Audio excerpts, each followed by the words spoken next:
Good afternoon, everyone. We're just trying to confirm quorum before we begin. Trustee Wong, are you with us? Yes, Chair, I'm here. Thank you. Trustee Shan, are you? Yes, I'm here. Thank you. Chair Shan. Trustee Hassan, you're on your phone en route, I understand? Yep, Trustee Hassan here. I'll be there in about 10 minutes in person. Okay, that's all we have at the moment, but with me, that makes 4, which is quorum, so we will begin and hope that the others are able to join. So good afternoon, everyone. This is the continuation of the May 15th Finance, Budget, and Enrollment Committee meeting. We are continuing from recess. And so this is just a continuation of the previous meeting. And given that, I'm not sure that it's required, but I think it's good form and we're going to do it anyway. So I'm going to ask those who are able to please rise.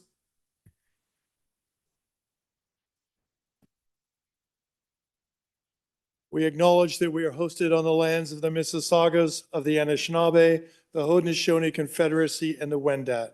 We also recognize the enduring presence of all First Nation, Métis, and Inuit peoples. Miigwech. Thank you.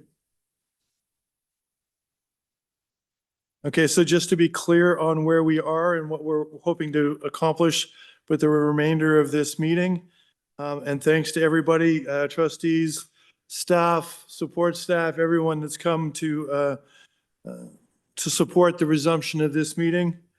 We are going to continue with staff reports 4.1, option to balance. There are 10 in total. We have had discussions about pools, music programming, one-to-one student devices, and outdoor education. So tonight we are going to deal with the remaining 6. And then there are business arising motions that we anticipate. And then we will get to item 5, which is the 2 written of notice of motions for consideration. And that's what we're going to do with the remainder of the meeting. So we will begin with the aligning of class sizes to collective agreements and regulations, which is designed, the option to balance is designed to save $7.5 million. Are there any questions for staff as it pertains to this item? I have a question, Chair. Trustee Dawson, please proceed. Thank you. I was wondering how this impacts alternative school or secondary alternative schools and the smaller class sizes, through the chair.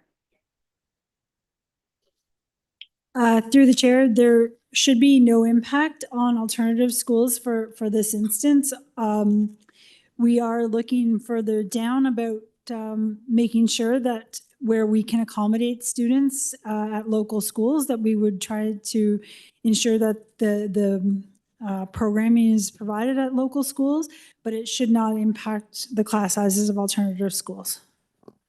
Okay, thank you. That's good to know. The other thing I wondered is how it might impact, we have a number of triple grade splits, and I wonder if this will further compound that issue, through the chair. Thank you, and through the chair, I'm going to ask if either executive, Officer Ellis can speak to this, please. Thank you. And through the chair, we don't see any immediate impact to the allocation as it's happened this year. However, ongoing analysis of that allocation and then reorg in the fall, we'll have a better understanding of the actual numbers. Okay. And through the chair, I will add, the average class size means that, like, even in 4 to 8, for example, where we're at 24.1 and then we move towards 24.5, obviously that means either fewer smaller classes or more of a little bit larger classes. And so for both of those instances, it is possible that we will have more combined grades. Unsure on how triple grades would impact that. But for sure, there is a possibility, well, there's a likelihood of more combined grades. Okay, when you say combined grades, you just mean like a grade 7, 8, like 2 grades as opposed to the. Yeah, yes. Yeah, and the potential impact on triples, as Executive Officer indicated, I think it's too soon to tell. But I don't want to say that for sure there's zero impact. Okay, thank you. Thank you, Trustee Dawson. And we've had Trustee DeVitis has joined the meeting in the room. And can I get other trustees who have joined the meeting to confirm their arrival for the record, please? Trustee Patel. Trustee Williams here. Mr. Thank you. Chair, Trustee Pay is here. Trustee Pay, Trustee Williams, thank you.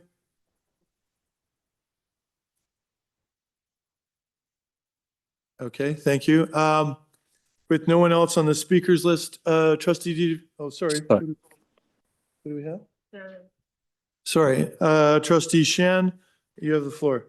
Thank you, Mr. Chair. We are talking about the provincial the adjusting to the class size, right? Okay. Is that what we're discussing, or? Yes, through the chair. Okay, thank you.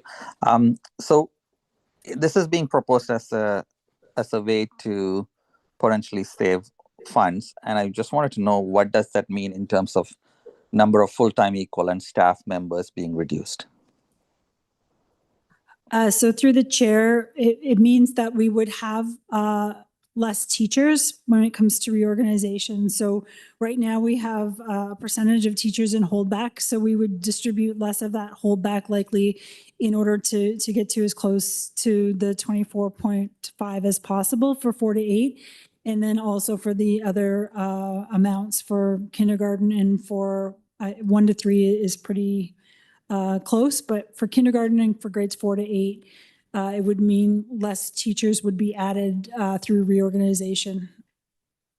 So you, Mr. Chair, what does that mean in terms of number of teachers? How many teachers less we will have as a result of this in the system? So through the chair, 7.5 million is about 68 additional teachers. Okay, so we would, if this moves forward, there'll be 68 less teachers in the system, roughly. Potentially through the chair. It really does depend on, that number may have come to fruition anyways. We are always trying to get to as close to the provincial average as possible. Knowing the last couple of years, though, we haven't been, it is one of the things that the ministry staff has brought to our attention, is that the further we are away from that number, the more teachers that we have in the system that we're not funded for. And so in order to get closer to match the funding with the number of teachers, yeah, but $7.5 million savings equates to about 68 teachers. Thank you. Thank you, Trustee Shan. Trustee Patel. Chair, I'm fine. I think I had a similar question what Nathan asked, so I'm fine. Thank you. Trustee DeVitis, can I pass you the chair? Go ahead, please. Thank you, and through you. This is another area where the moratorium comes into effect, right? Like, we have these smaller, these classes that don't get up to average because some of our schools are smaller and they have limited numbers. And so I just wanted to be sure that this is another example of how we don't meet their averages. And as a result, we pay teachers and positions that exist that we're not funded for. And this is this is largely a system problem due to small school size in some of our buildings. Through the chair, certainly the moratorium and not being able to close schools and having small schools definitely has an impact here. As you indicated, when we have smaller number of students for each grade, we have less opportunities to make sure that we're as close to average as possible. Through the chair. So just building on that, in addition to the small school issue, sometimes there are choices made where there may be 3 teachers with combined grades, you know, across the junior grades, for example. But based on the particular factors of that school and the numbers, it may be decided that the principal may wish to have 4 straight grades as an example, which would end up being smaller. That would be an example of where it's not necessarily a small school issue, but it may be a school organizational decision for any particular reason. So I think it can be a combination of reasons. Thank you, and through the chair. But if I understand our staffing, principals can't just run full, like, they need staff to do that. Like, they can't just choose to run small if they haven't been assigned the staff to make that choice. How do through the principal's discretion, do they get to choose to run small? So through the chair and just building on my response, it may not necessarily just be an individual principal's decision, but through conversations in the staffing process, the system could decide to support a staffing decision in one particular school based on those particular circumstances. You know, where the system can choose to exercise greater flexibility or less flexibility. And where greater flexibility may mean utilizing more teachers and lowering the class size, less flexibility may mean getting closer to the average class size for which we're funded. But it wouldn't be an individual principal decision, but through the staffing conversations that occur. Okay, thank you. Through you, Mr. Chair. Like, I know triple grades scare everybody, and I echo that. And I've got one projected for next year, but it's a French immersion, and it's not as much that the school is particularly small. So, but it's just a byproduct of the French immersion allocation in it is, you know, diminishing. It's a middle French immersion that hasn't quite caught on. So it's at a triple grade. Is that, does that account for a lot of our triple grade classes? Are they subject specific in something like French immersion that creates that?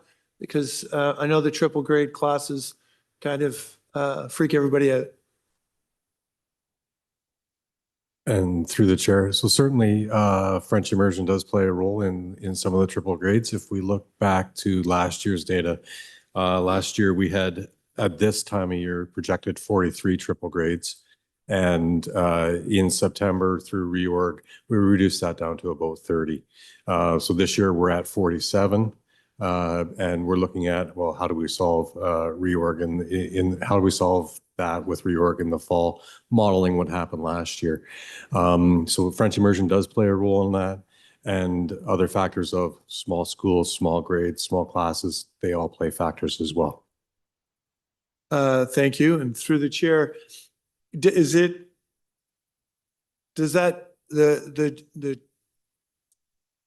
that task of doing that, trying to eliminate the triples when we can, is that made more difficult by the this option to balance? Through the chair, it's a challenging task regardless, because of the various factors that create the triple itself. Right, but I'm trying to get to the fact we've got options and balance that are going to be in front of trustees and we're trying to understand the ramifications of them if we accept them. So I'm trying to determine whether this, because I understand that the savings is represented by fewer teachers. So I get that, but I think we're going to be intentional about trying to create less smaller classes on a system-wide balance so that we're spending less on teachers that are underfunded because we're not getting funding for that. So my question is, does this option to balance make it more difficult to eliminate or to reduce to the extent possible as many of these triple grade classes as we can? Through the chair, it may have an impact, yes. Thank you. Yeah. And I'll take the chair back. Thank you. I'll pass it back, and I want it to be added to the speakers list if possible. Okay, Trustee Pay, you have the floor, and Trustee DeVitis, you'll follow. Thank you, Mr. Chair. Thank you, staff, for provide such important update. I just want to understand a little bit more regarding the teacher allocation. What kind of model we use to really determine the teacher allocation? But because I often get a lot of emails from certain some of my schools, who are really crowded. They have either have double classes or they have over 32 students. So I just want to understand what is the cap for elementary, what's the cap for high school, and how the staff really determine the teacher allocation to certain schools. Thank you.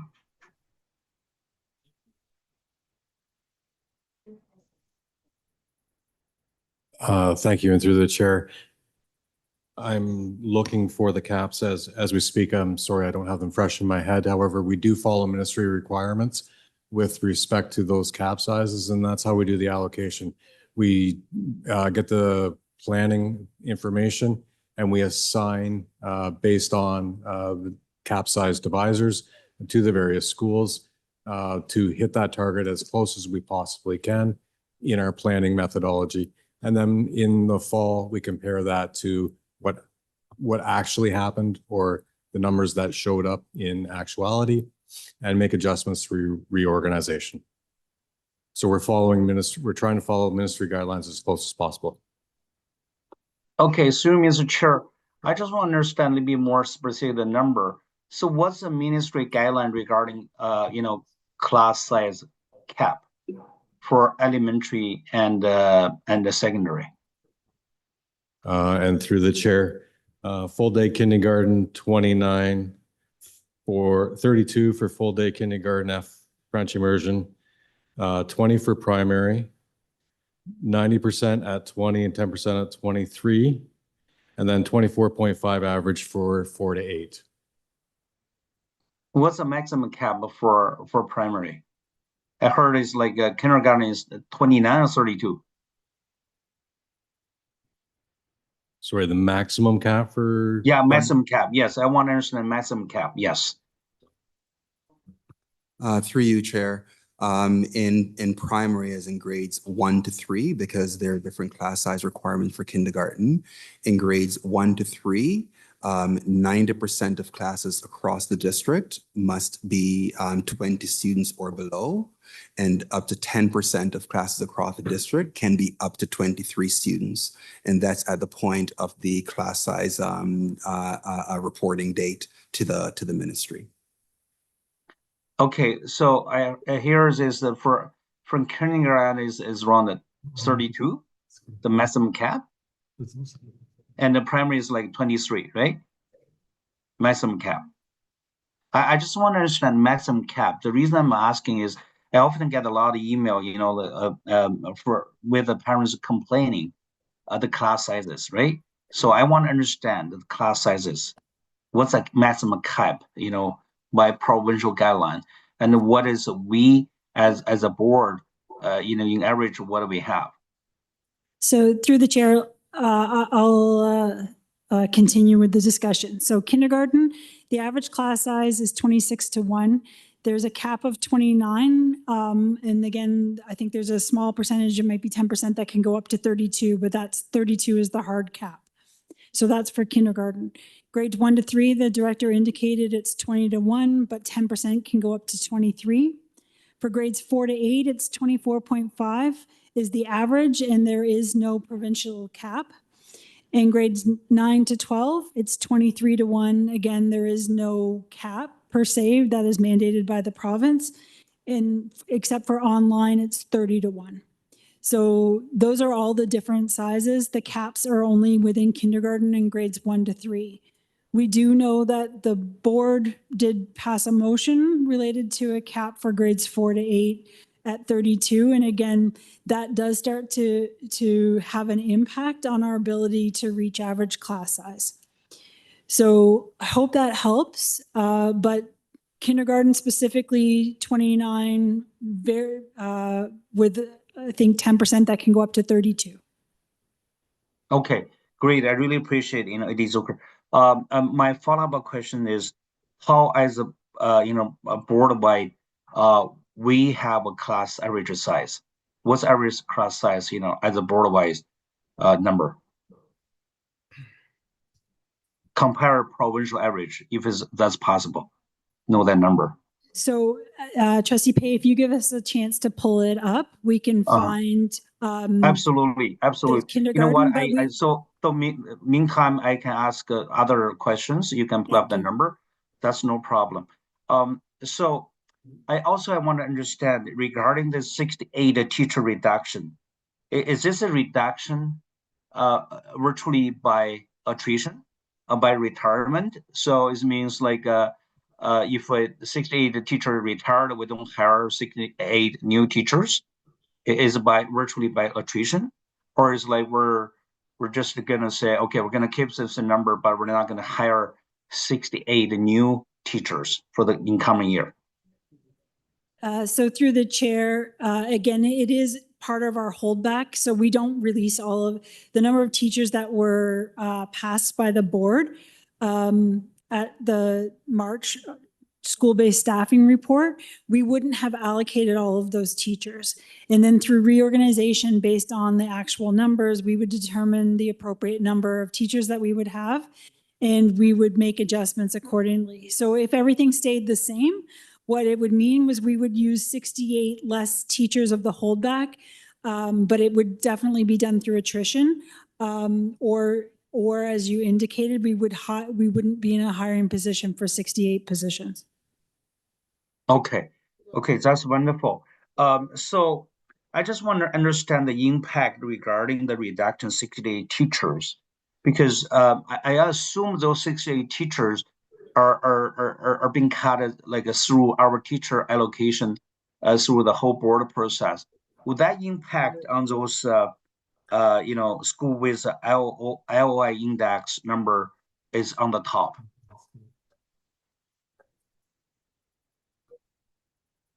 Through you, Chair. Trustee Pei, could you please repeat that last question? Oh, you know what is like, I understand that there are 150 model schools, right, in our system.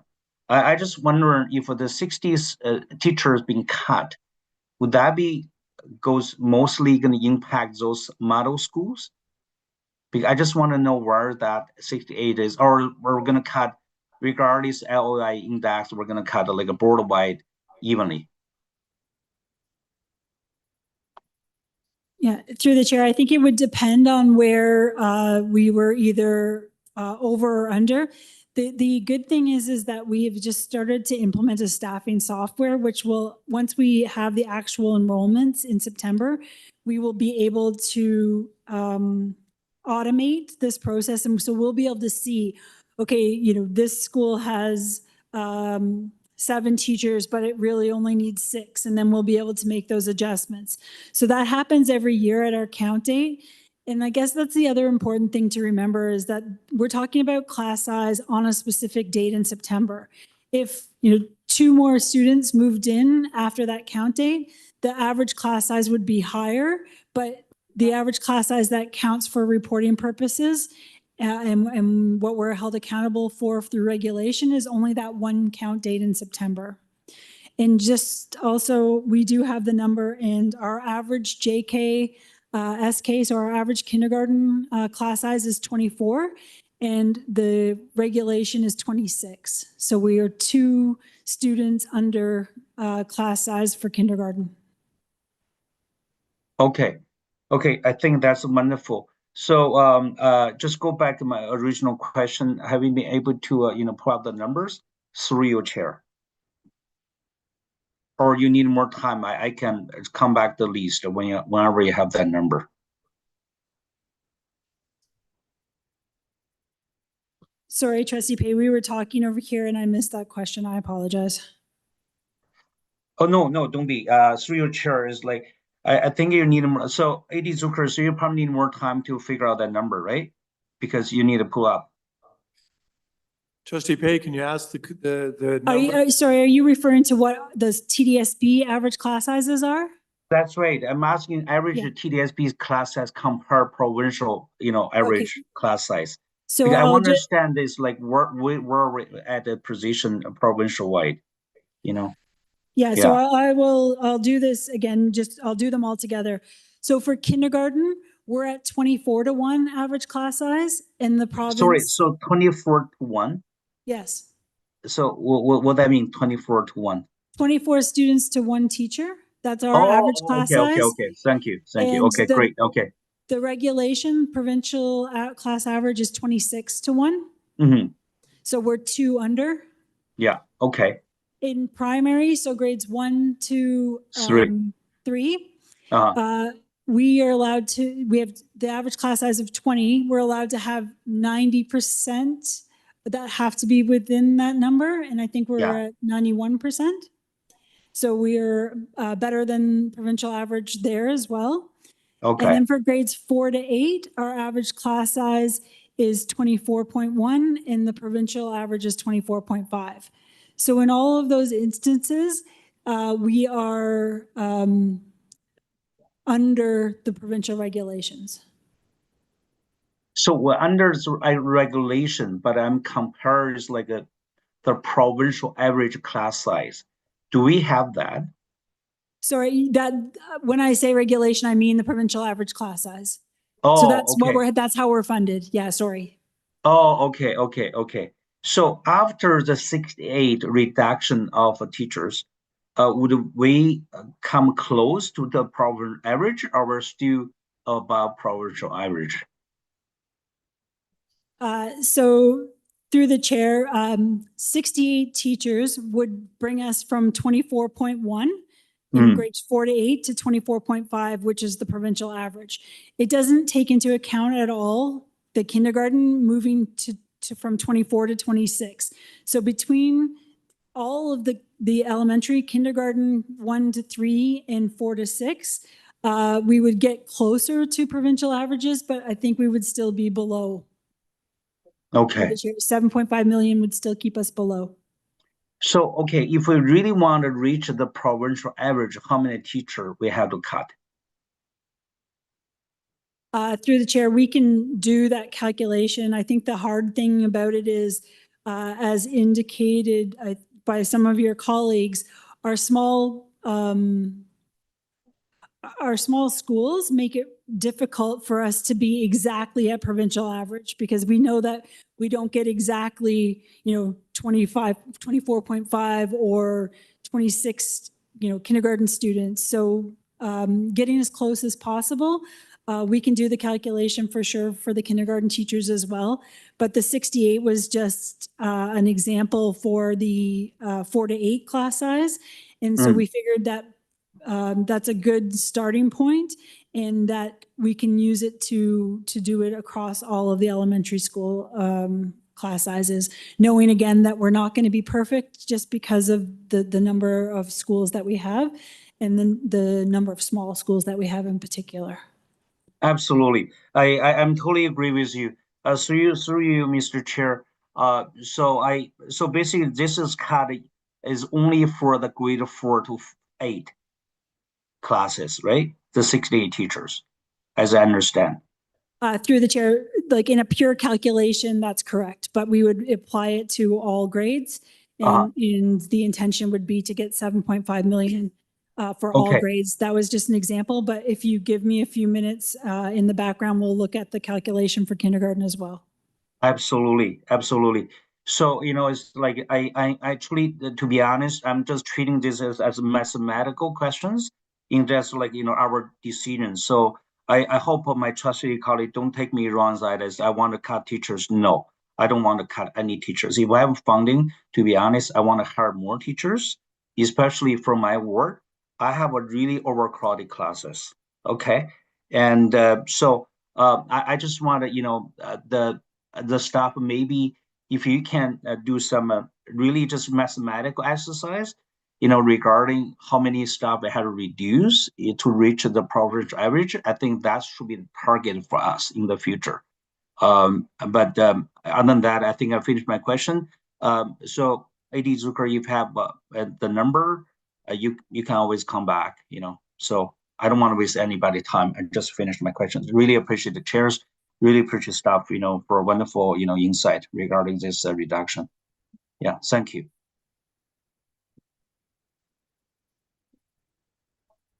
Thank you, Trustee Pei. Next on the list, I have Trustee Didivides. Thank you, Chair.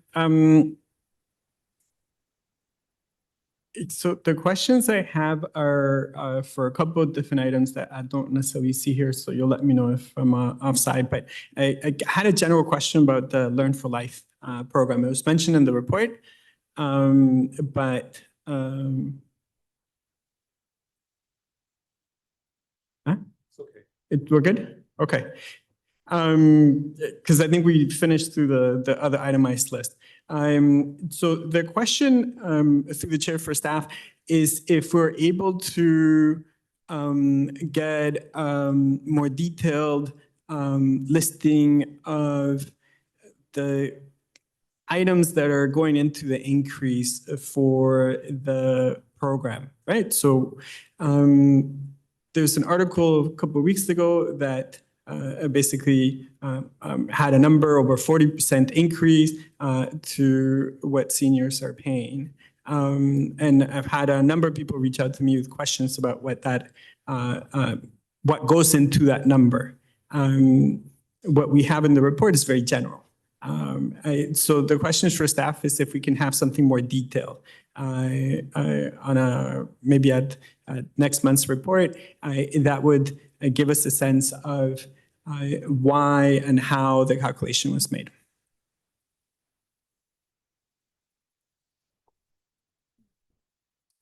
I'll ask System Superintendent Ronnie Felson to respond to that through you, Chair.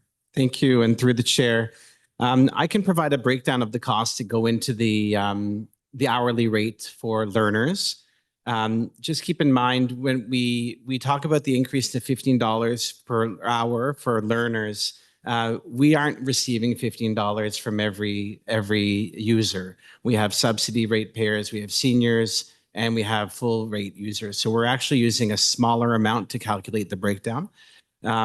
Right now, our breakdown would come roughly as follows. For site administrators and instructors, it would be 37% of that amount. Central administrative staff is about 29%. Facilities use and permit use, 18%. Our marketing efforts come to about 9%.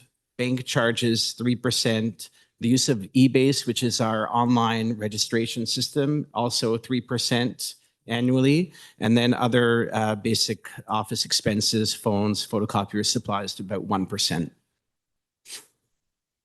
Thank you. Through the chair, would we be able to get a memorandum or a written explanation of the math shared with trustees?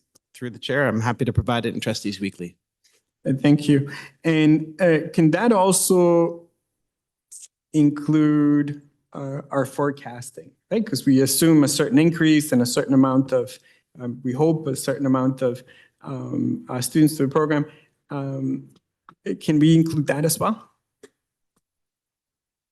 Through the chair, I'm not quite sure what you mean by our forecasting. I think in the January meeting that we shared through SSC, we talked about an anticipated attrition rate of 35%.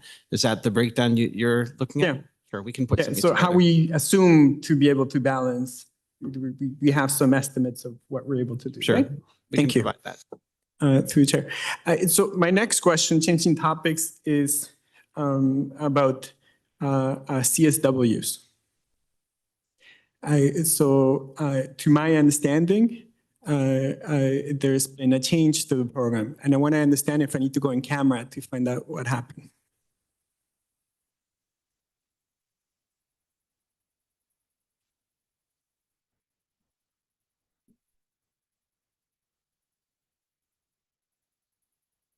Thank you. And through the chair, just a point of clarification. When you say there's been a change in programming, can you just elaborate on the nature of the question?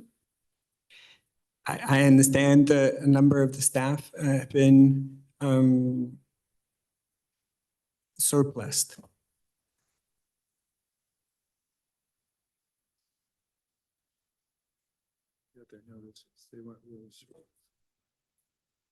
Just one moment, Chair. We'll respond to that momentarily. If we don't commit to them by May 1st. So, thank you. And through the chair, I'm going to turn to System Officer Executive Snyder, but part of what's happened is that based on the reality that we currently do not have our core educational funds as yet. So we want to make sure that we maintain a level of flexibility around the notion of which programs we'll be able to continue for next year. So there were some unique allocation staff that in fact did receive notice with respect to surplus in order to maintain some of that flexibility. I'll ask Mr. Snyder to speak to it more specifically. Thank you. Thank you. And through the chair, yes, our unique staff were declared, again, were given surplus notices, as some of them are funded through REPs, or what we used to call PPS. So until we know that funding is determined and with that funding comes back next year, was one of the reasons that we had done a surplus declaration on the unique staff, because they are linked to certain programs that may or may not continue. And until the funding is announced, we aren't sure. So we have to keep that flexibility.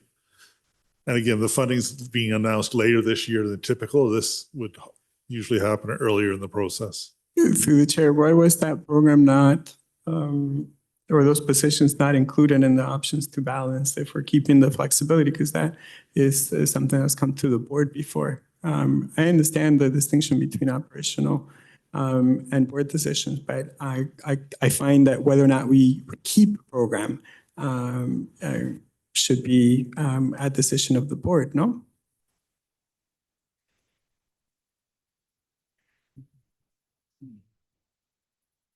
Through you, Mr. Chair, the other consideration that we had was that we wanted to keep the flexibility to the board, given some of the decisions you've been making recently. So we had to keep that flexibility if we're to provide you other options that in order to balance the budget. Thank you, through the chair. Can we get a list of, obviously not the individuals, but the positions that have been surplus to allow for that flexibility, so we understand what decisions staff are contemplating? Through you, Mr. Chair, we can work with people and culture, provide a breakdown of job types that are included in the unique allocation. Okay, and through the chair, when do we expect to receive the provincial funding allocation that would allow staff to have greater certainty about the things that they're currently keeping greater flexibility on? Through you, Chair. What we've heard is soon, and that's the most certain information that we can provide. Normally, the core education funding is released for the budget. This year, the budget was just tabled last week. So I would hope that we would receive core education funding announcement this week, but that's subject to the data released by the ministry. And for clarification, building on Executive Officer Snyder's comment earlier, generally there are two pots of funding. There's a core education fund, which are the long-term funding, the things that we can generally rely on year to year. And then there is Programs and Priorities funding, PPF, which is the short-term targeted funding. It can be multi-year, but there's no guarantee that that will continue from one year to the next. It is our a hope and expectation that both of those pots of funding and anything else ministry may release would come at once. And that's our understanding of what is likely to occur, and our hope that we receive that in the next few days. But we'll advise trustees as soon as that is released. Through the chair, it is my hope as well. But I think in order for board members to be able to make better and informed decisions, we would benefit from having that type of decision where it affects a greater number of staffing as opposed to like individual staffing decisions. For us to understand timelines and processes, having individual staff or committee members, CAC members inform us about these type of decisions is not, I think, the appropriate channel for us to be able to consult and mediate with all the different stakeholders in a very large institution.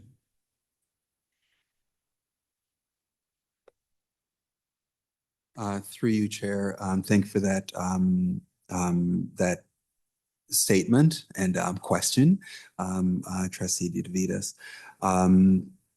I think that some of what's at play is that as staff, we considered the best options of all that's available in what was put forward as potential options to balance. And if those were taken up, then there would be no need to go back and consider other options that are well, arguably, increasingly impactful in terms of closer to the classroom. But as decisions are made by trustees, for instance, when the staffing supported with COVID funding was directed to be allocated, then that reasonably took some options off the table, and so we would have to go back and consider additional options. And so, just wanted to clarify that there was no intention of staff, nor am I indicating that you suggested that, but there was no intention of staff to not share information or to hold information back on positions that we were considering. The hope is that we wouldn't need to get there, but that if we do, then we would need to bring that to an upcoming FBEC meeting. And I'll ask Associate Director Zucker to add. Yeah, thank you. And through the chair, I just want to continue with that. This is really unusual, right? That one report would happen over 3 different meetings. So because it is continuing, we're getting new information that we wouldn't usually be talking about as part of one report. We'd usually be bringing you back another report to say, based on the decisions of the last report, these are our new options. So I think that that's what we're getting hit with too. One is the timing of core ed. It's never, well, in my time, it hasn't been this late before. So to try to deal with that, to make sure that trustees have every option available to them. And then 2, we're in the middle still of a report that was presented 3 weeks ago that once decisions are made from that report, we would be bringing you back additional information. So again, I think it's a little bit of timing piece due to the timing of the report and also the timing of when we receive the funding. Thank you. And through chair, last thing then, I know that there is a motion forthcoming in a little bit about some of the efficiencies that we may be able to approve at this point. Just to let staff know, I'll need a little bit clarity about a couple of them because of some of the floating balls that we have that we're trying to juggle. But thank you. Thank you, Trustee DeVitas. Trustee Laskin. Oh, sorry. Hold on, Trustee Laskin. Sorry. I apologize. Associate Director Zucker, apparently you had a number for Trustee Pay? Yeah, through the chair, I just wanted to provide the number. So the number of extra teachers, and I use extra teachers in quotations, I just mean mathematically, based on the calculation between the 26 average class size from regulation and the 24 that we have is 110 teachers. So we have 110, and again, I'm using this in quotes, extra kindergarten teachers projected, and 68 grade 4 to 8 teachers. So between those, that 180 teachers, we're looking at about 70 to become more efficient for next year. So it isn't all of them, and so we still will be under provincial averages, but we are trying to be as efficient as possible because we are only funded based on average class size. Thank you. Trustee Laska. Thank you, Mr. Chair. Before I ask my questions, sorry, I came in a little bit late. What are the rules at today's session in terms of, are we doing itemized lists, or is it we ask about whatever we want to? No, we're still where we started what seems like 3 years ago, but I'm told was only 3 weeks. We're going to go through them point by point. We're not going to, like we've discussed 4 of the 10 so far. So this is a number 5 of the 10. The first night we talked about pools. The last time we talked about one-to-one devices, outdoor education, and music. So there's 6 left. So we can ask about any of those 6? No, at the moment, we're talking about the alignment of classes, sizes to collective agreements and regulations, which is projected to save 7.5. And then at the end of the 6 that are left to be discussed, then Okay, sorry, I was just confused because there had been questions and answers on the Con Ed programs. Sorry, I'd stepped out briefly, so I apologize if I let it get away from, but So we're designed. our box right now is just about. Right, class and we are size. going to get to Con Ed. It is, Thank you. Con Ed is live next, I believe, after, so we will get there, but at the. No problem. So on that average class size, I understand the numbers game, but I also understand that the numbers don't always fit the school situations. So do we have staff assurances that this simply won't just be a numbers game, but still in consultation with principals and superintendents, make sure that the class structures actually work for the students in those schools? For you, Mr. Chair, to staff. Thank you for that question, Trustee Laskin, and through you, Chair. There is always an effort, and more than an effort, the reality in the staffing process that it is both a numbers game and a consultative process, including conversations with superintendents, conversations with principals, and that will continue.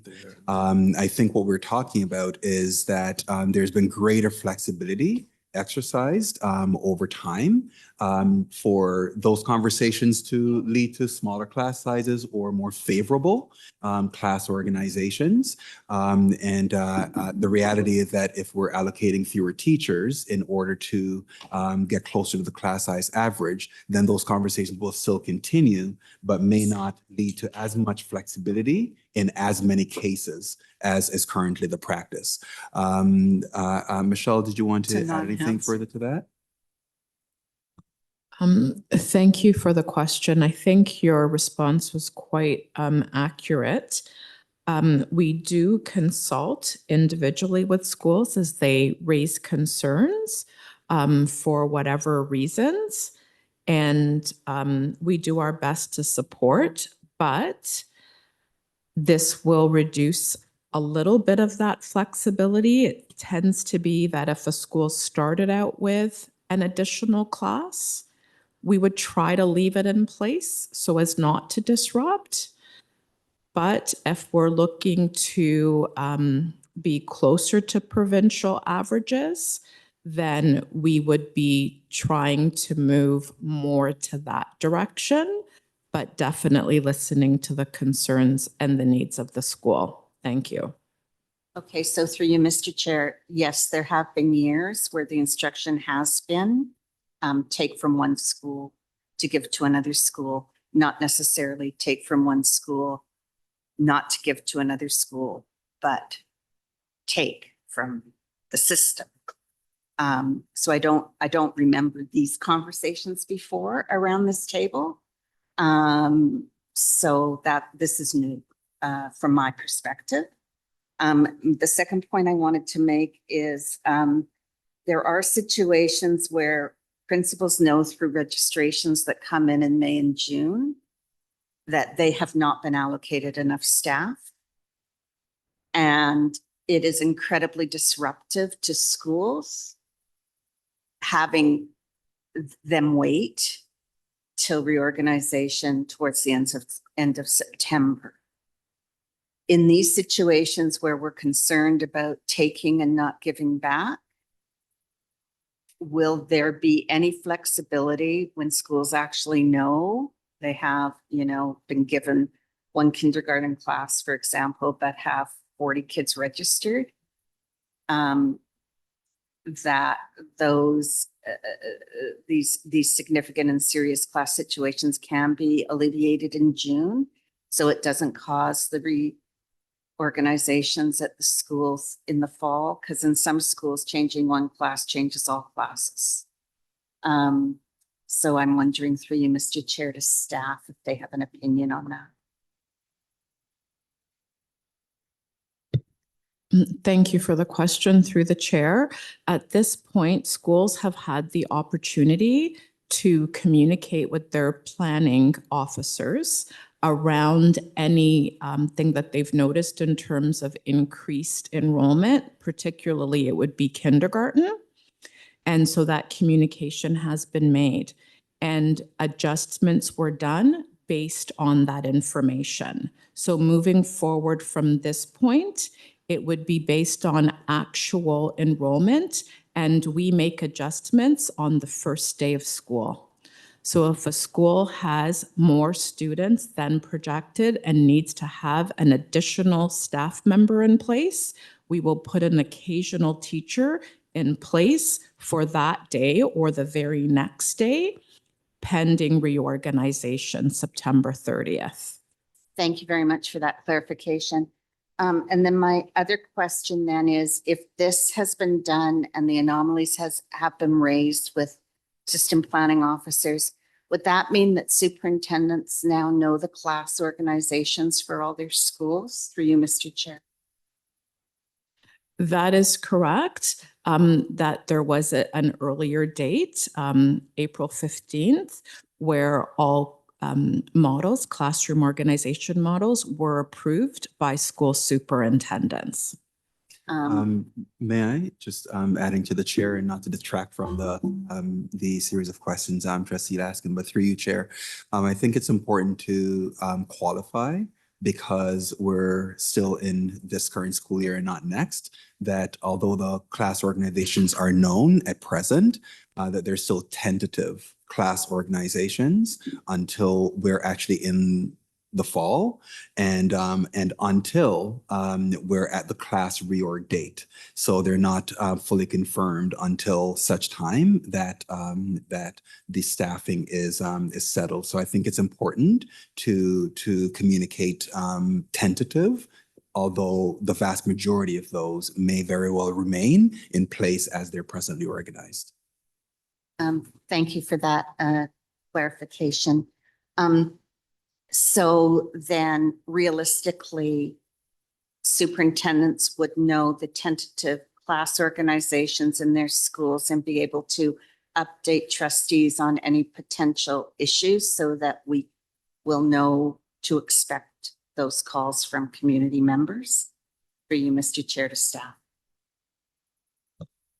Thank you for the question. So those tentative models would also have been shared with school councils.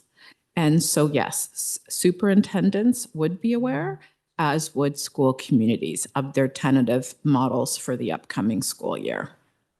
Thank you very much. So we would be, through you, Mr. Chair, to the director, would superintendents be given instruction to inform their trustees? Or is this something that trustees would independently be asking of their superintendents? For you, Mr. Chair, to staff. Thank you for the question. If there was any issues of concern, superintendents would have been directed to raise those with people and culture, so that we could look at, review, and advise on next steps, because we wouldn't have a school going into a situation that we knew would need to be addressed immediately. Where we will wait until September is typically where schools say they are getting more students, but they haven't yet materialized, and that we confirm on the first day of school. So models that are in place right now work. Through you, Mr. Chair, then to staff, my last question would be, would any of those models for 4, 5, 6, 7, 8 include any classes larger than 32?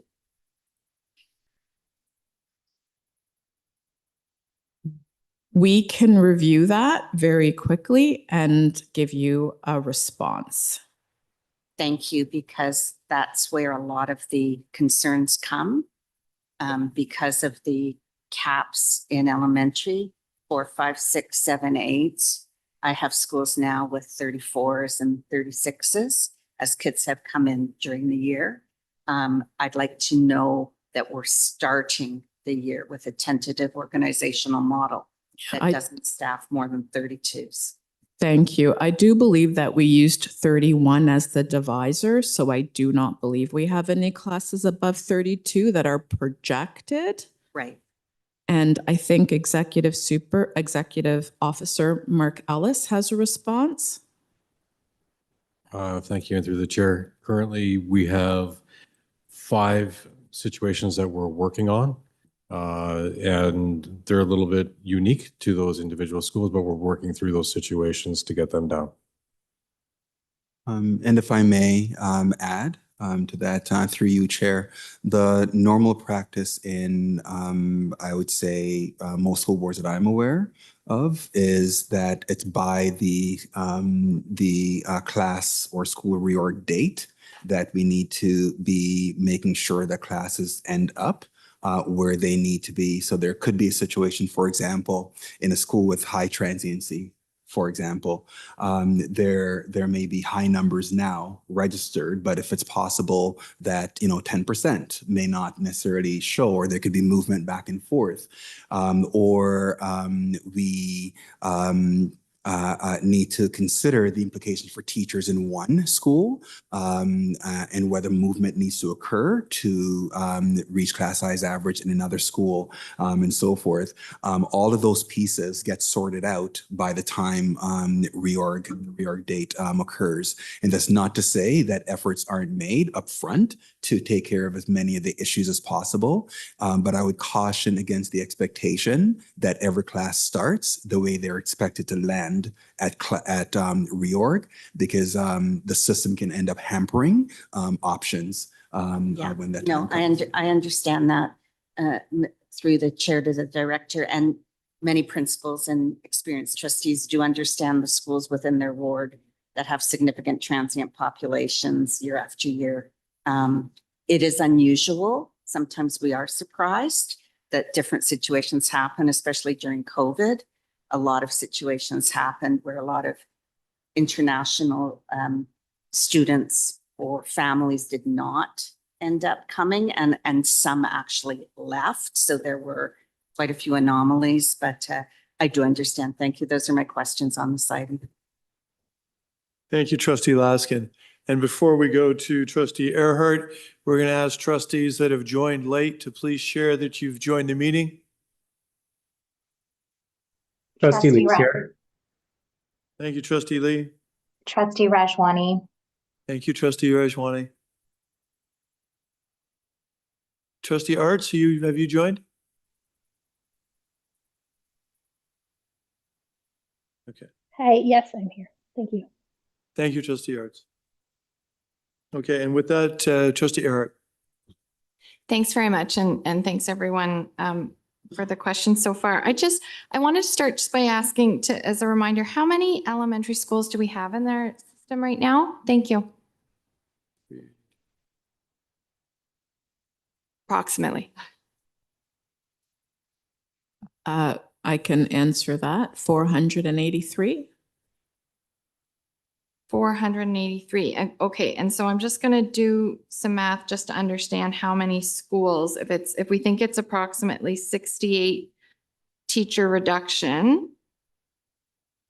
So it's about 1 in every 7 schools will experience less flexibility with it for teacher allocations that where issues may arise. Am I understanding that correctly? Thank you for the question. That is correct, but let's not make the assumption that it was for classroom allocation, because it could have been prep allocation. So they could have additional library. They could have used that strategically in different ways, additional ESL support, additional special education support.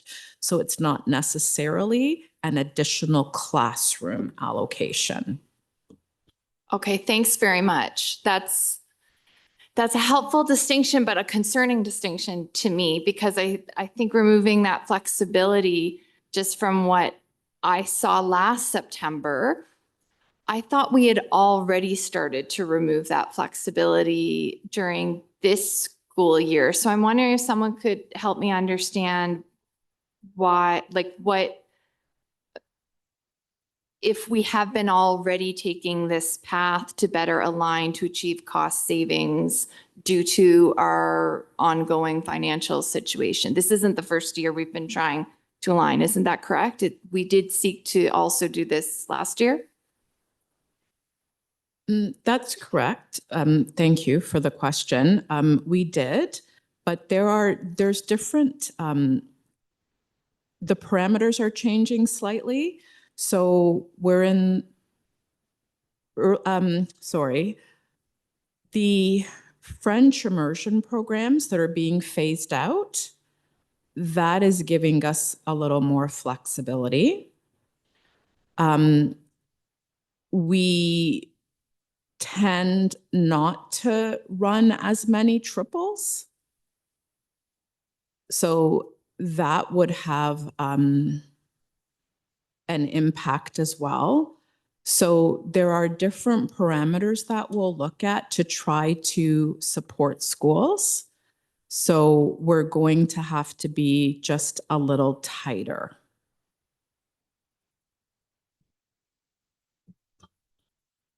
Okay, and I think that helps to answer my question, but it doesn't help to alleviate my concern, because I do know that what I'm seeing, particularly like grades 4 to 8, I have a child in that age range, and that's a group of kids that were very impacted by the pandemic in terms of their socialization. It was in their formative years for developing their basic math literacy skills, and they're now moving into the upper elementary years without having had as much classroom interaction time for their JK, SK grade 1 years, and not having the same base of foundation. Some are catching up, some aren't. Some are still waiting years for the special education supports because there was no testing going on during their windows. So I see that for those age ranges with concern. And then I see what's been coming in through the JKSK, and just what I heard throughout this year was an overwhelming need for additional supports.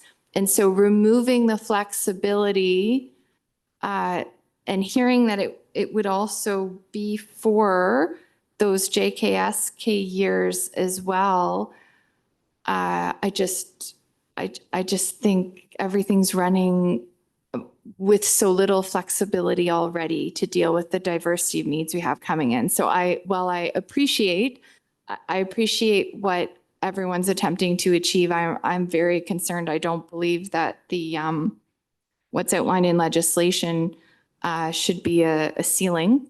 It's a floor. And so, yeah, I appreciate what's being attempted, but I really don't support it. And thank you.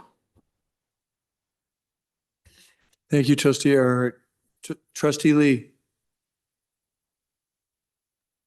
Thank you through you, Mr. Chair. First of all, I just want to once again thank our staff members for taking us through this. It's not been an easy process, especially through 3 meetings.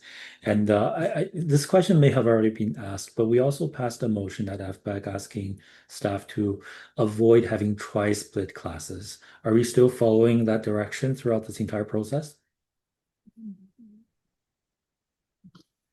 Through the chair, yes, we are. Perfect. Thank you very much. And can I assume that Sorry, through the chair, I don't think we've got to that motion yet. we So it's coming today. As we went through 3 meetings, although it was probably on the schedule for the first one, we are not getting to it until after today. So we did indicate that it could potentially, the 2 motion or this reduction in that motion could potentially in small instances work against each other. Right. I believe this motion is to alleviate some of the externalities of the 32 student class cap. And I'm sorry, I thought I had moved that 2 meetings ago, but possibly I haven't. It's been one of those budget seasons. So thank you for reminding. My other question is, I forgot who did, but one staff member mentioned that when we did the elementary classrooms, we divided the classrooms by a denominator of 31. Can I get an explanation of what that means? So through the chair, what we do at this earlier stage is we use different divisors to help us ascertain how many classrooms we will need. And the motion, knowing that the motion is 30 with no classes over 32, we used 31 as an initial divisor. So I was responding to a question that was asked of if there are classes over the 32. And because I knew that we had used 31 as a divisor, that was why I mentioned it. But the majority of classes are under 30, but we used 31 as an initial divisor to see how many classes we would have that would be in that range. Through you, Mr. Chair, is that the right math though? Just because when we divide by 31, that doesn't get us to 90% under 30 and no classes over 32, right? That I think that gets us something higher than that. So through the chair, and I can be corrected if I'm wrong, but I believe that this has been past practice. We have a lot of movement that happens within our schools. So we do staff a little bit with a little bit higher numbers, knowing that at reorg date, obviously we will have the right number and be within the caps. So I believe that it does, again, based on past history, it does work itself out. But if we were exactly the same number of students today that we have in September, then it wouldn't work as you're indicating. But it does work because, again, of the movement of students across the board. That being said, no one told me about mine. Nothing to do about mine, just a matter of fact. Yeah. Sorry, And- I hear what. Sorry, one more piece through the chair. The 31 divisor does get us our 2% holdback that is communicated in the board report that goes forward. So the number of 31 is used for that purpose. Okay. All of our other allocations use the caps that are in place. Okay. Now, when you divide it by 31, did we take into consideration special ed classes, or is this 31 all the non-special education classrooms? Through the chair, these are regular French immersion and middle immersion classes. It excludes special education classes. They are separate from any regulation around class size average. They own their own class caps. through Regulation 18190. Okay. This makes more sense to me now. Thank you very much. And my last question towards the entire process is this. When Trustee Pei asked the question on how does our average class sizes compare to the rest of the province, I had that question too. And I guess my question is, we had brought the average class sizes down to 24.1. How many other boards do similar things?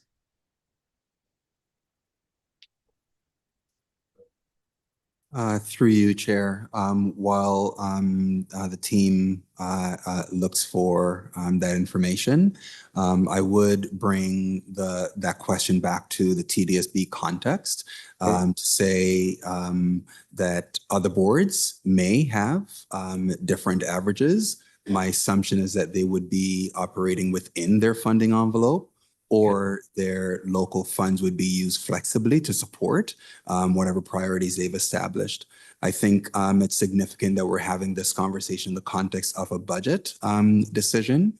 And the reality is that this board does not have the funding to support the wishes that we would all want for our classes. And so what staff is putting on the table are options that include getting to the funded average, because presently we're quite below. We are happy to provide the information as we can find it in terms of what the averages look like across the province, but each board's context is different. And I think we really do need to look at the context of this board and the budget realities. Thank you. And please don't do a make work effort on my behalf. I was merely trying to figure out if this is a normal practice. Now, Director, through Mr. Chair, you said other boards could change their class averages due to local priorities. Now, how we got to our 24.1, is it due to a series of local priority discussion, or did it just somehow happen that way because, over time operationally, we put that in? Through you, Chair, I will start and then ask others who have more of the history of board practice or motions to add their comments.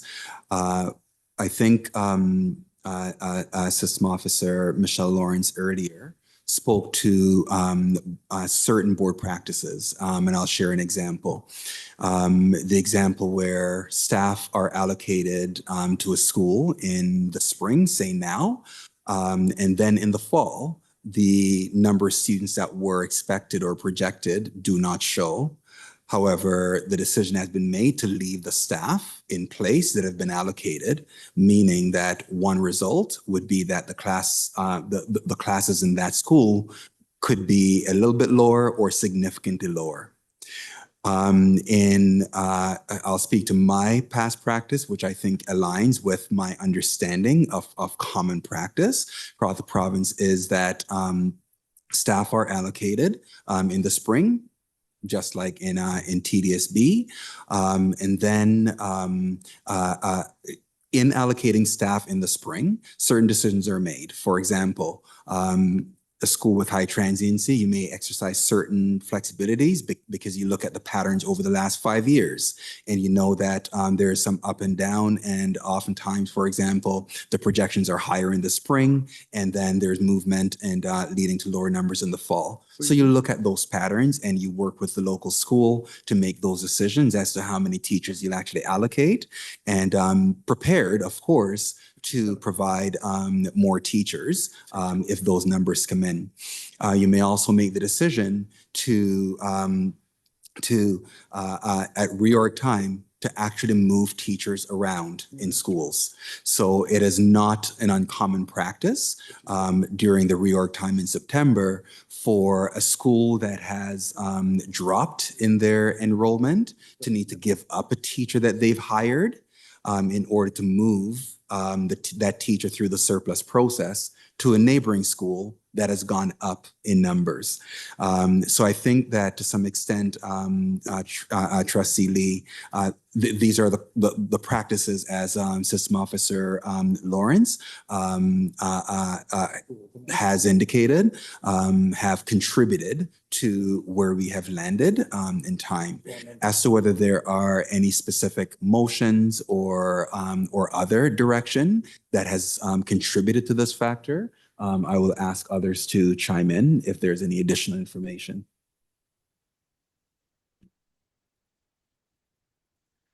Through the chair, the only other piece to consider when we're looking at that lower average is smaller schools, and particularly schools that have K-5 or K-6 organization that are smaller, because there is very little we can do when, for example, the projections of grade 4, 5, and 6 are approximately 40 students. It's beyond the divisor of 31, but what it ends up doing is being 2 small classes, whether it be in English or in French immersion or middle immersion. So that provides us with smaller classes that we do have to offset in some way with larger classes. I understand. So thank you, through Mr. Chair. It's not a priority decision we made. It's just through a variety of reasons we ended up here. That makes more, that's clear. Next question, possibly for Executive Officer Snyder. When the province said that they increased education funding in the latest budget by 3.3%, can we safely take that and apply it to our funding and then have a estimate on how our financial position will look like? Through you, Mr. Chair, I would caution against that for 2 reasons. One is the wage increases will take a portion of that, as well as if you read the ministry's budget, they're forecasting enrollment increases across the province, and depending where that enrollment's focused could consume a portion of that funding as well. And as you know, we aren't expecting large enrollment changes at TDSB for 25-26. Okay, so the 3.3% is a nominal number. It is not a per student per pupil increase.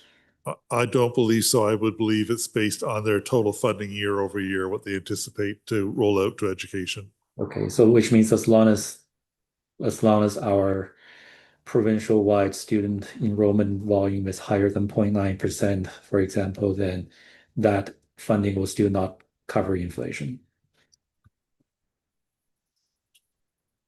The funding would cover the inflation on enrollment as well as the wages, and then if they have other programs they're going to announce, REPs. Okay. Okay. Thank you. Okay. Thank you. That's clear. Thank you very much. And I promised myself that I will reiterate this every chance I have to my fellow trustees, and it is that we are a group of people who are passionate about delivering great education for our students.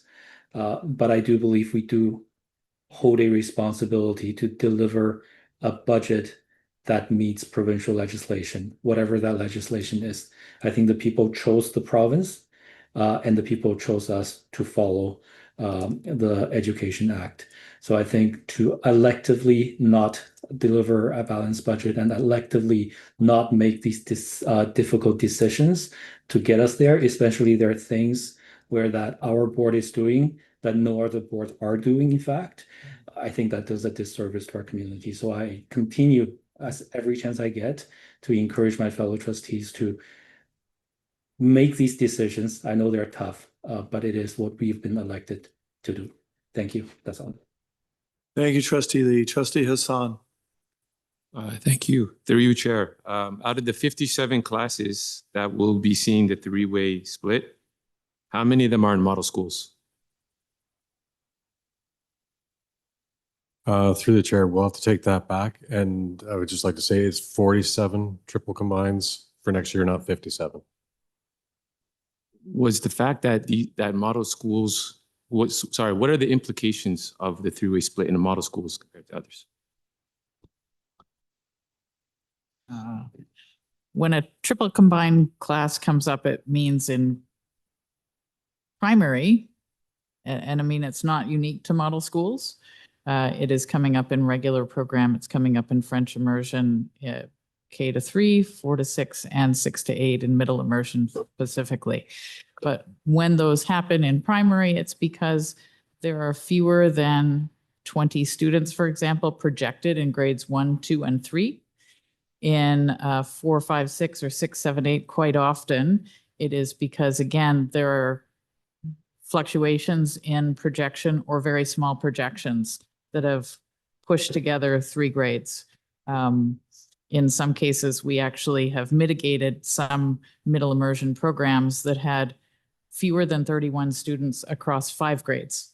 So again, it's when we have a divisor of 31 for 4 to 8, and we have fewer than 31 students in a projection across 3 grades. Thank you for the clarification. So through you, Chair, from what I understand from staff is that it was basic, your calculation was based mainly off of enrollment, and there wasn't much consideration put into the fact that some of these schools are model schools and may be further implicated due to these 3-way splits. Through you, Chair, and I'll go to System Officer Michelle Lawrence in a moment, who will add to the response provided.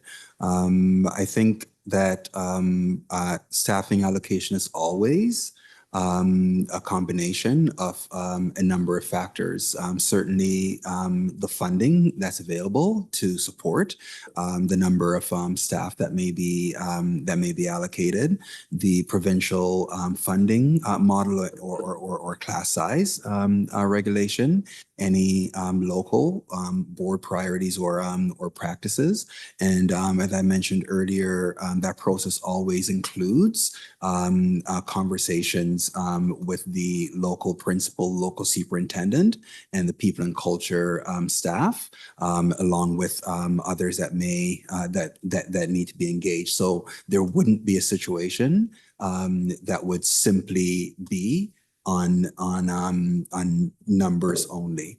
That being said, I think that when you have a situation where across 3 grades you have 17 students, it becomes really difficult to say to a school that is at 34 students, or 6 classes at 32 each, that you're going to have 2 classes, for example, at 9 and 8, in order to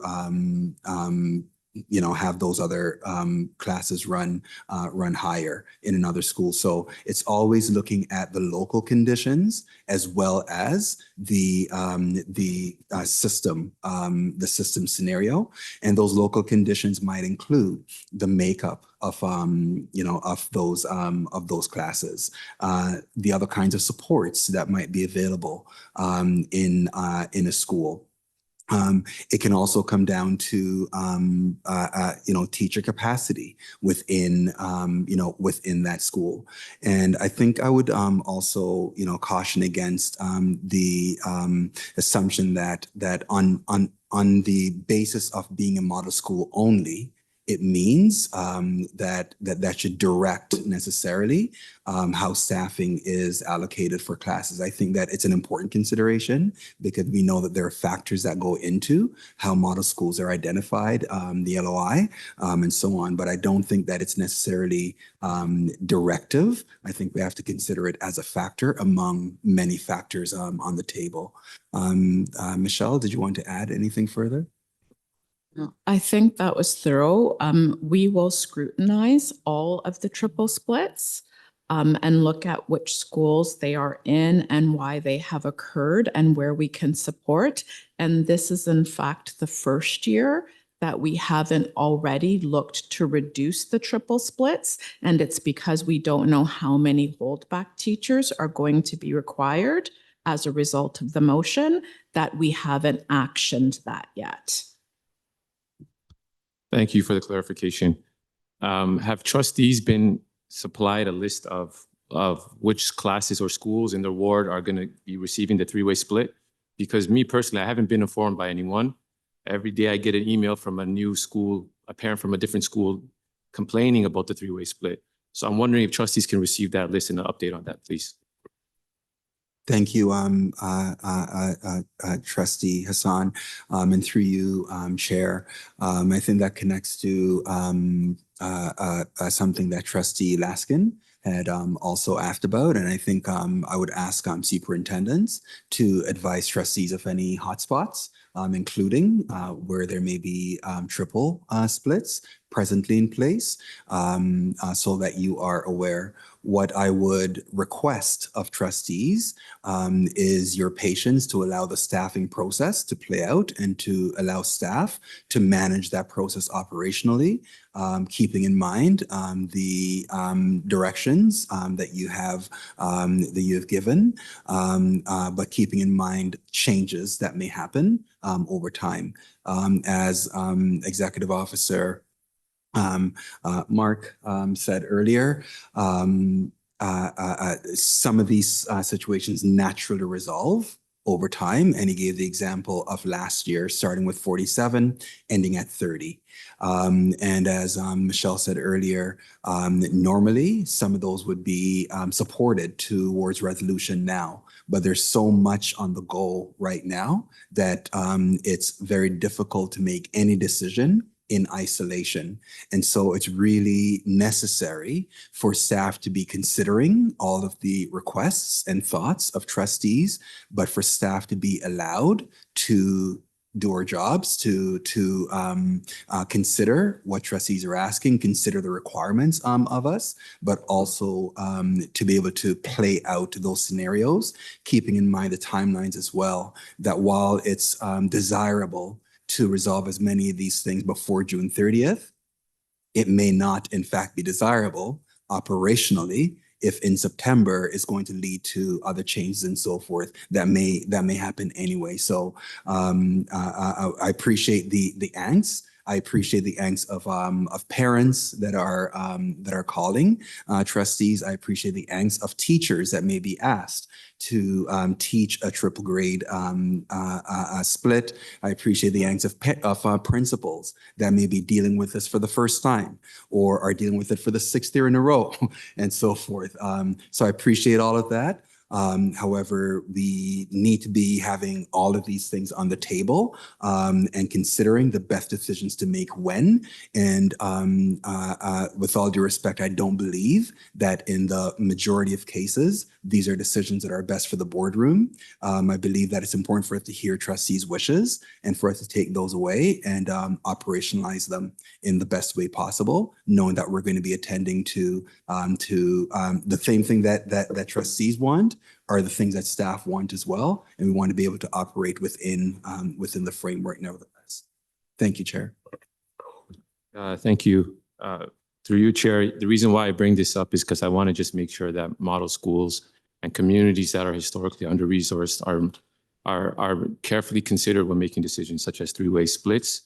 And I do appreciate the honest answers, and I look forward, and I'm sure the trustees do too, to having an updated list of what classes and which schools have been impacted by the three-way splits. Thank you.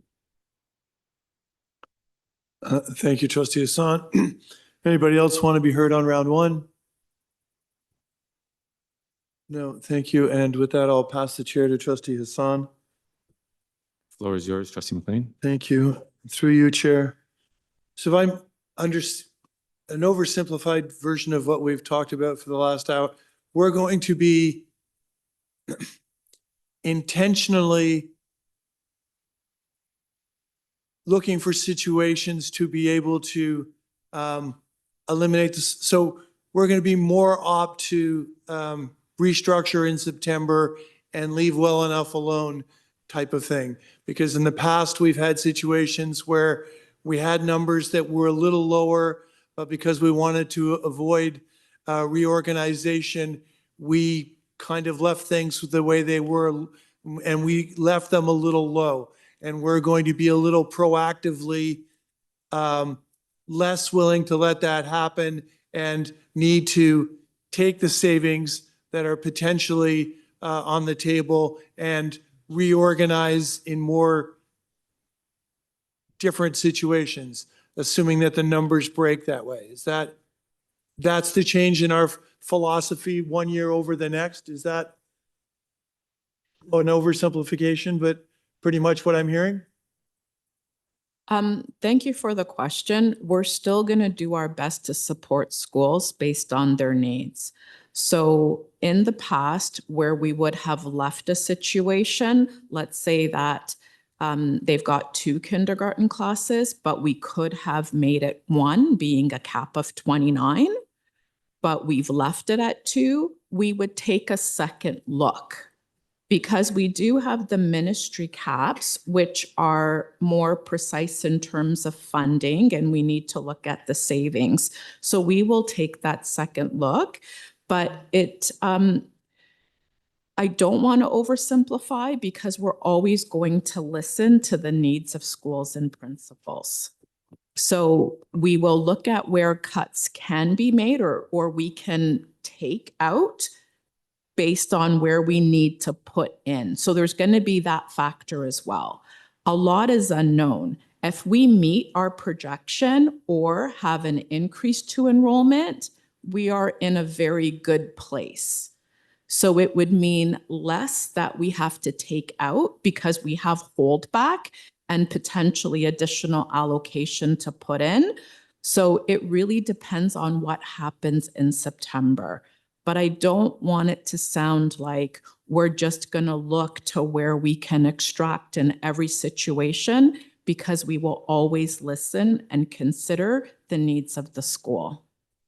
Thank you. And through the chair. So just to be clear then, this is an option that staff has brought. They've targeted an area that there's potential room for savings that we won't know definitively until September, when all the bums land in seats and we figure out exactly where our students lie. And where this number, when all the dust settles, might be 6.5, it might be 7.9, but we're just, this is an exercise that we're going to be trying to go through to identify, but we're not going to be creating additional hardships in schools simply to meet a budget target that is identified through this document. Through you, Chair, absolutely not. There is no intention for staff to create hardship in schools, model schools, and all schools. However, I will note that the ministry has pointed out with respect to our board's budget that coming up to the cap is certainly an opportunity. And so if we don't present that, then we have to find those savings elsewhere. So the goal, absolutely, in order to support trustees in approving a balanced budget, is to get to cap. To do that, we consider all the things that have been put on the table and try to work with local schools, consider model schools, consider all options. But absolutely, getting to cap is the goal in order to yield the savings that have been projected. Okay, thank you. And that concludes my questions, Trustee Hassan. So I'll take back the chair and Trustee Shushkandaraja.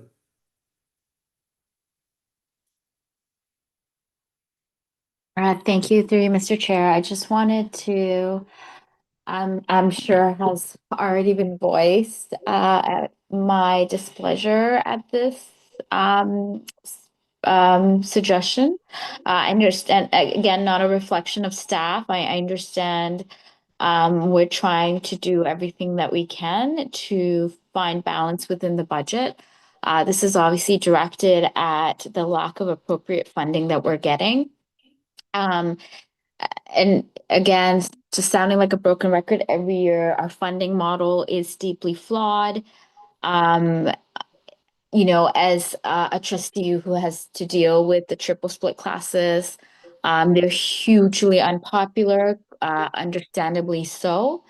I think about just yeah, I mean, I don't have time to go into to why, but they just, for obvious reasons. And I think we need a couple of things. I think we need clear communication to the public. If this is something we're going to go ahead with, I think we need to start that communication now.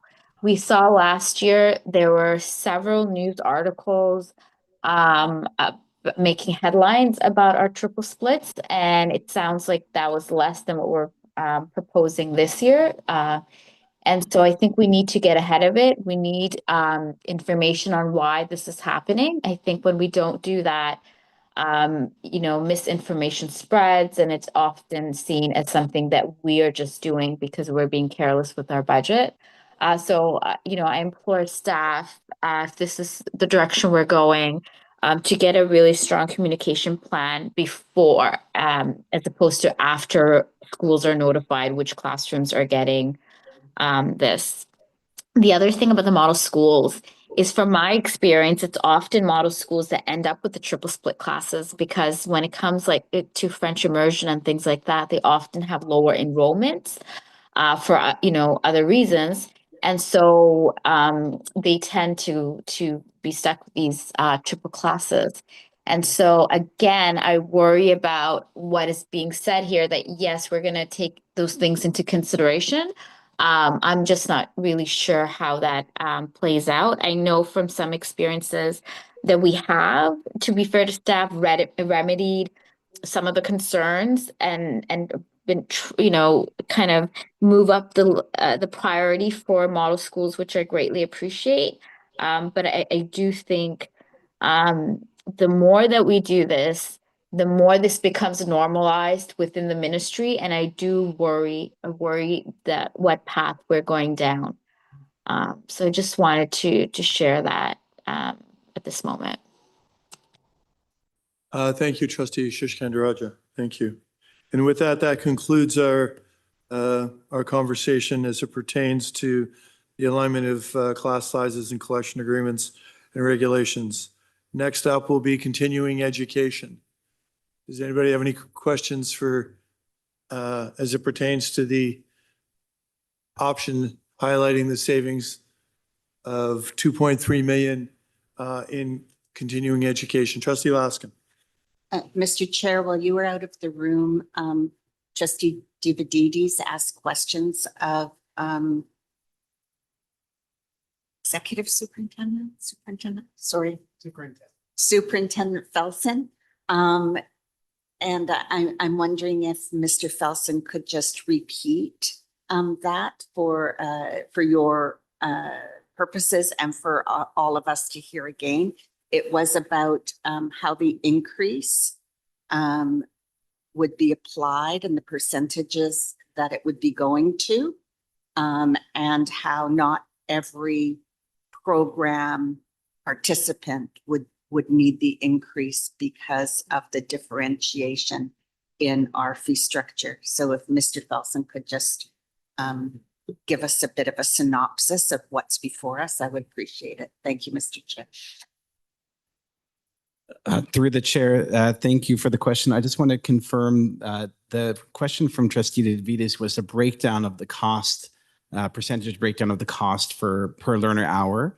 And so I did provide that breakdown, which I'll also provide through Trustees Weekly. But again, really quickly, site administration and instructors is 37%, central administrative staff 29%, facilities, including exclusive use and permits, 18%, marketing, 9%, bank charges, 3%, our online registration platform, eBase, 3%, and office supplies, phones, photocopiers, 1%.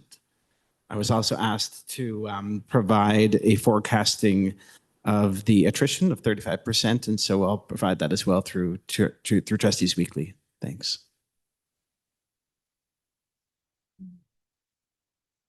Trustee Earhart. Thank you, Trustee Laskin. Trustee Earhart. Thank you very much. I had questions about adult ESL and adult high schools. I'll just start with adult high schools. I was just wondering if we could get some context around past consolidation of sites, as I know that has been discussed in previous budget years while I have been a trustee. Just remind us of any consolidation that has taken place over the past few years to these sites. This notes the operation of 5 adult high schools. When was the last consolidation? Thank you. Through the chair, I don't believe we've had a consolidation of an adult high school. Savings last for the current school year were done through attrition of staff and through reduction of office staff. But as I've indicated in the report, we will be looking at a potential consolidation of one of the adult high schools in the 25-26 school year. Okay, so we are looking at consolidating, so closing an adult education site for the 25-26 school year, or no? No, through the chair, we're not closing any site for 25-26, but we will engage in a local feasibility team to explore the option of a potential consolidation. So it would be for a future school year, but for this coming school year, no change to adult high school or the delivery model in adult high schools.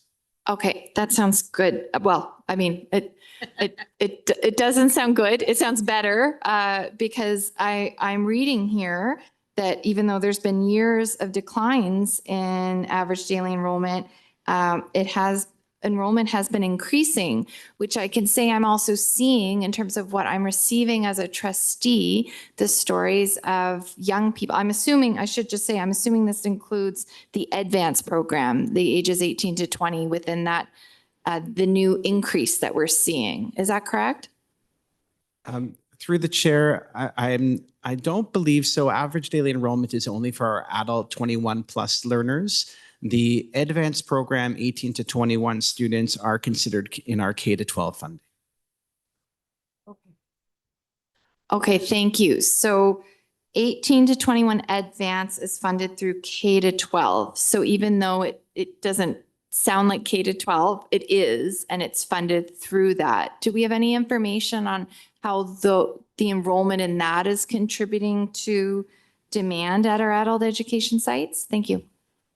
Through the chair, the programs run out of the adult education sites, but they really are similar to our other high school programs. They are working with students who are still eligible for a diploma until the age of 21. Students have the right to attend school until they turn 21. They're working towards a diploma. The difference is the delivery model in that they are quadmestered formats. But it has no, although they are housed with adult high schools, the adult high school pieces really are 21 plus learners, and where there's a different funding model. Okay, thank you. And so the enrollment that we're seeing increase that's noted in the report is for ages 21 plus? Through the chair, that is correct. Okay, and that's reversing a trend that was going for a number of years of decline, and now we're seeing that uptick kind of 5 years after the pandemic. And so those, if 21, the pandemic started, these would have been 16-year-olds when at the time of the pandemic? Through the chair, many of our learners in adult high schools are new immigrants to new Canadians as well. So not necessarily students that weren't able to complete their OSSD through our K-12 system. I don't have the exact breakdown, but we also serve many new Canadians in the adult high schools. Okay, thanks very much. I would be interested in better understanding. I know we're in a finance committee meeting, but in better understanding just who we're seeing and why. And noting that there's an uptick, right? There's an opportunity to serve people who would benefit from this learning.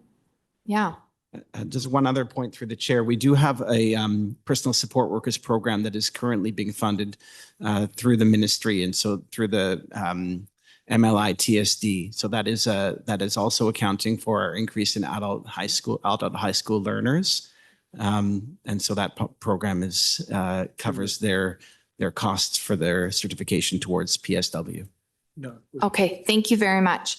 I can just say that I'm a representative for one of the adult learning centers, and I'm getting lots of questions, an increasing number of questions every year around access. So for me, it's hard to imagine consolidation when all I'm seeing is growth in this area, which means an increase in need.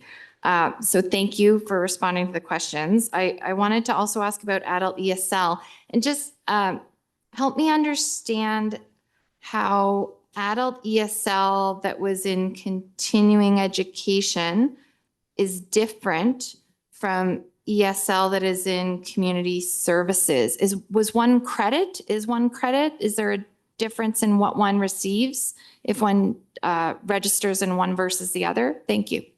Thank you. And through the chair, the adult ESL program is funded through MLI TSD. It is non-credit, it's for new Canadian arrive, and is provincially funded.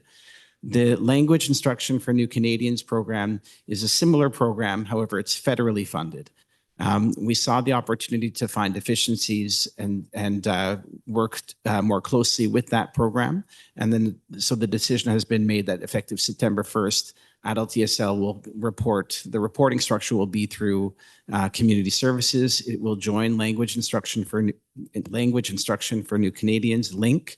Right now, we are the only school board where LINK and adult ESL aren't working under the same umbrella, and so they will be effective September. Okay, thank you. And that doesn't result in a change in the learner's experience, or how does it change the learning experience for those registered in each program? Just trying to understand what I can see from a systems perspective that might make sense, but is one able to target different learners? Like, would there be any changes for those registering? Thank you. Through the chair, the learners experience a little bit of a difference in terms of the levels that are taught in adult ESL and LINK, but really ultimately people have the opportunity to develop their language skills in English. Both programs require that they get assessed at the YMCA. There is an intake process, and so that process doesn't change. The decision for combining the program was to find down the road cost-saving efficiencies in terms of sites, in terms of opportunities for professional development and opportunities for working more closely with a program that offers the same program. But in terms of your question, the learner experience, I don't believe will be significantly altered. Okay, thank you very much. I also wanted to ask about consolidation of sites and if that's something that as a board we would be seeing. I am concerned because I feel that the sites are already sparse, and just having visited some of the sites, these are newcomers who many are walking to the sites. They're not always, some are, but not all are accessing transit as part of receiving services. They're still in very early days of being new to Canada and new to our city. And so I would want to make sure that as we're consolidating, we're really thinking about who's accessing and how they're accessing the sites. Thank you. Through the chair, there are no anticipated consolidations for this coming school year. When leases come up and they're to be renewed, that will be an opportunity for us to look at renewing leases. We have some of our programs operate out of our school buildings or non-operating school sites, and some of them are leased properties, commercial properties. We are doing a little bit of consolidation of sites not far from here, just north and west of here, where we have 4 different locations moving very close together into one site that unfortunately has been closed because of the reduction to LINK funding from the federal government. And so that was an opportunity for us to consolidate sites into a more robust site so learners have more choice in that location. So there is definite intentionality when we look at where learners are coming from and how far they have to travel. Okay, thanks very much. If I'm not mistaken, I'll have to go back and check our board update. I believe we as trustees have a decision on our board agenda tomorrow around advocacy for LINK, funding advocacy for LINK. And so just thinking this is very relevant for that if we're looking at some program merger, that the advocacy could take place across both orders of government for the kind of support that's needed for this very important programming for the city of Toronto and newcomers here. So thank you very much. No, I don't have time, but I am still concerned about the Learn for Life program increases. And thank you. Thank you, Trustee Earhart. Trustee Dawson. Actually, Chair, my apologies. You can strike me from the list. Thank you, Dawson. Thank you, Trustee Dawson. And with that, that concludes our list for this item. So thank you. We will move on. But before we do, we're going to declare a 45-minute recess. So we're going to go into recess until, sorry? That's good. No, till 6:45. We're going to do it for 25 minutes and let people have dinner. Well, I meant to 6:45 so that, Thank you for. sorry. We're going to reconvene at 6:45, which allows people an opportunity to have dinner. And I'm going to go on record that if I can't get this meeting completed at the end, then I will resign as chair of FPAC. Just putting that out there because a fourth attempt at this would be ridiculous. Okay, just saying. Okay, And so Chair, you're I- saying you need trustees' help with that. So judge yourselves accordingly, and I'll be watching.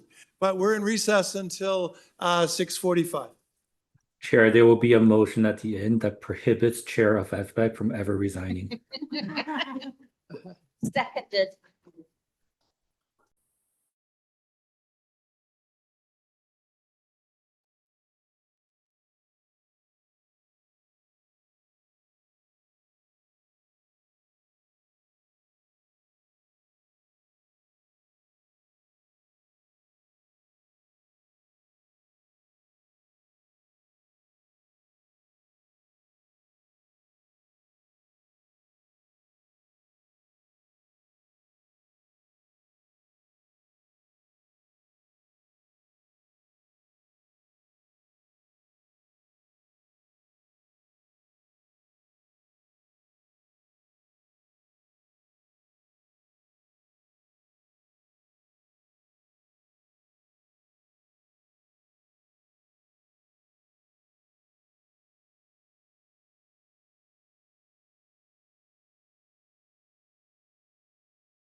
Thank you, trustees online. We're just going to, particularly those on the committee, we're going to try to do a quorum check so that we can begin shortly.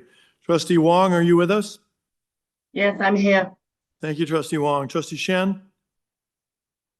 Yes, I'm here. Thank you, Trustee Shen. Trustee Lee?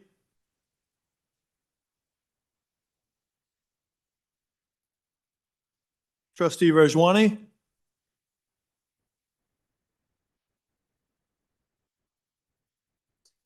Okay, we're still expecting Trustee Lee and Rajwani to return online.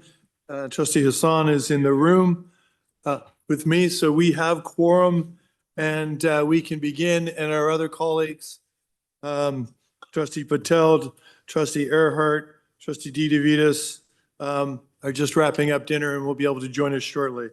So the next up is potential savings associated with the reduction of the positions originally funded through COVID and then eliminated by one-time funding that we have, as trustees, the board has approved.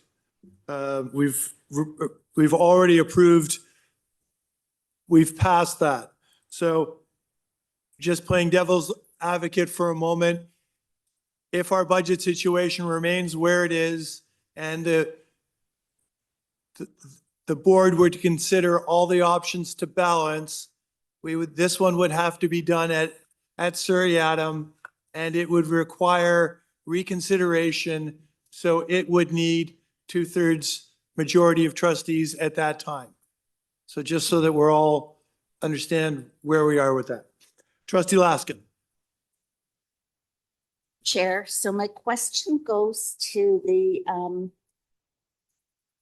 fact that school-based safety monitors, which are included here within this 93 million, 40 of them were approved by the board on March 5th, 2025. And that was also a board decision. And the 93 positions also include, sorry, I just have to go to my right data. They also include 11 child and youth counselors. So my question for you to staff is, were all child and youth counselors provided with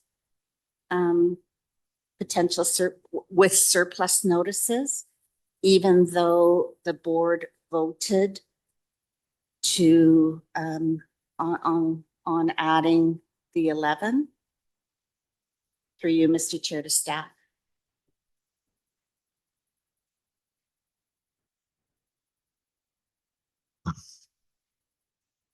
Through the chair. Bear with me just one second as I look at the list, and I'm going to say I don't believe so. However, I am confirming if you give me some time.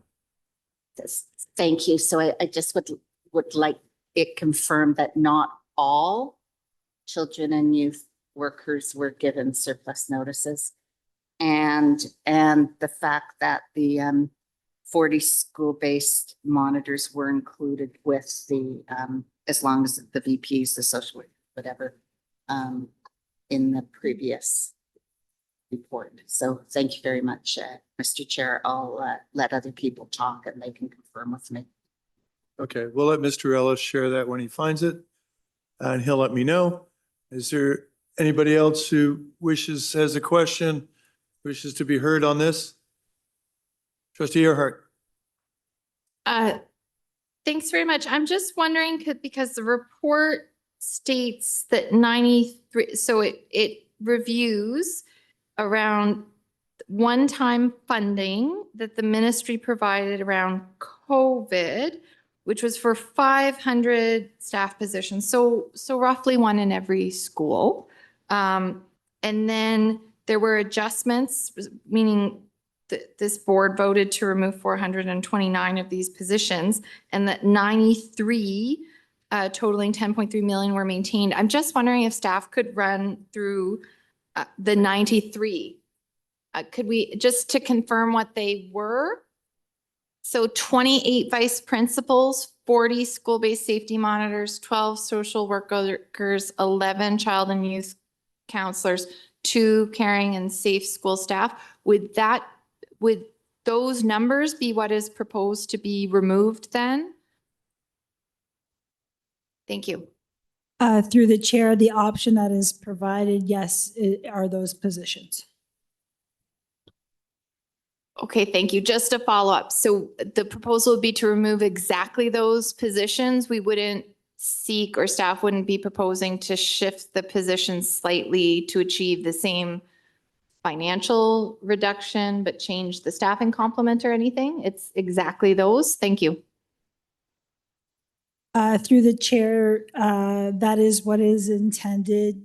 Yes, I think it's always possible to look at if there are other positions that could be reduced instead of those.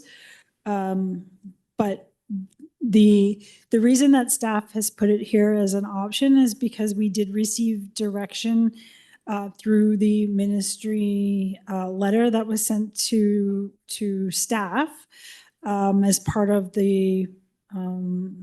their approval to approve the $28 million in proceeds of disposition, that any positions associated with one-time funding should be eliminated if the funding is gone. So that's why they are here as an option.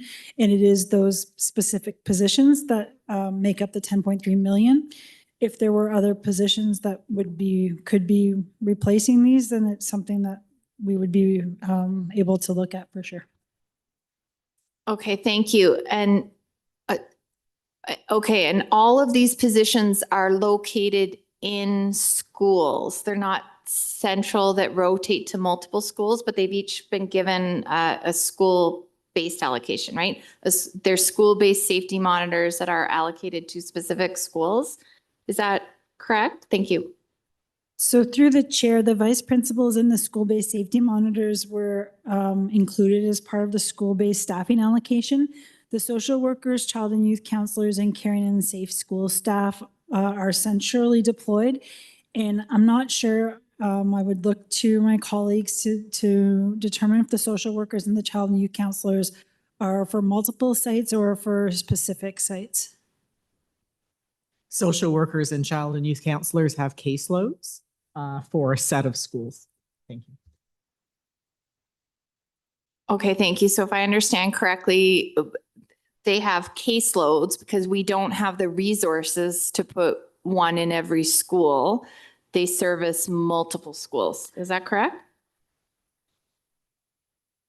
We don't have the equivalent of one employee for schools, so your characterization is correct. Okay, thank you. So just the ministry wrote us, so just to be clear, they wrote us asking us to remove these positions. They didn't specify which positions. They just said those positions with one-time funding last year. But we're also hearing from the ministry that they don't want us cutting school-based staff, of which all of these are either school-based staff or staff directly supporting schools through their caseloads. So I'm just trying to confirm that they specifically wrote us requesting that we make this cut as a board. Is that correct? So through the chair, one of their expectations when they were looking at the approval for the $28 million of proceeds of disposition related to the specific funding source. So I would assume these specific positions, yes. Okay, I just keep repeating it because I do find it, as a board, we chose to request the use of proceeds of disposition, which we know is selling furniture to pay for our services that we know kids need. We know because we're getting report after report after report that are describing situations. We're hearing it from the Ontario Principals Council. We're hearing it from various unions, that's teachers unions, asking for these kinds of supports. And we received explicit ministry direction to cut them essentially. And also we are not yet seeing a willingness to fund them in any other way. And so I'm just restating my understanding of that because I do find it very frustrating. And I wish we would have more of each and every one of these positions because I believe the information that is coming out report after report after report is showcasing the overwhelming need for these kinds of positions in our schools. And so I hope that when the Minister of Education and the other ministers around the table, and when the ministry is looking at how to support teachers, that they look at the assembly of positions that are needed at schools to support those teachers in classrooms in achieving the objectives of our schools, which are to be safe and caring places where children can thrive and achieve. So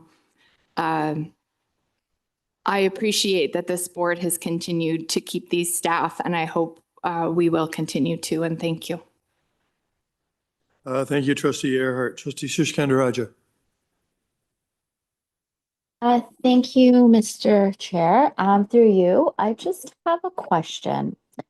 It's general in regards to staffing, but since we're here, I'll ask it. I just want to know, through you, Mr. Chair, what feedback are we getting from staff?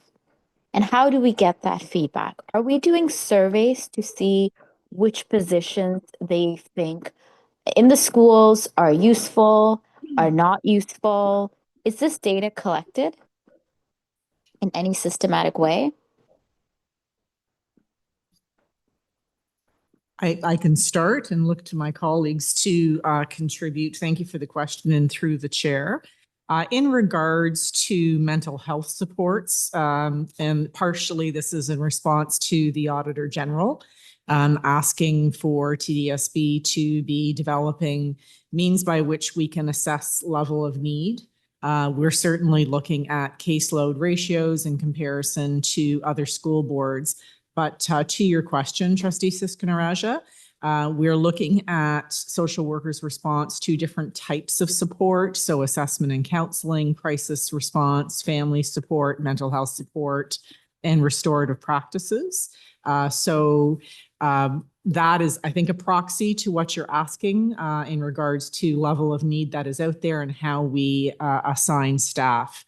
What I can say is each of those requests and needs from our students has seen an increase, which is also aligned to the Auditor General report.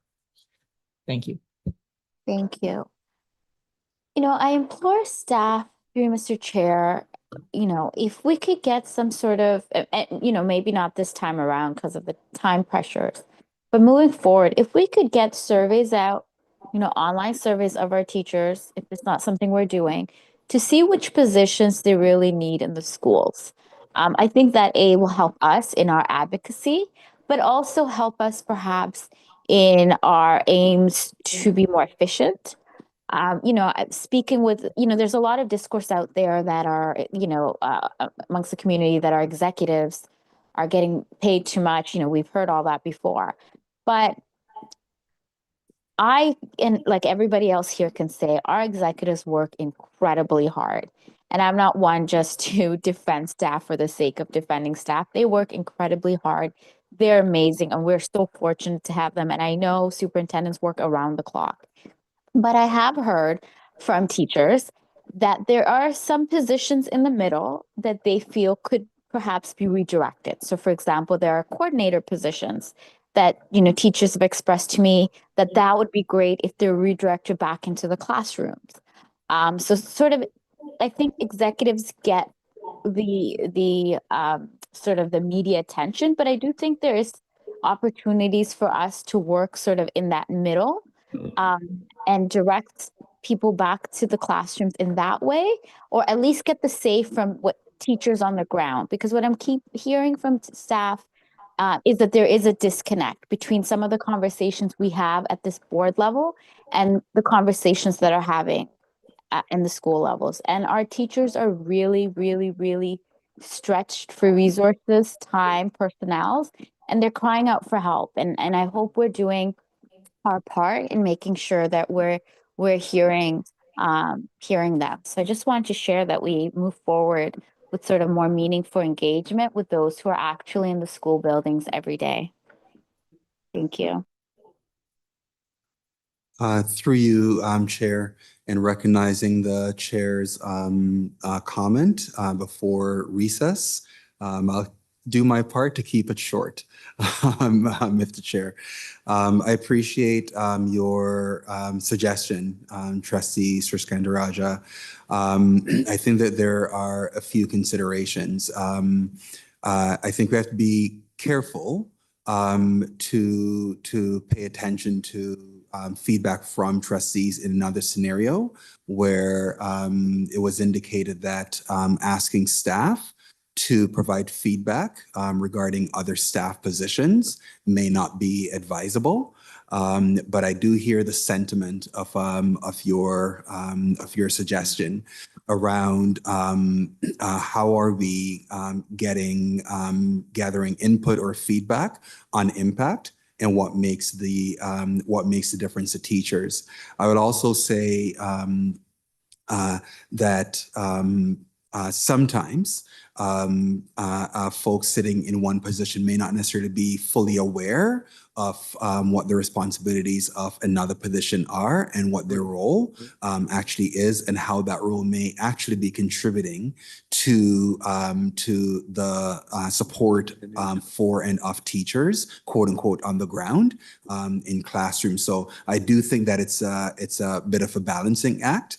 You know, and those are just a couple of the considerations. But I do absolutely take your point around staff taking a very careful look at all of the positions that we have, how they're situated, what's actually having an impact and not, and whether the way that we're presently using resources is the best way to use resources. So those are all really good questions for us to take away and consider how best to respond to the suggestion that your question is getting at, which I think is a good one. Thank you, Trustee Sriskandarajah, and through you, Chair. Thank you, through you, Mr. Chair. Yes, I completely agree with that, and you captured my sort of sentiment. I agree, right? If you ask the public, do we need trustees? A lot of them, or some of them, might say no, and I think part of that comes from not knowing the role and what we do.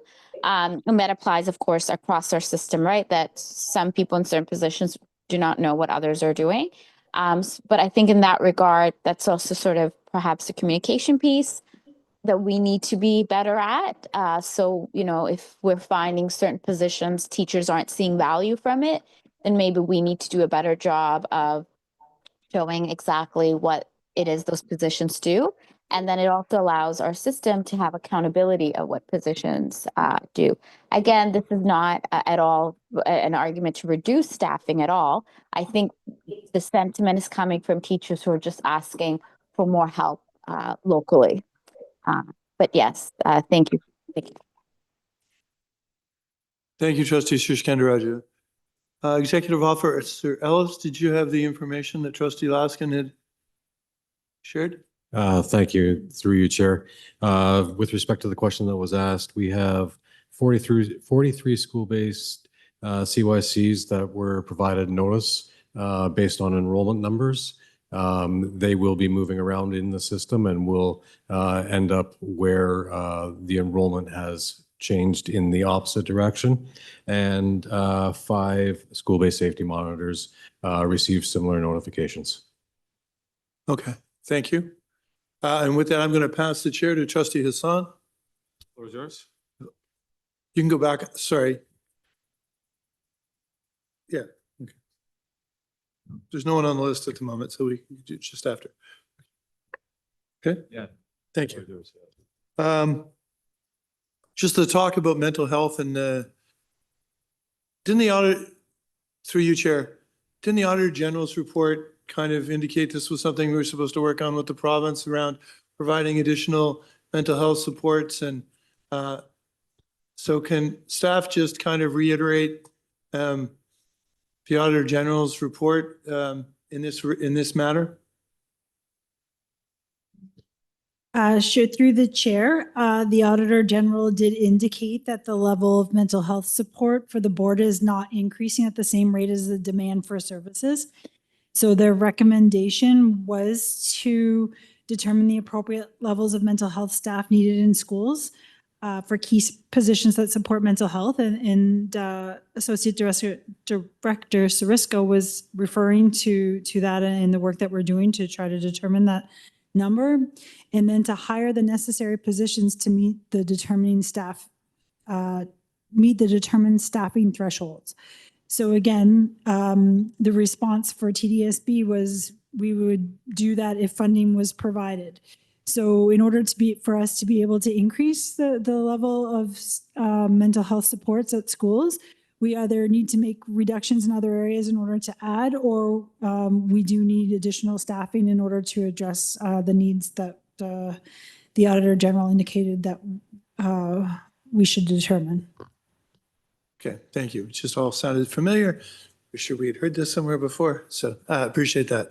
And with that, I'll take back to chair. Thank you. I have no one else on the list, so Trustee Laskin, you can follow up. Thank you very much, through you, Mr. Chair. Then what I'm hearing is all CYWs got surplus notices. Is that correct? Through the chair, no, not all.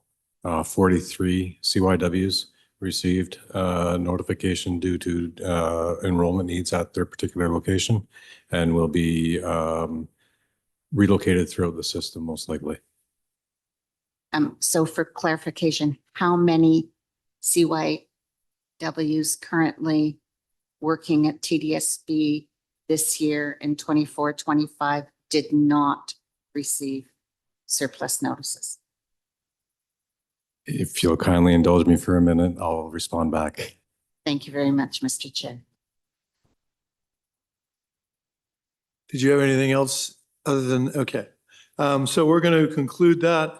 We will give Mr. Ellis an opportunity when he's got it to share that. And we're going to move on to third last of the items, which is new procedures and improved support for employers, and that with a potential savings of $5 million.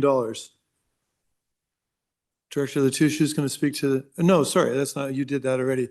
It was a while ago. So do we have any questions as it pertains to this area? Trustee Earhart. Thanks very much. I wanted to I was hoping I could be reminded of how much was saved last year in this area. This was an area that came to FBAC and that the board voted on with a presumption of savings for the 24-25 year. Do we have the number of what savings were achieved? Thank you. Through the chair. So initially, staff had indicated a savings of $7 million in the budget process last year. It was increased by 3.5 through the budget process to 10.5 million. At the revised estimates, it was adjusted based on our actuals at that time to 6.8 million, so approximately the 7 million. And right now, trends indicate that we may be in a little bit better off position, but our current budget is 6.8 million. We have included in the $58 million deficit a savings, of $5 million. So that 5 million plus the 6.8 million would mean that our savings expected for next year is 11.8 million. And so this would be an additional $5 million. But this doesn't just refer to sick leave. This refers to the work that people in culture have been doing in order to ensure that there are interim measures in place before somebody goes off on leave. And it's the work that they're doing to decrease the time that people are off on leave as well. And that wasn't included in the 11.8 million that was specifically related to sick leave. Okay, thank you very much. And I do wish to congratulate people on culture for the work here. I really do support investing additional resources to save money. And in my experience, that can often be needed, right? To be able to innovate, we have to make investments where we will realize gains over time. But just to clarify, so it's a proposal 5 million additional savings to be achieved for this next year, but sort of baked into the $58 million deficit projection is an existing, like an ongoing savings of 6.8 million a year. So the 6.8 million that was saved this year also carries over because it's an efficiency year over year. Did I understand that correctly? Through the chair, that's correct. So 6.8 million from the current year, 5 million in the initial projection for next year. So 11.8 million total. And then this is an additional 5 million on top of that. Okay, thanks very much. It's great to hear, but also unfortunate that our deficit position already incorporates efficiencies gained from previous years, right? Our deficit would in theory be worse if we had not achieved those gains. And so I feel like that's important to note, that this isn't starting new. It's building off of multi-year attempts at addressing this area. Do we feel beyond this year there's much more that can be done here? Like at a certain point, there will be no more gains that can be achieved. It's just the cost of doing business. Isn't that correct? We will never achieve 100%. It wouldn't be realistic. What do we have a perspective on how much more on a multi-year basis could be realized here? And thank you. Sort of within the control of TDSB. Thank you.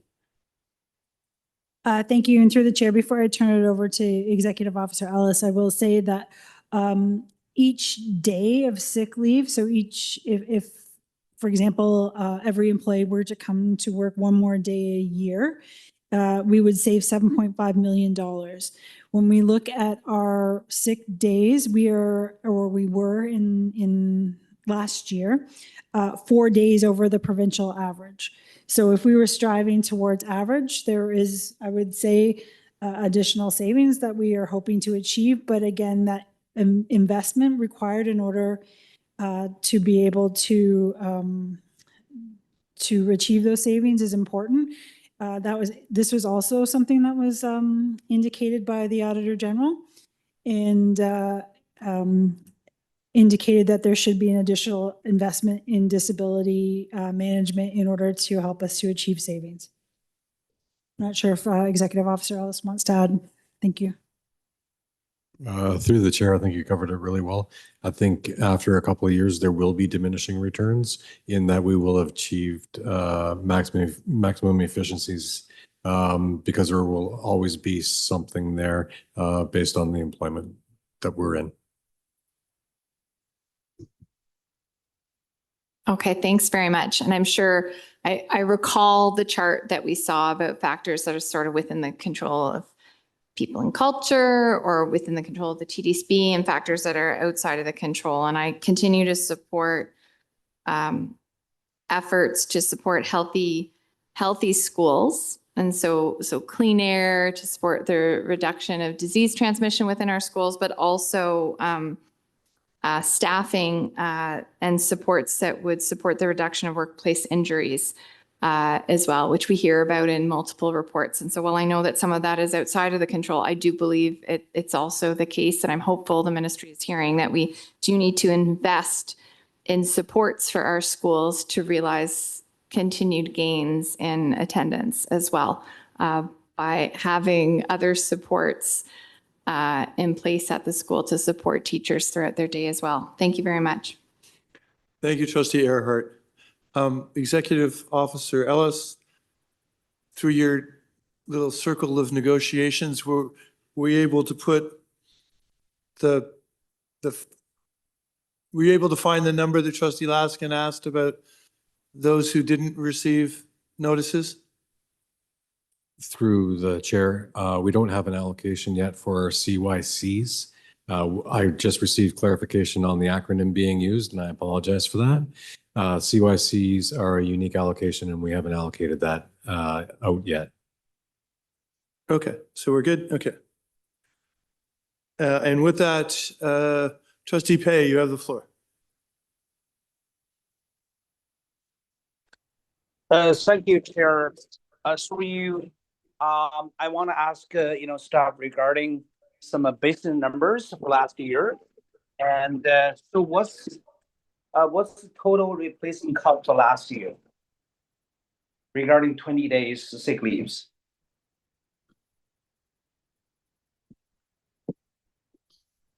Through the chair, we will find that through financial facts if you just give us a second. Thank you. Thank you. I heard is that the basic number is $5.6 million, right? Per day? Average? Sorry, the replacement costs are, I think, are 7.5 million per day. $77.5 million per day. So Through the 20 chair. days, that's pound is like $150 million.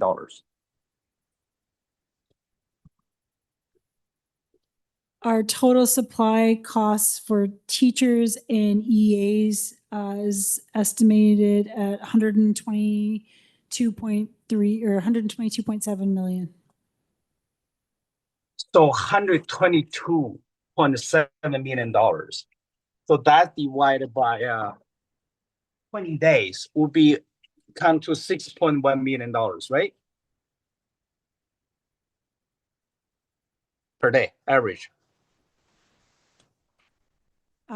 Through the chair, that's probably correct. I'm not doubting your math and I'm not doing it in my head. But I think the 7.5 number includes also other employee groups that we pay for in other ways. Through the chair, like our caretaking, although we don't necessarily replace them, we do have costs associated with overtime, etc. Okay, so just help me understand a little bit more about the number. So caretaking, how that gonna affect sick leave days? I just don't get it. It's like $7.5 million, but the total cost is $122 million, and the number is one is 6.1, another 7.5. So why there's a difference between 1.4 million? I just want to understand the whole picture a little bit better. Through you, Mr. Chair, the supply costs that were quoted to you were for elementary teachers and educational assistants from the financial facts, but supply costs for other classifications of staff that are in schools such as OAs and CYCs and CYWs will be on top of that. Okay. All right. So I just want to understand. So which number I really should take as our average cost for each sick leave days? Is 6.1 or 7.5? Through you, Mr. Chair, it's approximately 7.5 million a day. So 7.5 million a day. So the staff would propose for $5 million, right? For efficiency, So $5 million. So through the chair, I just want to be clear. There's 6.8 from the current year that will carry forward to next year, plus 5 million that was already included in our financial position. So we've already included approximately $12 million, and this is an additional 5. So the total savings expected for next year for replacement costs and for leaves is 17 million. So $17 million. So let's do a simple math. $17 million, 7.5 million. So that's roughly around 2.3 days reduction, right? Through the chair, that would be correct. Okay, 2.3. So I just want to understand, it's like how staff arrives this number, 2.3 million, 2.3 days for 17.5 million. million. I just want to understand how that efficiency be increased. What a measure that staff been putting in place to get that 2.3 days off the chart. So I will go to Executive Officer Ellis to speak to all of the initiatives that have been put in place in order to achieve those savings. So based on our historical trends, we're targeting getting closer to the provincial average with respect to our sick leave utilization. And if we take a measured approach in implementing our attendance support program, in implementing our interim measures with respect to investigation and other leave measures that we are putting in place right now, assuming that they will take some time before they get full uptake within the system, we're assuming a slow, steady march towards that provincial average. And that's how we came at roughly the 2.3 after roughly 2 years of working at it. Okay, thank you very much. As you chair, so I think the staff is asking for some investment to increase efficiency. So what kind of investment the staff really looking at right now? And what's the cost for that? Is that possible we can implement those investment right now, or we had to wait for next budget? So through the chair, I just want to be clear. So we estimated that we were going to have a $6.8 million savings for the current year based on the work that was being done by People and Culture. We do expect, again, based on our most recent review, that may be a little low and we actually may achieve more savings, but it really depends on sick leave usage at the end of the year. And so we are and continue to, and People and Culture continue to do all of the good work that they're doing, whether, again, it's looking at investigations, whether it is implementing our attendance support program that will, we will achieve all the savings that we can. And we do expect there to be additional savings this year. That will just help us this year and continue into next year. So there's certainly a lot of work that's happening. And that work is leading to savings, whether, again, it's somebody taking less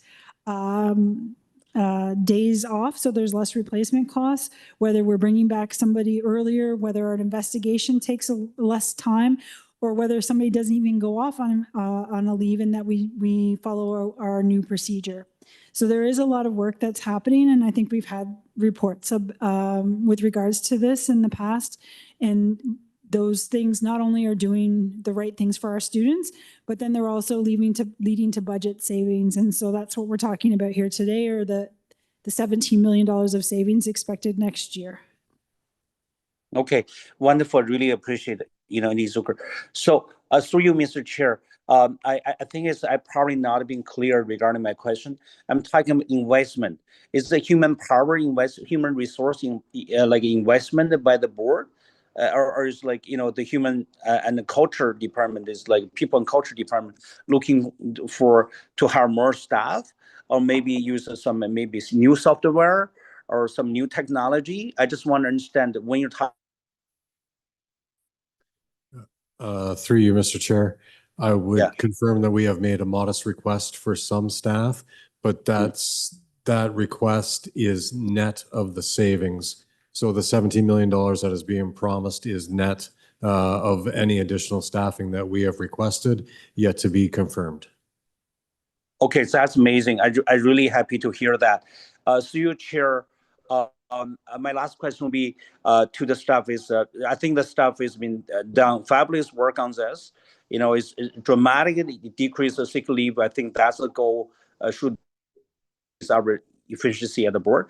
I think the staff are talking about max efficiency. So what's our target in terms of max efficiency? Because we know that we're 20 days, 4 days above provincial average 16 days. And now we're going down to, 17.7 days, to 16 days. We're just 10% more than the provincial average. So I want to ask the staff, through your Chair, Ms. What's the maximum efficiency the staff is looking at? Is 16 days, 15 days, or 17 days? So through the chair, max efficiency that I would expect to see is attaining the provincial average.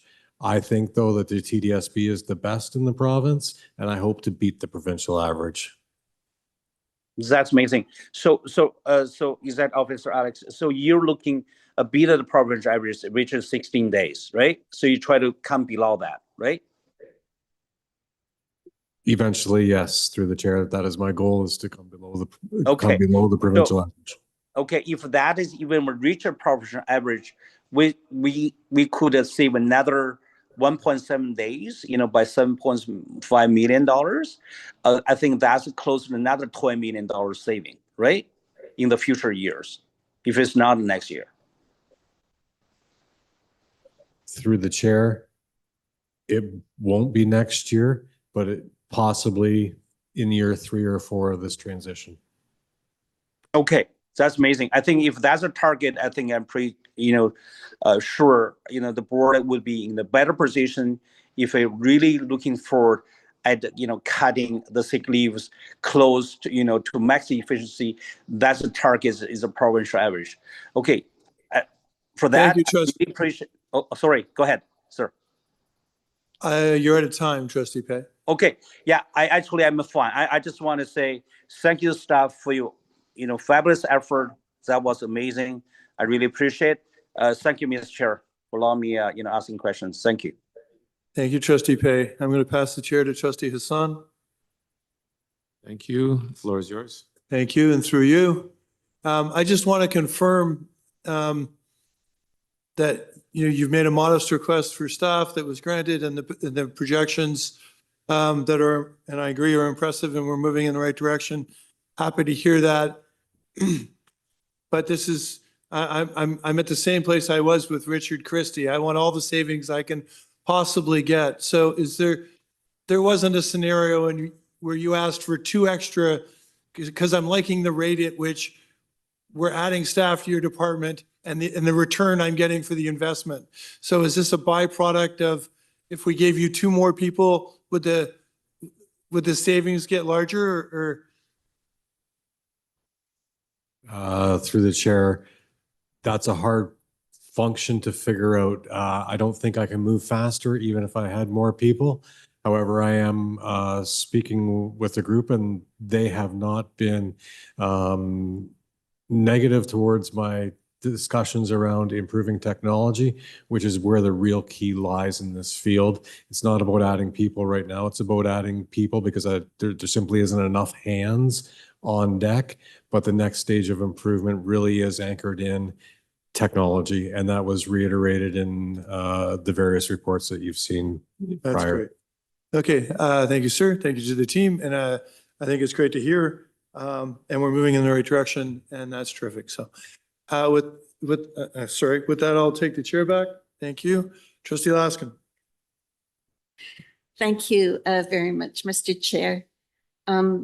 We have short memories. In 2012, when PwC investigated us, the last time PwC was in actual fact, the average elementary teacher took 18 paid days off a year, and high school teachers took an average of 13 paid days off a year. This was prior to Bill 115, when staff did get 20 days, but they could bank. So what was interesting then is that cost us 55 million more on supply teachers back then, 2012. So since Bill 115, from average elementary teachers hasn't gone up that much. 18 was 2012. Secondary's gone up significantly. So I think I just wanted to put a perspective here that we can have as many lofty goals as we wish, but unless the regulations change, I think it will be very difficult to get all the savings required to meet the provincial average. I think it's a great goal to have, but it depends on a lot of things. And you asked, Mr. Chair, about investments in more staff and people and culture. I'd like to know about investments in more educational assistance, because I'm really wondering if staff has done any analysis in the fact that we are integrating our kids with special needs, which I fully support, into our regular classroom settings without potentially the adequate support for the classroom teacher, which is then creating the classroom teachers to go on leave. So I'm really wondering if one of the goals could be a research or some analysis on the reasons why staff need to take leave. And if, as my assumption is correct, could be partially because of the issues within the classroom environment. And it's not a blame game here. I don't mean to imply any blame. I'm fully supportive of integration, but it only works with appropriate supports in place. So I'm really wondering about the cost of investment on the upside in terms of more educational workers support for classroom teachers versus what the savings could be at the, I don't know, I'm getting my metaphors mixed up, but I think you know what I mean. Like if we made that upfront investment, would there potentially be savings in the cost of supply teachers? Because staff would feel we're actually investing within the classroom environment in terms of trying to support them in the integration model. So through you, Mr. Chair, it's a long way of asking if staff have done that analysis. So my thought is, instead of adding more staff into people and culture to actually do the mechanical work, whether or not we actually invest in more supports for the classroom. Through you, Mr. Chair, to staff. Through the chair, thank you for the question, Trustee Laskin. I'm going to begin by saying the theme that you are discussing really is about the levels of support and how they may differ across our system, particularly for students who have an integrated model. We have heard, certainly anecdotally, that the level of need from our students is increasing. And to the heart of that question, that is eventually going to be elevated through our focus groups with a special education review that is currently underway. I think actually our consultation team met today for the third time. Our first approach with Dr. Perrick is to be looking at achievement and placement. The group is looking at a parent survey and a staff survey. So we have full confidence that the themes that you are putting on the floor this evening will emerge. I will say that when you mentioned an inclusion model, or that we're encouraging an inclusion model, I want to just reinforce that our parents really are the stewards of the placement for their children.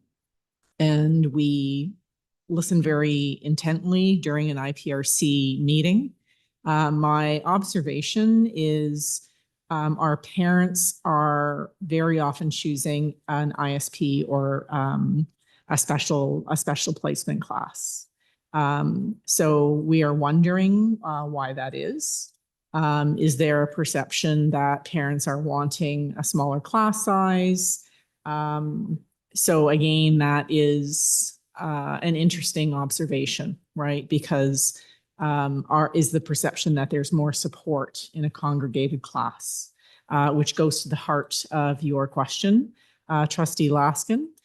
So I think for us, we need to be looking very carefully at the level of support in our integrated classes as well as our congregated classes, and be making sure that our support for all students and the placement choices for our parents are perceived as equally strong. So thank you for raising that. And we are certainly very curious about that and look forward to talking to our families. Thank you very much, Mr. Chair. I'm really glad to hear that that's one of the areas that you are investigating. Are you investigating that with classroom teachers as a client group? Through you, Mr. Chair, to staff. Thank you very much. And through the chair, absolutely. Our employees are a very, very important part of our community, and their perceptions and experiences are part of our study going forward. And I invite System Officer Michelle Lawrence to contribute. I see her having something important to share. Thank you for that. I just wanted to share that we have a new department in People and Culture called Health, Wellness, and Abilities. And that is where our disability case administrators and our health and wellness advisors, which is a new role for us, work, as well as a senior manager, an experienced senior manager with school board experience. And what we are doing is having those individual meetings with staff that are off work to talk to them about the challenges that they face and supporting them in an early and safe return to work. So we are getting to the heart of and documenting the reasons that our staff are out of classrooms to work as a system to make classrooms more welcoming and supportive of our staff as they return. So mental health resources are available, as well as many other resources that staff can take advantage of through the various benefits programs that we have available to different groups. So I just wanted to highlight that as well. Through you, Mr. Chair, just to follow up, I appreciate that work provided to staff. My concern is more when they return in the classroom, will it be the same for them? Through you, Mr. Chair, to staff. And thank you for that question. So with the additional staff that we have received thus far, we are now having regular check-in meetings every 4 weeks once an employee has returned to work to ascertain the success of their return to work based on their plan. Thank you very much, Mr. Chair. That's really good to understand, and I look forward to that report coming to board, so we'll know more. Thank you. Thank you, Trustee Laskin. And the savings would be, not only would there be savings associated with the potential less time off, but the benefit in the classroom all the time would also be beneficial. And with that, Trustee Lee.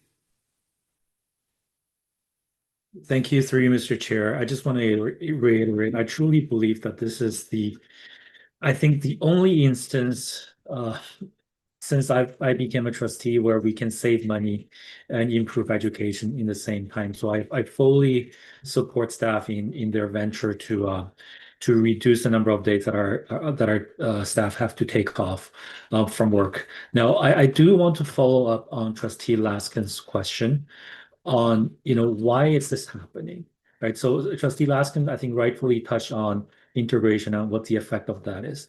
I guess my question to staff is, when we look at other boards in Ontario, has integration been having this similar effect to their days leave taken by staff? Thank you for the question.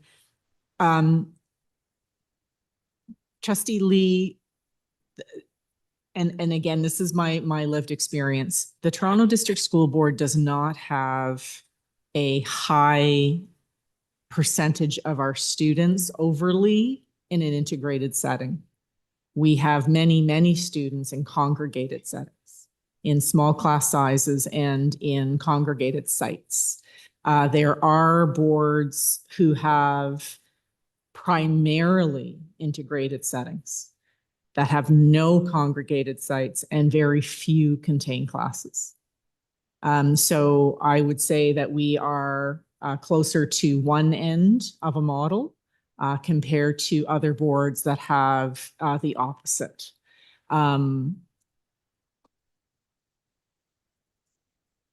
What we are curious, staff are curious as to why parents, when we're at an IPRC table, are very drawn to having a placement for their child in a congregated site, in a small class setting, whether that be in a congregated school or within a ISP, a small class setting. Students who and families who choose an integrated setting for their child need to feel confident that the level of support that they are receiving is strong and equally strong to a congregated environment. There is a lot of research about integration and the benefits of integration. A child will learn from same age peers, they will have friends, and that's not to say or take away from students in a congregated site. One size is not the same for every child. But we do know that when we get the level of support right, students meet with great success no matter where they are. What our goal is going to be is to make sure that that level of support is considered by families and felt by students and experienced by staff as being equally strong. And we're also investing in the professional learning of the educator to meet the needs of the child in their class. So I hope that that was a long-winded answer. Just I wanted to reframe our understanding collectively of our support model of special education supports. So thank you for that answer. It's a good one, and thank you for letting me know personally that we have less integration comparatively from other boards. Now, every time when I bring up this conversation about staff absenteeism at the frontline level with school staff and teachers and parents and administrators, the consent that I get is that the model that we currently have is not working well. I think our staff are very professional, so they haven't come out straight to directly target integration as a driving factor to some of the challenges that we face. But every conversation I ask in every school at the frontline level, when I say why do we have these absenteeism issue? What gets brought up is, hey, listen, integration is a great idea, but it's not being executed with enough support for the teachers. And what they're not saying that this is a reason why teachers are taking days off, but they're saying this to let me know that our teachers are feeling a lot of stress in the classroom, in their work settings, and that's definitely not helping their absenteeism statistics. So given all of this, and given what we believe on integration, given that we have a target to reduce, are we doing anything to see if we are executing perhaps a good strategy in a way that's not optimal for frontline staff? Thank you for the question, and through the chair. Yes, we are, Trustee Lee, and thank you for sharing the anecdotal information that is shared to you. And indeed, we hear that as well. So very actively, we have launched the Special Education Review, and part of the first analysis that we are conducting is looking at achievement for students within our various class types.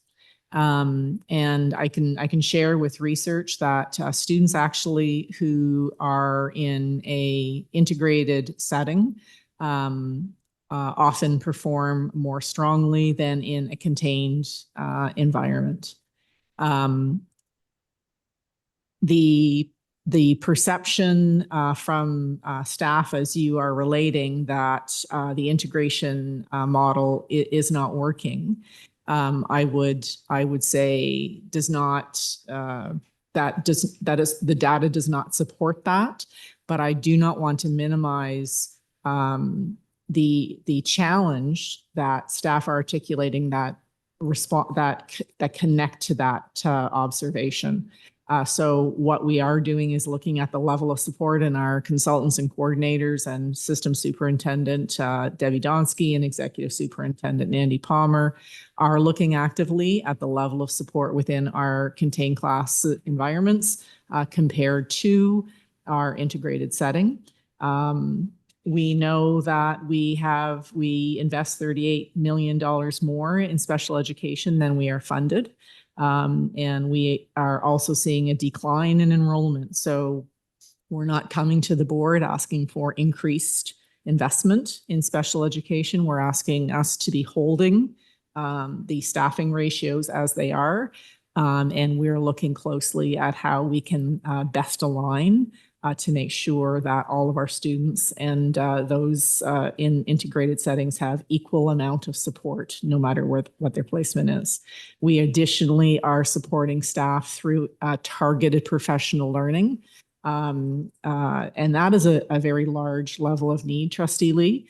And I can also say that through Executive Superintendent Palmer's leadership, we have just been approved TDSB, Special Education Qualifications, to be launched in the fall, which is an amazing, amazing step because these courses being offered to our staff are going to be TDSB centric and talking about our students and the unique experiences in our schools. Thanks. Thank you. That's a really comprehensive answer. I really appreciate it. I think I applaud our focus on student achievement. It is definitely my first focus. And this is where I'm going to be really tough on our senior team. We're focused on staff well-being right now, and we're tying staff well-being to a budget line item. So student achievement being important, we also need to make sure that our staff can continue in the long run, right? So we don't want to burn our staff out while keeping student achievement high. And I applaud us reviewing our entire special education model. My last question is, are we being open-minded on the adjustments that we could make between our congregated model and our integrated model to perhaps divert more resources one way or another to provide an integrated classroom with more support? Thank you for the question, Trustee Lee. Part of the conversation is a deep understanding and building shared understanding with school communities about ministry class sizes. And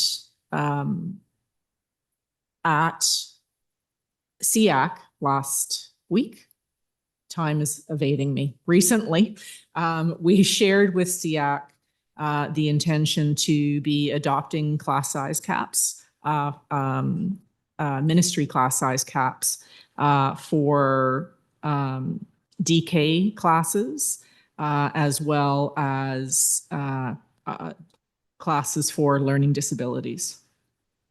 We shared with SEAC that we're adopting ministry class sizes in our special education plan with the intention of across our system, we will be able to place more students in those classes, but at the same time, we're going to be achieving efficiencies. And the intention is to take those efficiencies and to be thinking about that instead of, I'm just going to make up a number, 10 teachers for DK ISPs, we would convert that to other types of staffing like EAs or SNAs to be, again, meeting needs across our system in other sites. That's a difficult conversation. when we're talking about redistribution. SEAC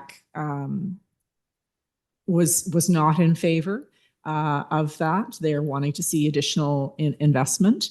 Ultimately, that operational change to the special education plan will come to the board for approval.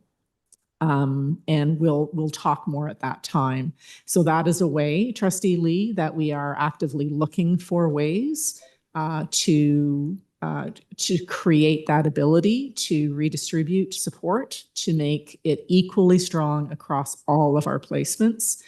But when you're talking about redistribution, it's difficult for families or communities. And we had really excellent conversation with parents who were deputing that evening and present in the audience that I was and Andy were trying to help them understand that students in a mainstream setting have needs just as complex as students in a congregated site. So I think there are many more conversations we need to have together on this topic. Thank you.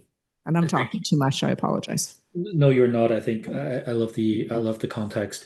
Through Mr. Chair, SEAC members and the members of community has also been asking us for support in the integrated model, right? So I think from a strategic perspective, we either believe integrated model is the right way to go, or a congregated model is the right way to go. Or we say for some kids it's integrated, some kids it's congregated.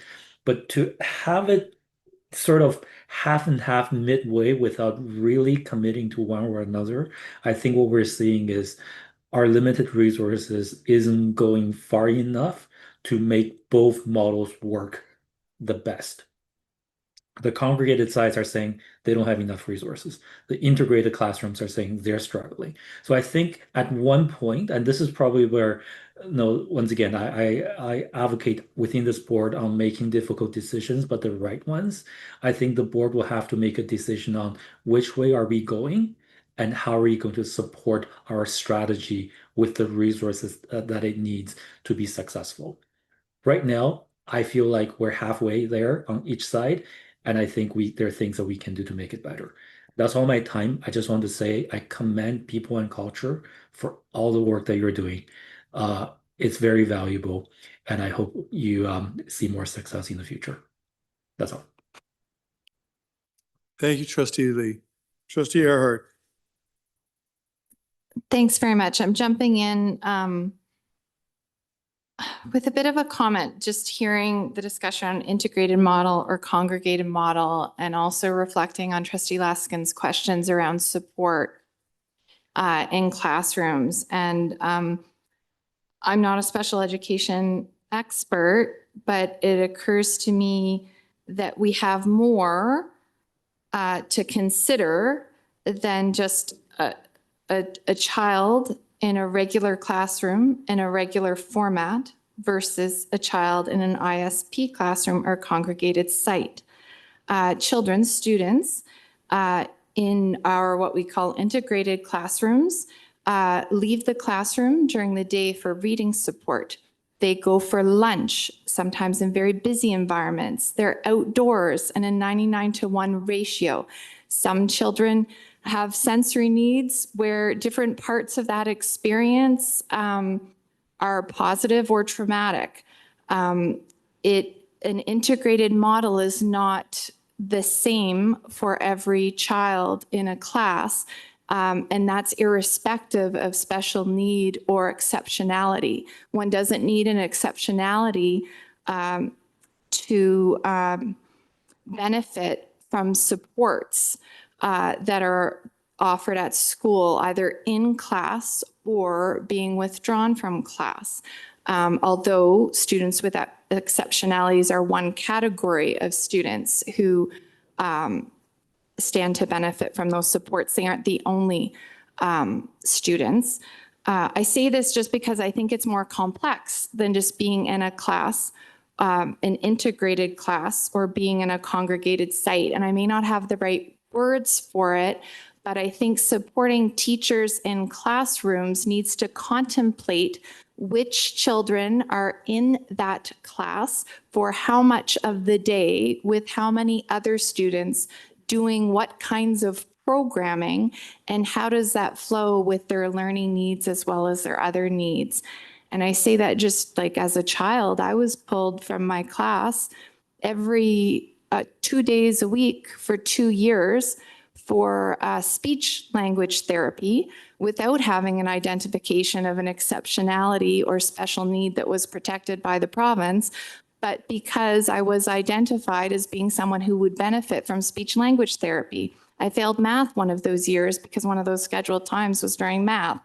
But in the long run, in the supports I received publicly in grades 2 and 3 benefited me well. And I think prevented me from outbursts in the classroom because I was struggling with speaking. I give that as one example, just to articulate that I think the questions are different than just an integrated model or a congregated model, how we support our students and how we support the staff who are in these rooms all day with these kids with an immense diversity of needs that are not being funded and supported anywhere in the classroom, in the lunchroom, in the playground, or when they're going to their homes at the end of the day or on the weekends for their extracurricular programming. We're not seeing the supports as being sufficient anywhere. And so I believe that's what staff are facing every day. And I recognize it's incredibly challenging, but I don't think it fits neatly into integrated versus congregated. And I think we need to also think about it in that way, how we can provide staffing supports however we can to support these kids and the staff in those classrooms with them. Thank you. Thank you, Trustee Earhart, and thank you for your personal reflection that helped put that into context for us. Trustee Pay.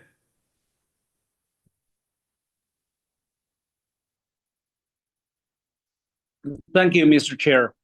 I think we're being discussed quite a bit regarding how we can make our administration side more efficient so we can cut down the sick leaves. I think people and culture have been done a fabulous job to achieve that for the initial goal. Looking forward to that, the future goals can be achieved as well, which is reach to the maximum efficiency to the provincial average sick leave days, which is 60 days. But I want to ask the staff a question regarding the research. Through you, Mr. Chair, may I ask the staff that if it's possible, can we do some research regarding why TDSP teachers or staff take too many sick leaves? What's the reason for that? What kind of support they're looking for, so we can support them in the way that they can cut down their sick leaves. Has staff ever thought about it, or is the intention already their intention to do that? Thank you, Mr. Chair. Through you.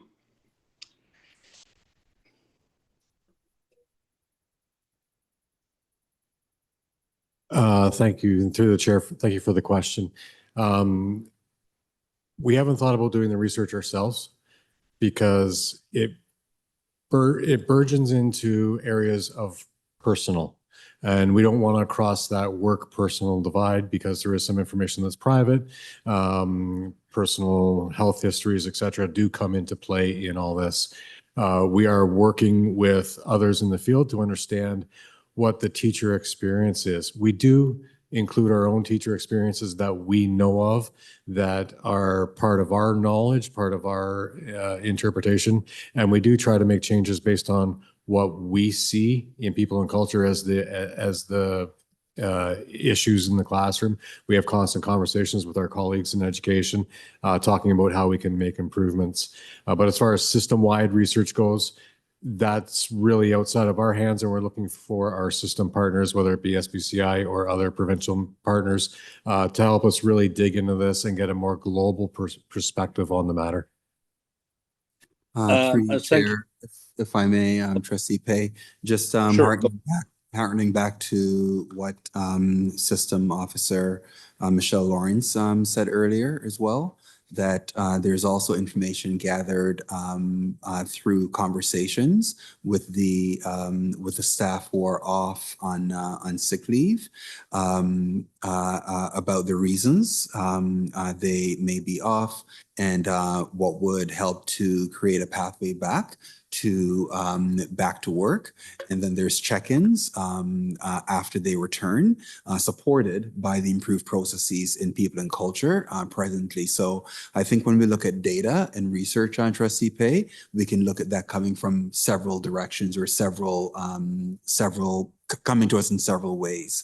I also note that some of the patterns of absences are provincial in nature and experienced by other school boards as well. So on a provincial level, there would be information that we can draw on there as well. And then thirdly, just want to add that locally, people and culture staff are in regular communication with unions and federations, and information is gathered there as well. So happy to take it away, Trustee Pay, to see what additional information we can gather to inform continued improvement of practices locally, to make sure that that staff are attending the workplace and that we as a system are paying attention to the areas of care and need that we need to make sure that staff are well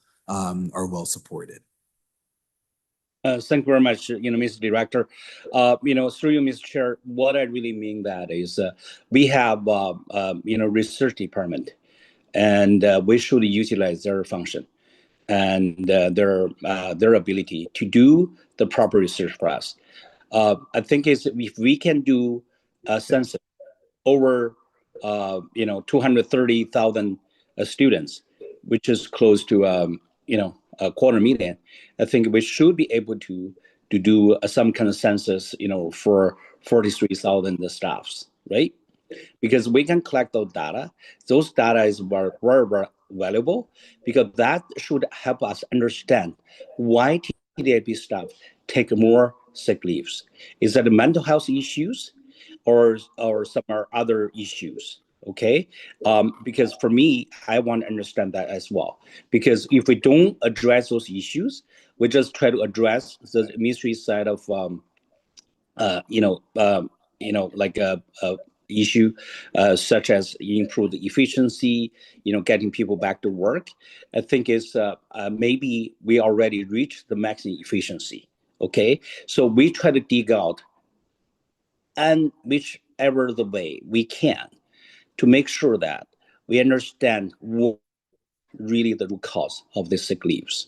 So through you, Mr. Chair, I would highly recommend, the staff that try to do a research like that, and they try to, shine some light into the key issue regarding the sick leaves. But to be honest, I'm not a committee member, and if I just hope I don't really need a more motion at the GPC or PPC, to carry forward for this type of very important work. Thank you very much, Mr. Chair. So I just want to get some response from the staff. Thank you. Thank you, Trustee Pay, and that's certainly a recommendation that staff will take back for further consideration. Thank you for that. Thank you very much, Mr. Director, and thank you, People and Culture, especially our executive officer, Alex. You have done fabulous job. I don't know how many months you've been on this job, but certainly you have done tremendous, work for us, and make us so happy that we inch closer to balanced budget. Because in my opinion or position, I would never want to cut the education, especially for the children. So I would, Wes, as a staff, just dig out deeper, see where we can have the save come from without cutting the actual program. Really appreciate it. Thank you very much. Thank you, Chair. Thank you, trustee Pay. And that concludes our discussion as it pertains to new procedures and improved support for employers. Next on the list is the commitment to nurturing local schools and a potential savings of $600,000. Does anybody have any questions for staff as it pertains to this option? I'm ignoring you. We're not. Trustee Earhart. All right, thank you very much. And thanks to everyone for your time and answering my questions. In this area around commitment to nurturing local schools, I wanted to ask around whether it was referring to elementary alternative schools, like elementary alternative schools or secondary alternative schools. Through the chair, we are looking mostly at secondary right now, and it is just, again, looking at where we can provide. It's a small amount and it's nominal, and it's a start to looking at making sure that we provide programming in local schools where we can support students in local schools. So not all of our students need to go to an alternative school. They may be served well in their local school. And obviously that doesn't mean that we're getting or that we're eliminating alternative schools. I want to be very clear about that. It's just making sure that not all students have to attend an alternative school in order to get the programming that they need. And in most instances, will be able to receive that programming in their local school. So that's the intention. The savings would be, again, we do supplement the class sizes of the local schools or of the alternative schools. And so this was a nominal amount to look at. Even in second semester, are there savings that we can have? We know that we won't be able to make any changes for first semester, but it's how do we possibly reduce it for second semester based on, again, achieving or supporting students at their local school. Okay.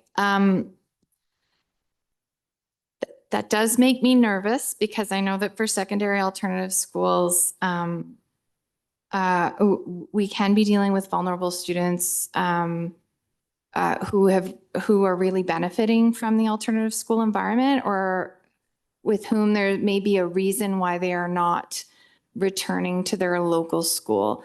In my experience, in some cases, they were never at their local school. They may have been at another school, and in any attempt to withdraw from the secondary school would actually put them at a third school. And for many, they feel they don't have a bandwidth to start at a third school community within their secondary school careers. And so that may be unique to my ward, that particular challenge, but it's one I hear frequently because of some unique restrictions that are present in the ward that I represent as well. But really thinking about what the experience is for these students is very important. And the staffing is incredibly limited at our secondary alternative schools right now. Threadbare. And so I'm personally very,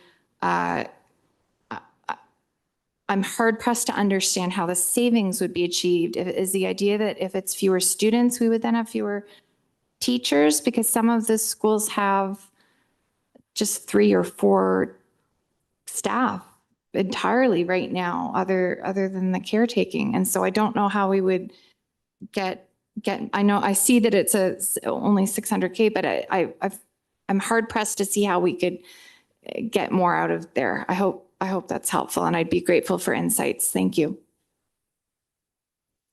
Thank you, and through the chair. So I just want to reassure you, Trustee Earhart, that wouldn't be the intention at all, is that if the alternative school is the appropriate place for a student, then the student should be at the alternative school. That is, it's more so if they are going there because they would like to be at their local school, but they don't feel like they can get the programming that they need.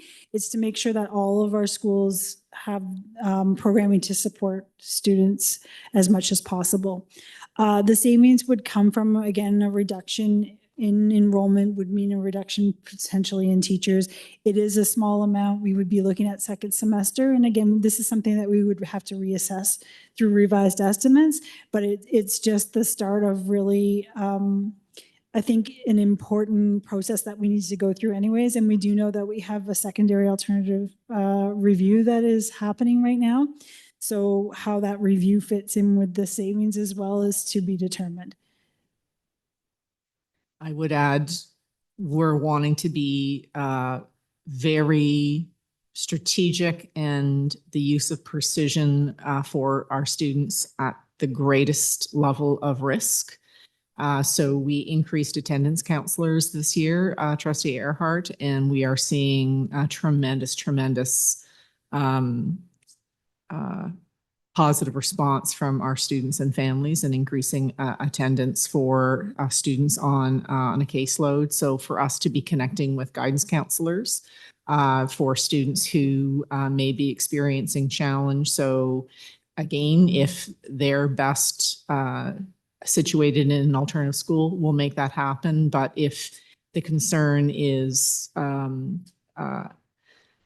a disengagement from a school and it requires counseling attachment to a caring adult, we want to be sure that we've tried that intervention for our students. So that's why we've phrased this as investment in our local schools, to be making sure that each of them have a really, really strong network of support for students, particularly in great risk.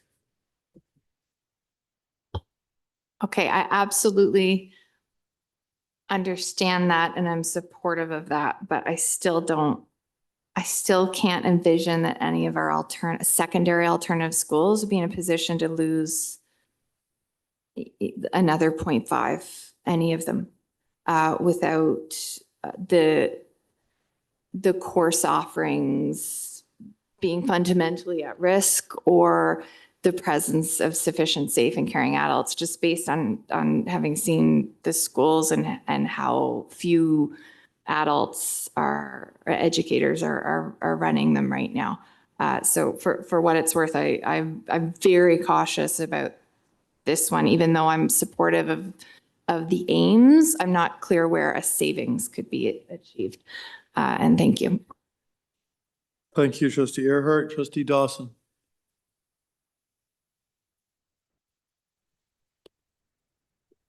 Thank you, through the chair. I'd like to understand a little bit more what we mean by if students' needs can be fulfilled by regular programming, and they don't need an alternative secondary school. So just with secondary schools, I have a number of them. There are, 10 kids in some of them have 5 kids. Some of them, they are not in the whole school. So they're not meeting our ratios currently, but I can tell you that those kids would not be alive. A lot of them would actually literally not be alive if they didn't have those programs to go to. So it really disturbs me that we're looking at reducing staff in any way in those schools. But can you explain a little bit more about what you mean the needs could be fulfilled in a regular school? Because I just, it's not computing for me with those kids specifically.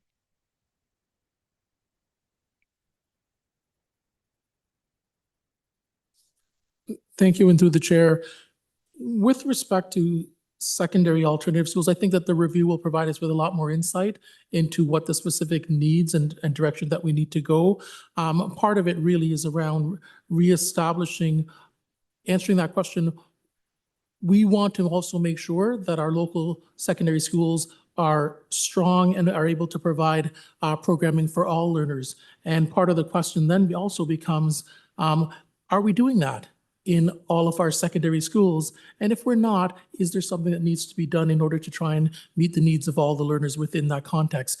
Alternative schools will always be an option for certain students within our school community. Certainly, having been a principal for one of the secondary alternative schools, it is an unbelievable learning environment for students. And one of the things that you notice is that certain students feel that they belong, and that sense of belonging and that sense of pride. But we also want to make sure that all of our schools, including our local secondary schools, are also places that they belong. And so that's what we're trying to get at, partly through the review. Thank you.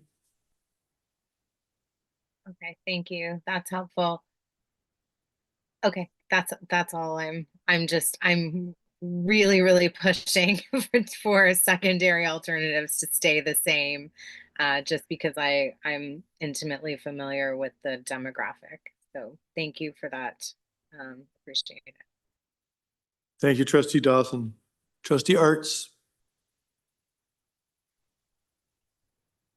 Hi, thank you through you, Mr. Chair. I wondered if staff could comment with regards to this approach. I think it's been brought up at with the data that's coming out of the secondary review, the secondary alternative review so far. A number of pieces that have been highlighted is the high proportion of students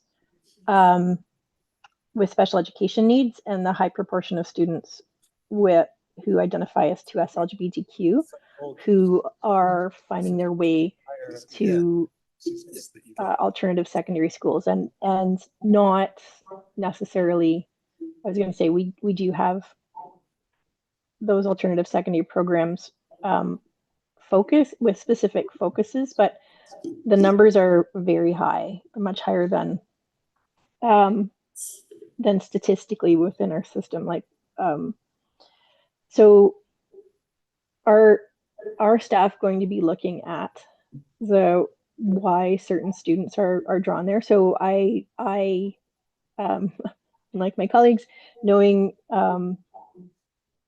alternative secondary schools and some of the students that access the programs, I will be frank, and I've interacted with a number of families where kids have found their way to alternative secondary schools because they have not been supported at their regular school. They either, they didn't fit into this, they're the round peg or square peg in the round hole, and should have found success at their home high school with the proper approach and proper supports.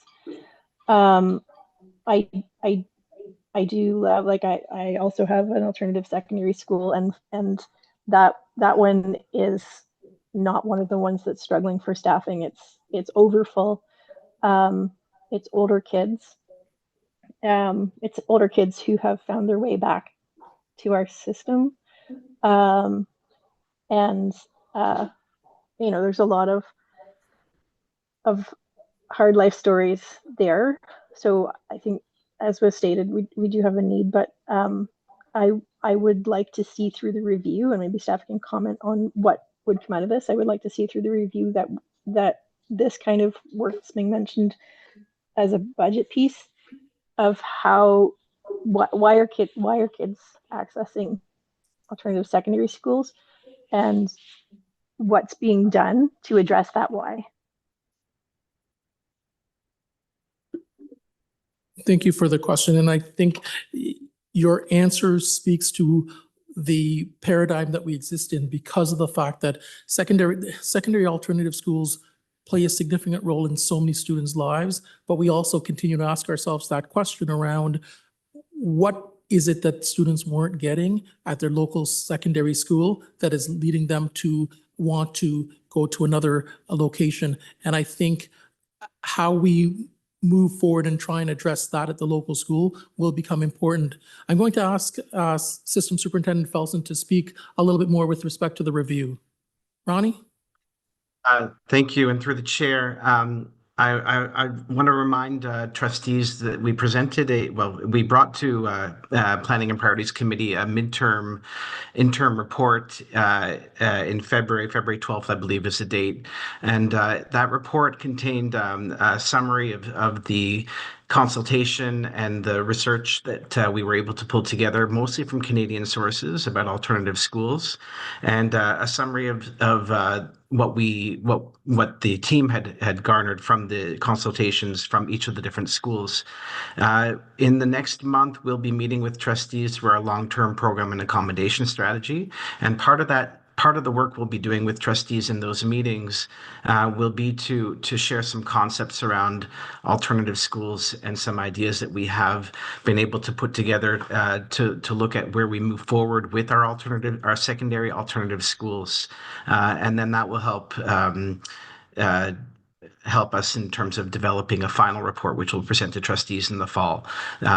All the trustees who spoke about the importance of secondary alternative schools tonight have touched on really important things and really clear messaging that we've heard from community and from students and staff and parents that are in those schools.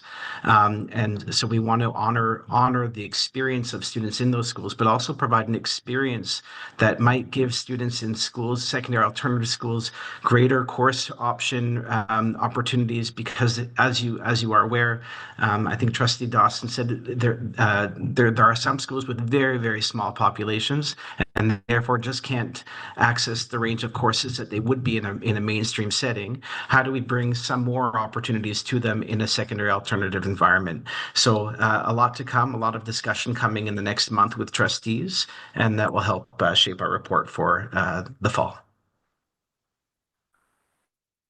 Thank you very much. Thank you, Trustee Arts. Trustee Laskin. Thank you very much, Mr. Chair. But before I ask my question, can I just confirm what time you were expecting the meeting to end so we know whether or not we still have you as chair? You're trying to run out the clock? I'm not sure what the point of the inquiry is. If I tell you where the line is, then no, we're just Like you in a didn't perfect, set a date, like you perfect needed world, to be it'll still finished by be today. 8:30? It'll still be Today. today. Today is thank you. I just thought maybe we were like aiming for 9 or 9:30 or something, which might be a good goal.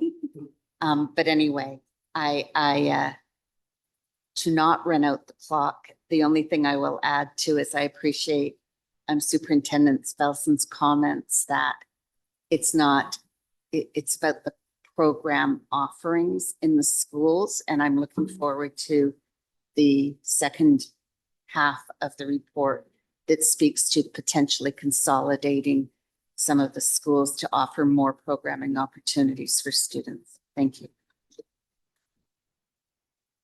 Thank you, Trustee Laskin. And I think that concludes our list as it pertains to the nurturing of local schools. So we move on to the last option for discussion, and that's a review of reduction of central department budgets for an estimated savings of 7.5. And we'll begin where we left off. Trustee Laskin. Thank you very much, Mr. Chair. We had a TLC board meeting at noon today to accommodate this meeting tonight. And what was proposed and what you'll see in the recommendations from TLC is they have already reviewed their budget to find the 7.5% savings without detrimentally affecting the work of TLC. And I was very pleased to see that they proactively have done that. Thank you, Mr. Chair. Thank you, Trustee Laskin. Do we have any other trustees with questions as it pertains to this option?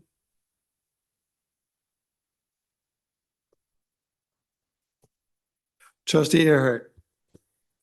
Thank you. So in reading this one, it notes 7.5 million in savings, with examples of reviewing licenses, paper usage, technology purposes, and subscriptions. And so not being an educator, I had a hard time with this. Like, how much paper do we use in a central budget? Like, what kind of subscriptions do we have? So I'm wondering if you could give some examples of what this entails. Like, are we talking about software licenses that are used at schools across, or how does this add up to 7.5? What kinds of things are involved? It can't just be a Globe and Mail subscription.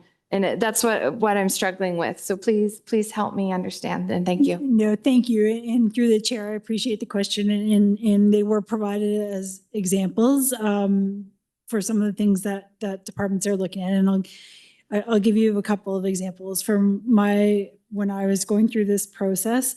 I was looking at all of my small budget lines and then saying, okay, like if my budget for paper is $1,000, but I look at my past history and I've only spent $750 or $800, then I've been reducing it. So that's one way that small chunks from sort of each of the line items that are there compared to actual spending in the past.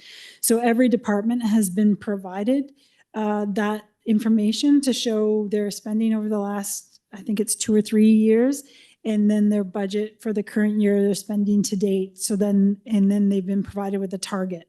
So for somebody who has a small budget, it's a smaller amount.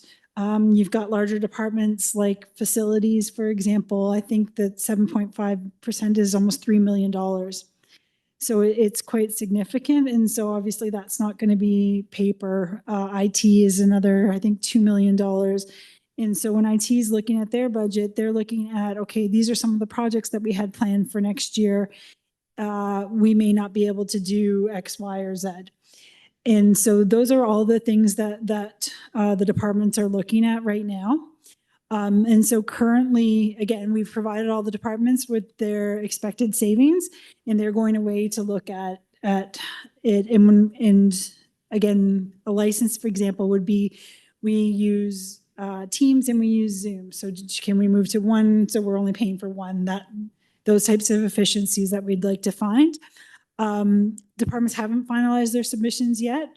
And we know that it's challenging, and we've heard that it's challenging because, again, this isn't the first time that we've gone to these departments to say, hey, can you take a look at your departments and reduce by a certain percentage?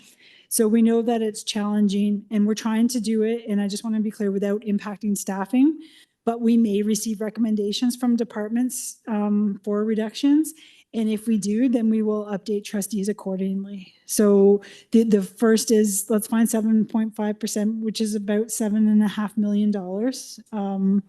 And how do we then do it without an impact as best as possible?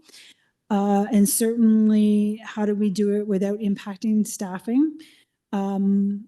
And then thirdly, if staffing is at all suggested, we will come back to trustees because the report does say that it's not staffing.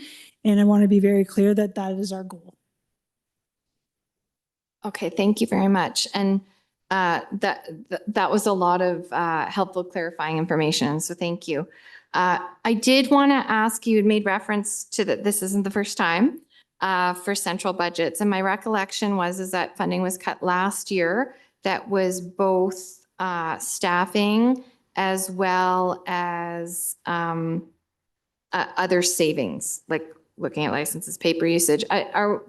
Do you have on hand some of the information about the most recent budget rounds and some of the efficiencies that had been found, as well as cuts that were made in terms of central staff? My recollection is last year we did an entire reorg to support reductions in central staff, including superintendents, facilities, team leads. That's my recollection. But could you help remind me? Thank you.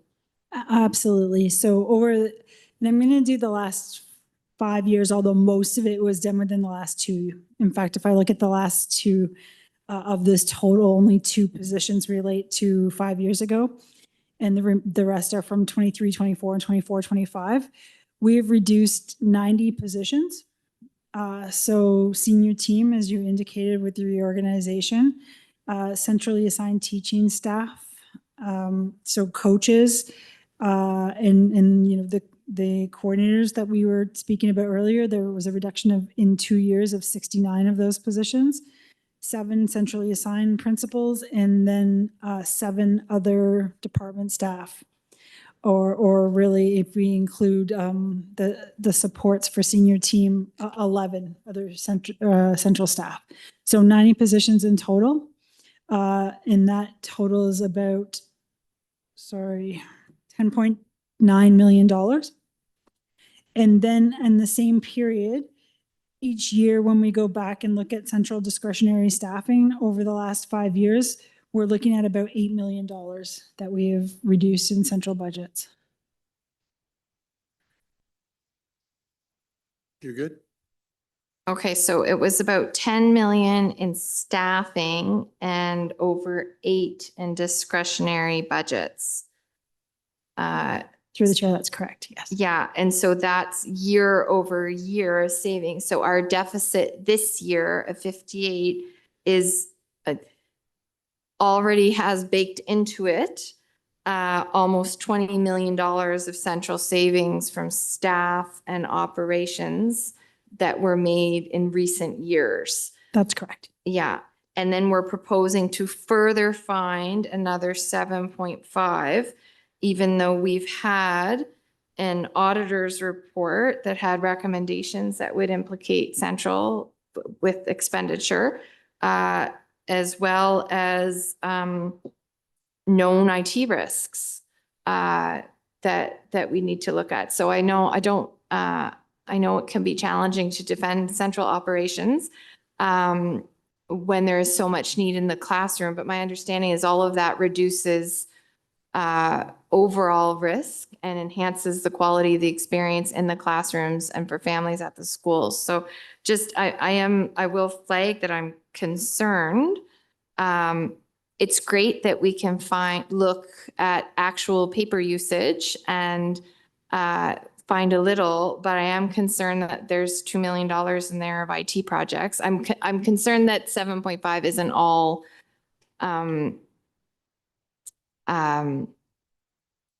that kind of efficiency, but it's looking at programming reductions that we need for the system to promote innovation and reduce risk. And so I didn't support the central budget cuts last time, and I am unlikely to until I hear more information about what it is. I know I will be challenged because I feel like there's not $7.5 million worth of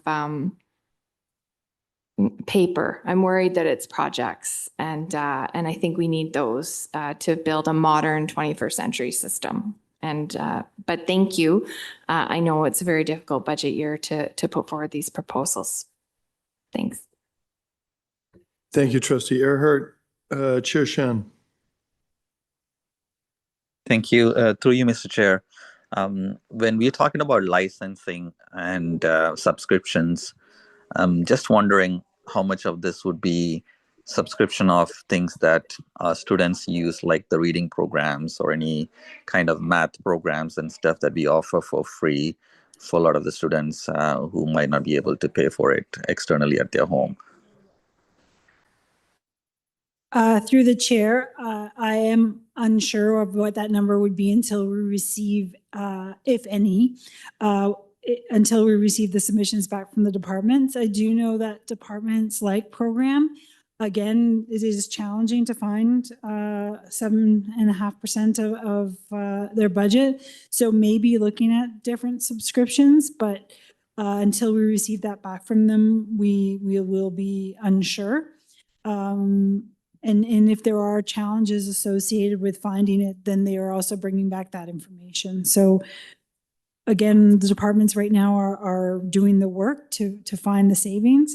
Once we know exactly what it is, then we will be able to provide more detail. But right now, we've just provided departments with the expected savings, and they are going away to look at their budgets and bring back their best proposals. So through you, Mr. Chair, so this could also potentially be licensing and stuff. So it's a central, something that is centrally administered but goes to classrooms could be impacted in this item. Through the chair, yes. Okay. And through you, Mr. Chair, if there were, like, say, for example, if there were 4 reading programs and one of them was the most accessible and successful one, and, obviously research proves it's the main one, there's one that's barely being used, canceling one of them and increasing the other one, I would say would be an operational efficiency decision that doesn't need the board approval, would it? Through the chair, I would agree, and I would agree that a lot of these efficiencies would probably follow along the same lines, where we're looking for efficiencies within departments, and if departments are able to improve their spending but not impact service, then that would be an expectation, and I believe it would be operational. So I think it is a combination of operational, and then if there are potential reductions that impact programs or staffing, then we would certainly let trustees know. Okay. So through you, Mr. Chair, at this point of time, if the board approves this particular item, that means the board is approving a directive to each department to find this saving, as opposed to knowing what they are.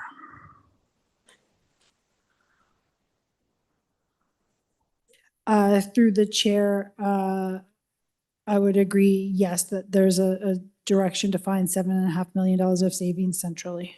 Okay. Thank you, Mr. Chair. That's it for me. Thank you, Trustee Shan. Trustee Pei.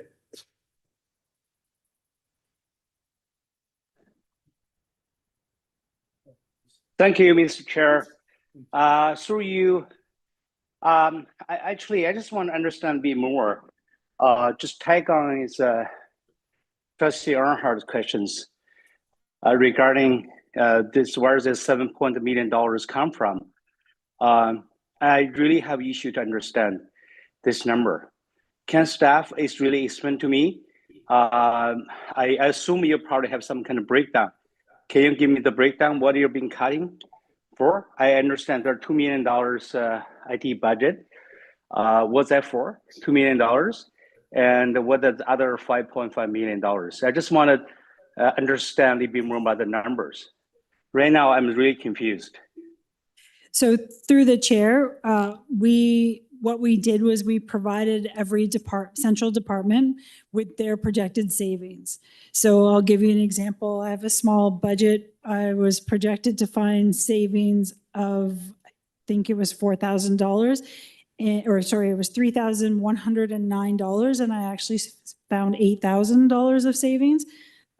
So I went through, again, line by line in my area, knowing my area, my responsibilities, my expectations for next year, and made the reductions accordingly. So we have left it up to each department who knows the work that they're planning on doing next year, who knows where they can find efficiencies, who knows if, paper is the place that they should be looking, or if they should be looking at licensing, or if they should be looking at professional development. But we have left it to each department who know their budgets the best. We've told them how much 7.5% of their budget is, and said, this is how much we are looking for you to find in savings. Please provide us with how you're going to do it. So again, I submitted mine, and mine was a little bit off of each line item based on past spending. And so that, for a lot of departments, will be what the same process that they follow, looking at, again, what they've spent in those areas over the last number of years and where they can find savings, or again, projects that they may have to defer, because it isn't a normal budget year. Well, it feels like it's been normal for a little while, but the expectation is that we are all looking to achieve a balanced budget with as minimal impact as possible on direct support for students. So this is the area that we're looking. And again, I can't speak to exactly what line items will be impacted, because we have left that up to each of the individual departments to determine the best place for them. Okay, thank you, AD Zucker. Through you, Ms. Chair, may I ask a follow-up questions to the staff? If you can now ask individual items, can you know how many departments you're talking about here? You ask for saving. Which department? How many departments? Through you, Mr. Chair, I don't have the exact number of departments, but I will give an example that I have about 9 departments that report to me. And people and culture probably has 10 to 15 departments that report to them. So, and facility services, depends how the department's organized. I don't have a count for tonight of how many individual departments there are, but all departments are looking at their budgets. And for people like myself, Mark, and Maya, we're looking across all our departments. So if one of our smaller departments can't find it, we'll find the whole 7.5 in another area of our operations. So we're looking at the unit level, but we're also looking at overall department level. But I do not have the number of individual unit level operations we have across the board. It's okay. So you, Mr. Chair, is that possible, staff can give me the number regarding each major system office, like human culture, finance, facility, legal services, research department? Can you just give me some kind of ballpark number so help me understand? Sure, I'll go through them right now. Board services, communications, legal, business services, facilities, people and culture, the associate directors, there's the academic department, special education, literacy, numeracy, caring and safe schools. I'm probably missing a few, but those are probably the major departments in the board.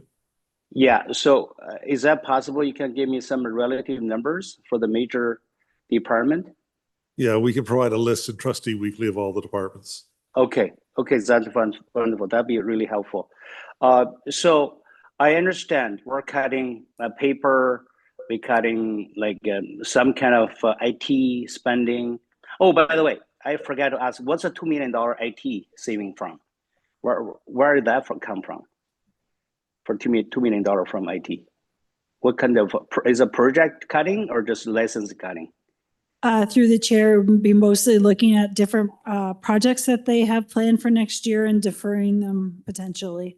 So again, trying to balance out the benefit of doing that with the impact that has, because again, modernization of our processes will lead to savings down the road. So it is a balancing act. And like I said, this isn't an easy exercise by any stretch of the imagination, but IT has been looking at specific projects. Okay, thank you, it is clear. Through you, Mr. Chair, I have a follow-up question regarding, if there's a possibility, reconsider some reorganization of the central staff, which can provide additional saving. So my first question would be, how many central principal, vice principal we have at the board?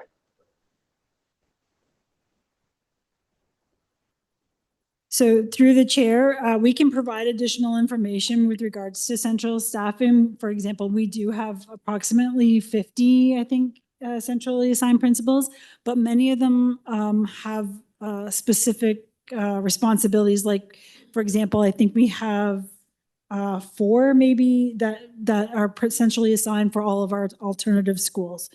So there are a number that have different responsibilities across the board, but there are, I believe, approximately 50. Is that possible, through you, Mr. Chair, is that possible for the staff provide a list to trustees so we can understand their function and Trustee yeah, sorry. Pei? Yeah. The option to balance here is currently central is not staffing, is not designed to be central staffing. When staff is proposed cuts to central staffing before it comes in as a separate option that wasn't one of the ones that was being put forward today. There will be opportunities at different times during the process to consider additional options and additional motions, but this time in this meeting is being dedicated to talk about the options to balance that were presented at the April 30th meeting. So this is questions ideally designed to talk with to talk about staff's recommendation as it pertains to the 7.5 central that they've indicated. I think the director wants in. Thank you, Chair, and through you to add to your comments. I think I'd also want to ask or suggest that trustees give some thought to the level of information or detail that is provided to the board, fair and reasonable for trustees to ask for us to look for savings in particular areas, to perhaps give an indication of an amount in savings, but really the details as to which specific positions and so forth, including centrally assigned principals, should really be a staff level conversation. So just want to suggest that when trustees get to that point that you've spoken about, Chair, to be considering other staffing lines, they give some thought to what's at the sort of policy and broader funding level versus the details of specific positions. Trustee Pay? Okay, thank you, Mr. Director. Yeah, thank you, Mr. Chair, for your, for both of your clarification. And yeah, that's wonderful. But I think it is conversation we may need to carry on when we, go to look at the budget more carefully. Thank you very much. Thank you, Trustee Pay. Trustee Patel. Thank you, Mr. Chair. And through you, Mr. Chair, I have only one question for staff. Since we are looking for 7.5 million of savings from central budget, and it does consist of the subscriptions, the papers. Can we have an ambitious goal of 10 million instead of 7.5? Is it possible? Sorry, through the chair, you're asking if we can increase it to 10 million? I would say that given the challenges that staff are having, it would be difficult. But if we were to include staffing in there, it would, again, recognizing that 80% of our budget is staffing, and I would say even higher in these instances, that it would be tricky to do that without including staffing. Thank you, Associate Director. And to you, Mr. Chair. I know it's challenging. Is it possible? And if we go into that zone or that area, do you see a path of savings? Sorry, through the chair, without touching staffing, I don't think it's possible. Okay, great. Thank you. Thank you. Thank you, Trustee Patel. Trustee Laskin. Thank you, Mr. Chair. Just earlier in the conversation, there was talk about the detailed budgets, and I just want to draw everyone's attention to the FBEC report from June 13th, 2024. And in there is a line-by-line detailed budgeting for 2024, 2025. So for Trustee Patel and any other trustees who want to look at a detailed budget of all the departments, that's included again in the report, which is the 2024-2025 budget estimates at FBEC from June 13th, 2024. Thank you, Mr. Chair. Thank you, Trustee Laskin. And seeing no one else on the speakers list, after, 20 days and 3 meetings, I'd like a motion, I'd like a mover and seconder for receipt, please. Trustee Hassan will move. Trustee Patel will second. Can we open the vote, please?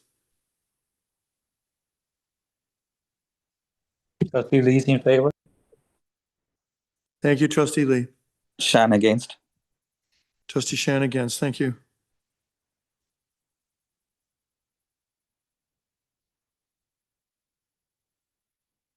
Trustee Rajwani in favor. Thank you, Trustee Rajwani.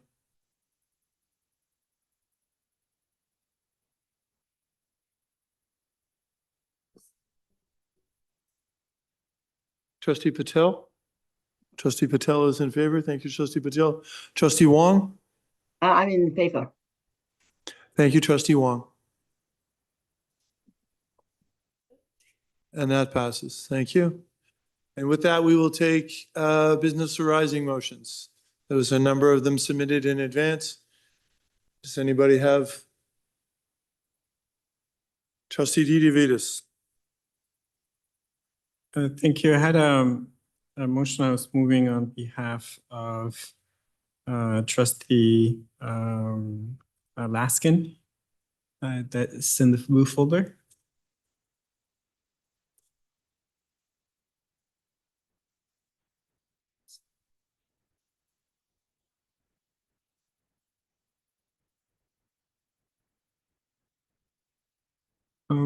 Chair, would you like me just to read the caption or? Do all trustees have the? Have all trustees been sent this in the blue file? They've all, everyone has this? Okay. So, okay, it's on, well, you can't read that. It doesn't help that it's on the screen. But yeah, you have 5 minutes to talk to us. Yep, I won't take the 5 minutes.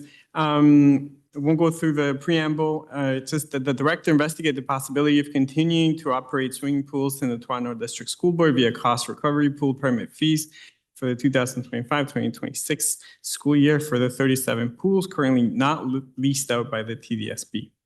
B, explore options for maintaining swim programs for students during school hours. And C, report back before the final budget vote of June 2025. So I'd like to move a motion, and Trustee Rajwani, I think wanted to second it.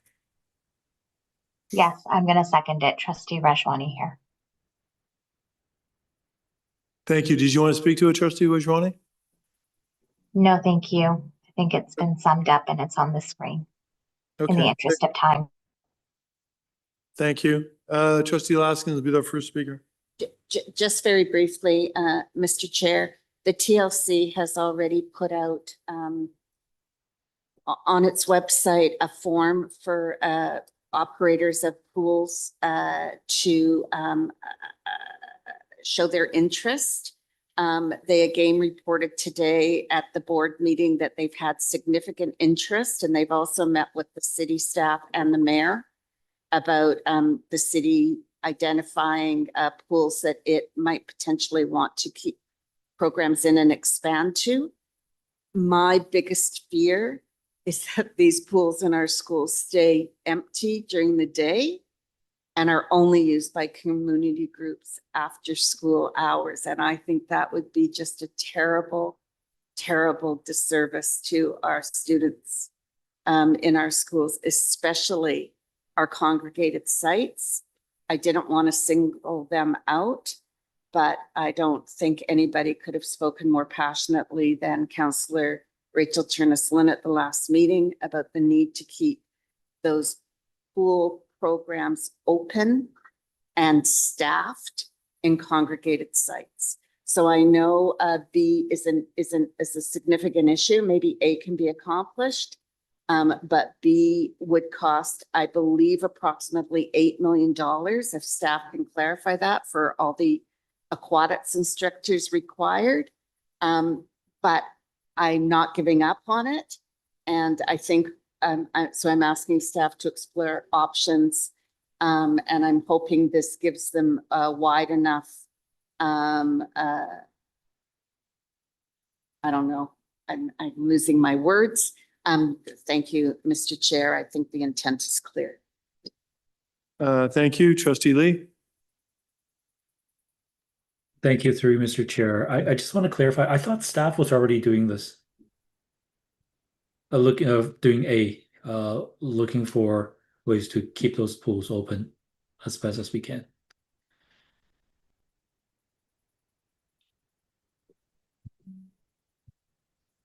Through the chair, that is correct. And I think that that's what Trustee Laskin indicated, is that TLC has already started to do this work.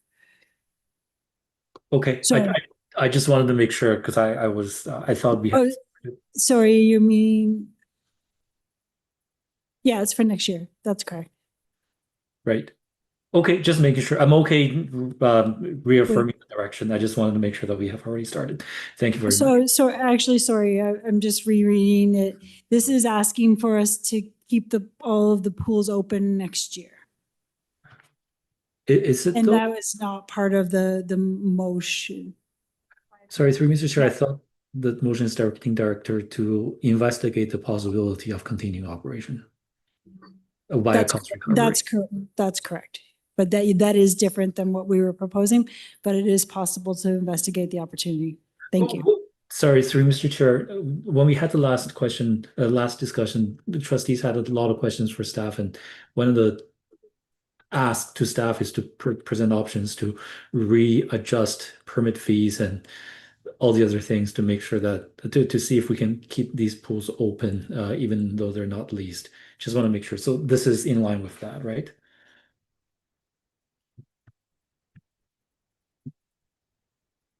Through the chair, I believe so, yes. Okay. Okay, that's fine. I was just making sure. Thank you very much. Yeah, just to be clear, this is a report that asks for information for further discussions this year about the budget items that we'll be discussing in June. So this is a request for more information. Trustee Lee, does that complete your questions? That's all. Thank you very much. I'm in support. Thank you, Trustee Lee. Trustee Earhart. Yes, thanks very much. Thanks very much, the movers of this motion. I'm very much in support of this. I did want to clarify that we have a motion that we're considering tomorrow before board on proposed options to balance the 25-26 budget, which is this report and continuation. There are two elements related to aquatics in that motion that I believe are complementary to this motion. One, it was point 3 in that motion, continuous summer 2025 aquatics permits and permitted pools. That was speaking to summer, because at the time of the release of this report, because we have been in sort of a never-ending meeting with this report, there was speculation that summer permits would discontinue. I will say that I am hearing right now around permits for fall 2025 quite extensively from communities of schools community advisory committee. So point 8 in this is very helpful because it specifies the area which we're hearing from right now from permit holders in addition to the summer piece that is in the other motion. Point 4 in the other motion was request the CEO, Toronto Lands Corporation, to report back on innovative opportunities to achieve at a minimum cost recovery for as many owned pools as possible through agreements with third parties for any locations that are not required under any agreement with the City of Toronto by the end of May. So while it is related to point A here, it is different because it's not specifying year. It's a broader, more general item. I understand, as has been mentioned, that TLC, in anticipation of the approval of this motion and given the short timeframes, has already begun the work.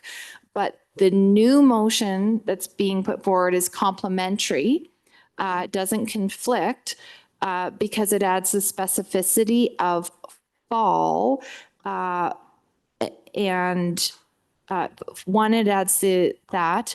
2, it discusses maintaining swim programs. And I would note during this meeting, we had several rounds of questions around the impacts of not maintaining that programming that goes beyond Swim to Survive, which is aquatic instruction, which aligns with health curriculum and which provides swim instruction to, we never did get the ultimate number, but I dare say 5,000 students. Thank you. So it's a very important number that it serves citywide, and I think it is very important that we see how we can maintain that programming due to the impacts of the loss of swim lessons for 5,000 students in our city, and what the offshoot impacts of that would be for broader community programming, but also those that would never be able to access any programming to learn to swim otherwise.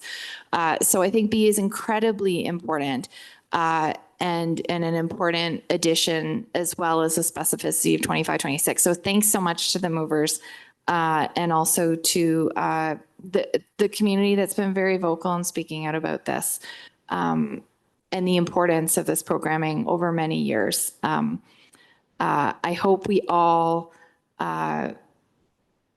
live to see the day where there is a pool in every school and every child in the city of Toronto knows how to swim. Let there be no more drownings in the community I represent and our neighboring communities this summer. Thank you.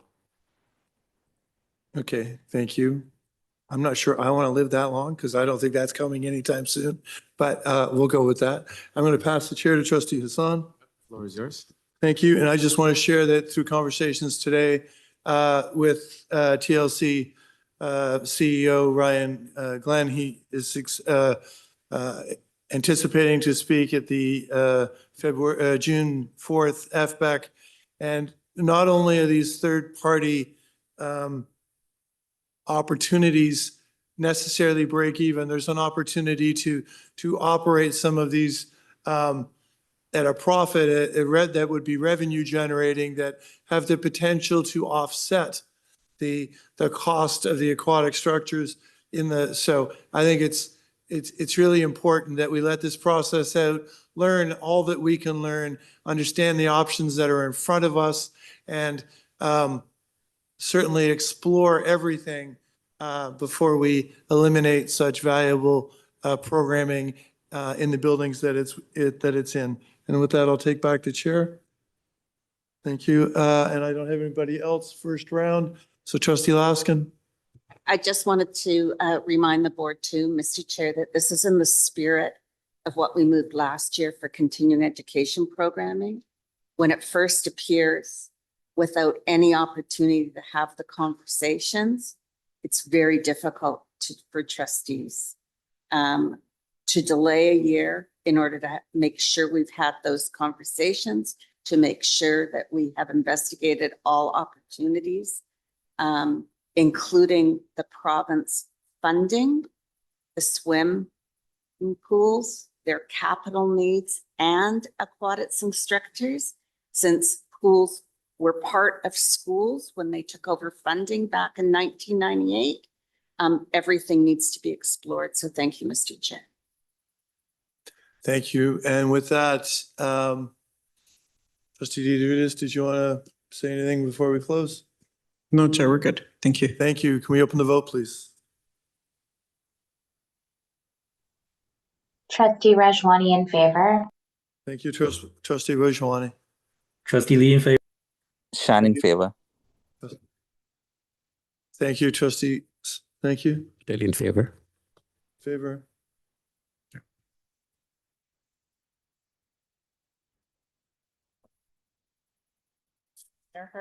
Earhart in favor. Trustee Lee, are you in favor? Daddy was. I thought you said you did, but I'm not. Trustee Lee?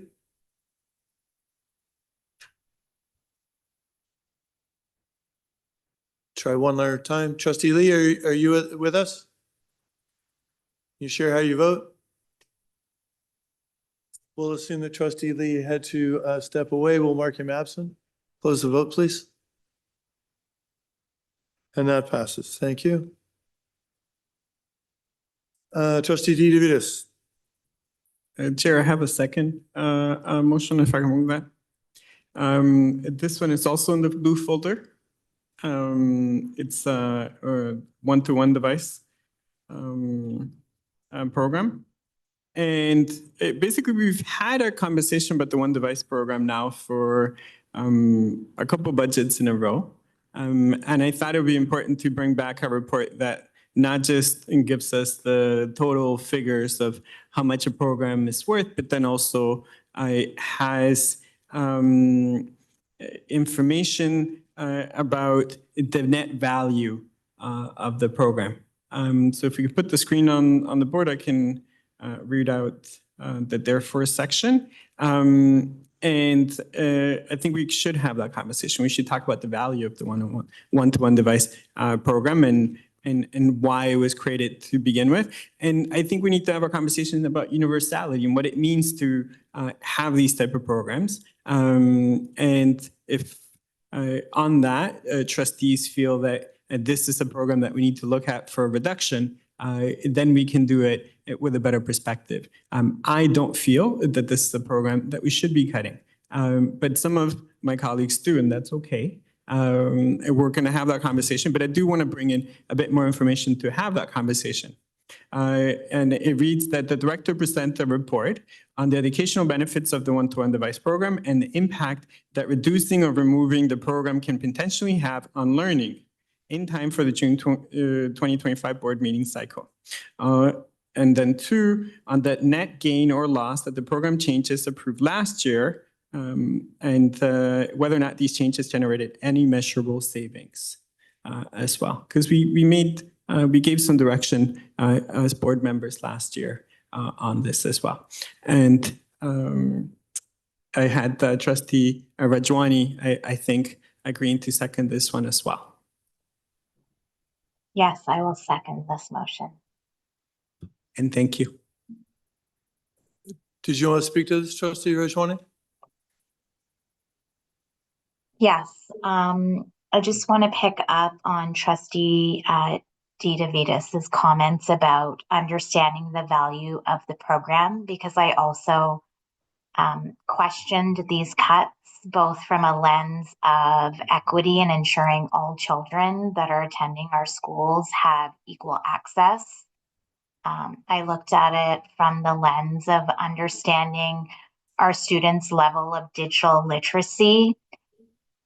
And I am curious as well, as we learn more about this, it's ensuring that our students are also ready for the future. And we know that digital is at the core of a lot of that. So I look forward to learning more from staff if this motion moves forward. Thank you. Thank you, Trustee Rajwani. Trustee Sishkandaraja, you have the floor. Thank you, through you, Mr. Chair. Thank you to the movers of this business arising motion. I also just want to echo what Trustee Rajwani said. Look forward to hearing staff on their findings. I understand that, of course, we have to prepare our children for the digital futures, but also at the same time, just as some delegates had mentioned, of the value of perhaps not having devices readily as available to our students. So I look forward to that. The question I had, I just wanted to get some clarification through your staff. I forget the number last year. Was it 500,000 a year for repairs? I know we had a long discussion about repairs and these devices last year. What's the update on that for this year? Chair, if it's okay, I can answer that question. At the beginning part of the question and pass it on to staff. We had moved a motion to come up with $300,000 worth of savings. And the second part of the motion looks to have a staff report whether or not those savings were achieved. Thank you. Sorry, maybe maybe I'm not being clear. So last year there was, and maybe I'm not understanding, sorry, through you, Mr. Chair. So last year my understanding was we were spending $500,000 on repairs. Are we saying that it's 300 and we're going to reevaluate that with another motion? Or has the value changed? Am I missing something? It's a question I get asked. It's sticking with folks about the repair costs for whatever reason it's coming up when I have conversations about this device program. So through the chair, we will confirm the numbers, but Trustee DeVitus is correct in that last year, the intention was to allow school. So right now, or last year, when a repair needed to be done to a device, the school was paying for that cost. And what we had heard from the schools was that it was a substantial amount, and they were requesting the ability to be able to charge for those repair costs and using their discretion about whether it was something that was done either intentionally or something that should have been covered under warranty, so the principal could use their discretion. The expectation was through that discretionary review that we would recoup approximately $300,000 in costs for repairs. So I'm not sure, and I'll have to remind myself, and I'm sorry I don't have it in front of me, if the amount was $500,000 for repairs and we were expecting to recoup $300,000 of that amount, or what the initial cost is. And then we will have to provide more information with regards to the current year and the costs, total costs, but two, how much we're recouping for those repair costs by giving principals the opportunity to charge for those costs.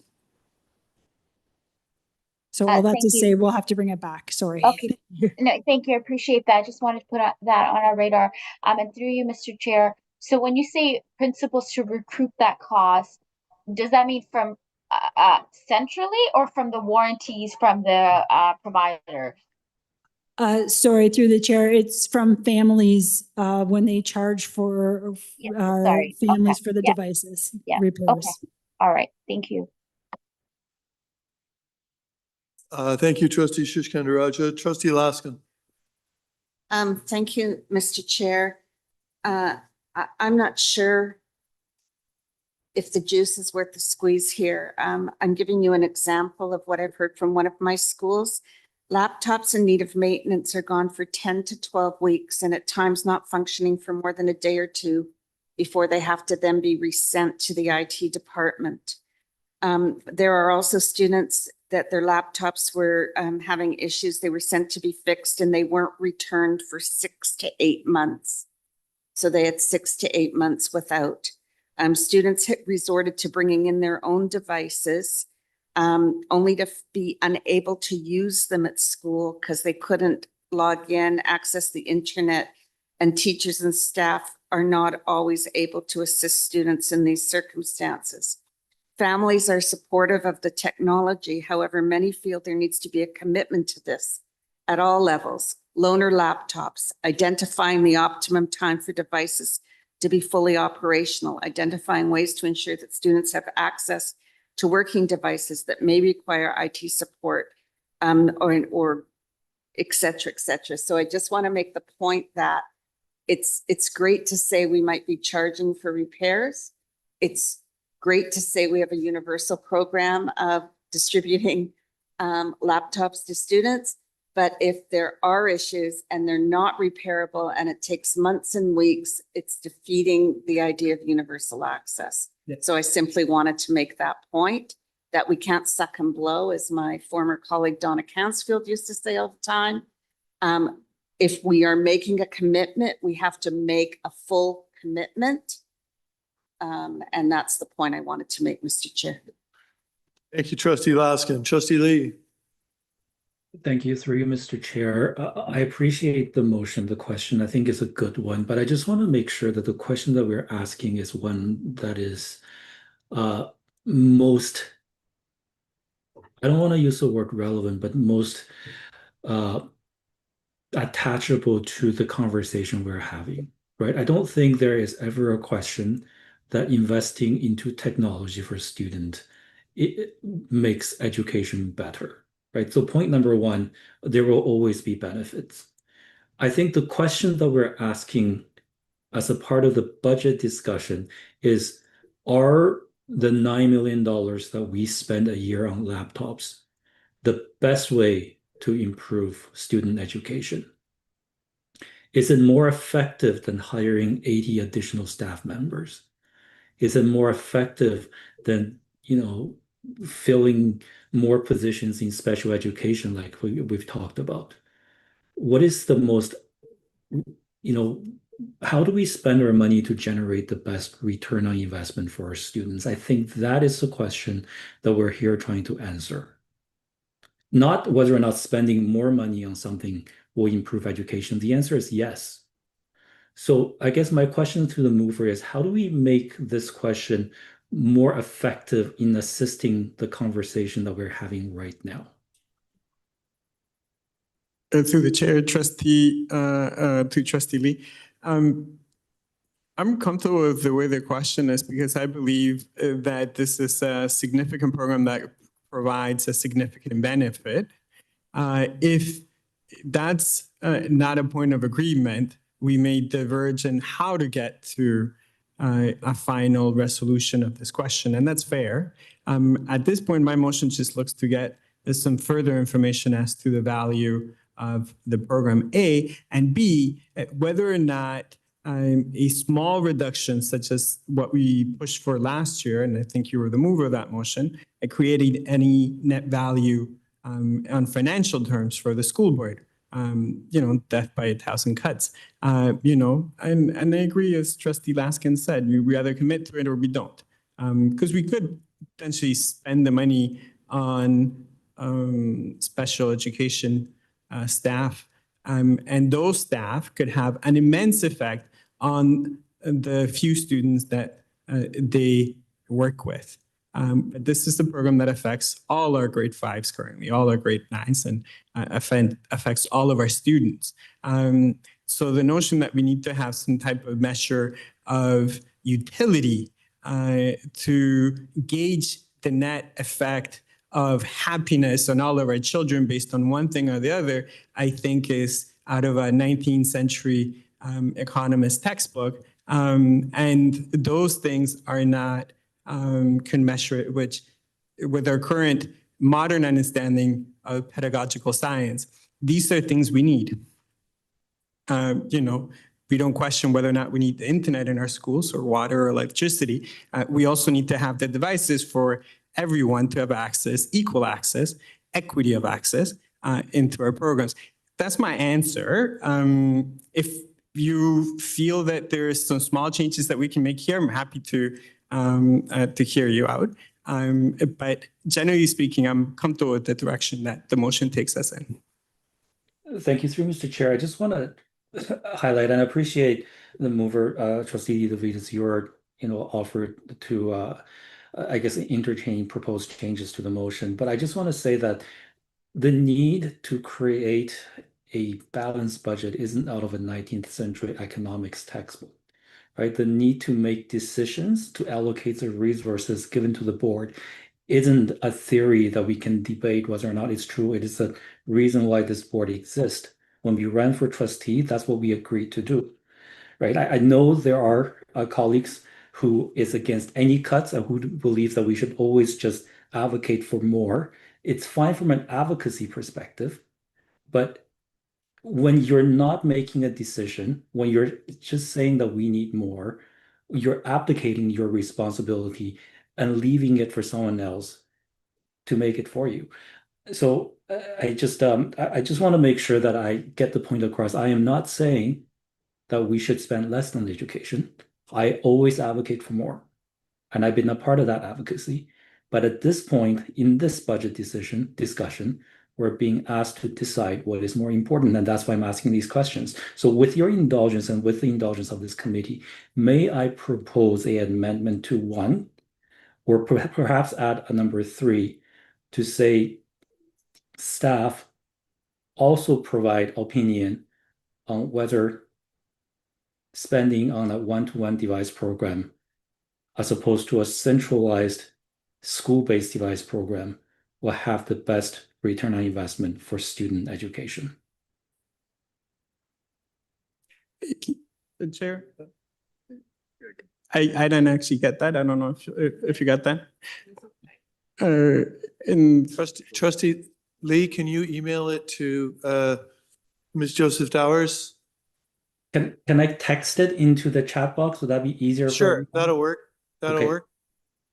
Okay, I will type my, I don't have any further questions. I will type my proposed addition. Thank you.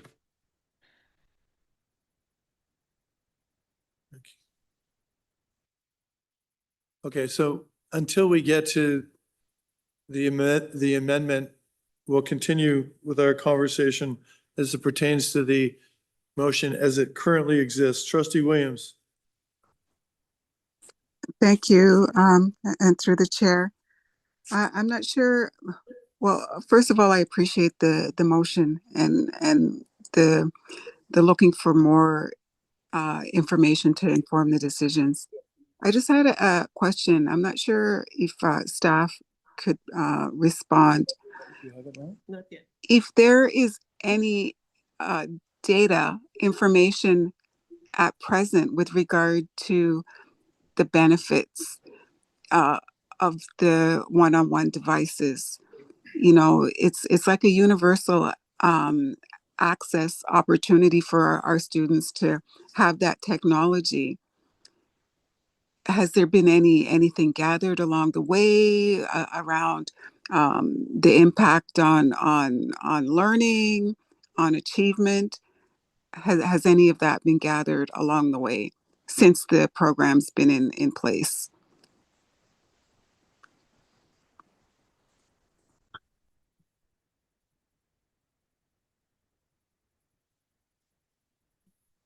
Thank you. And through the chair, I think part of what was outlined earlier with respect to the research, we know that adding technology to student lives in this particular century does make a difference. It does improve the learning. I believe that's unequivocal at this point in time. I think as when we embarked on the one-to-one device program, one of the things that staff would have done at that point in time is look at some of the data and the research.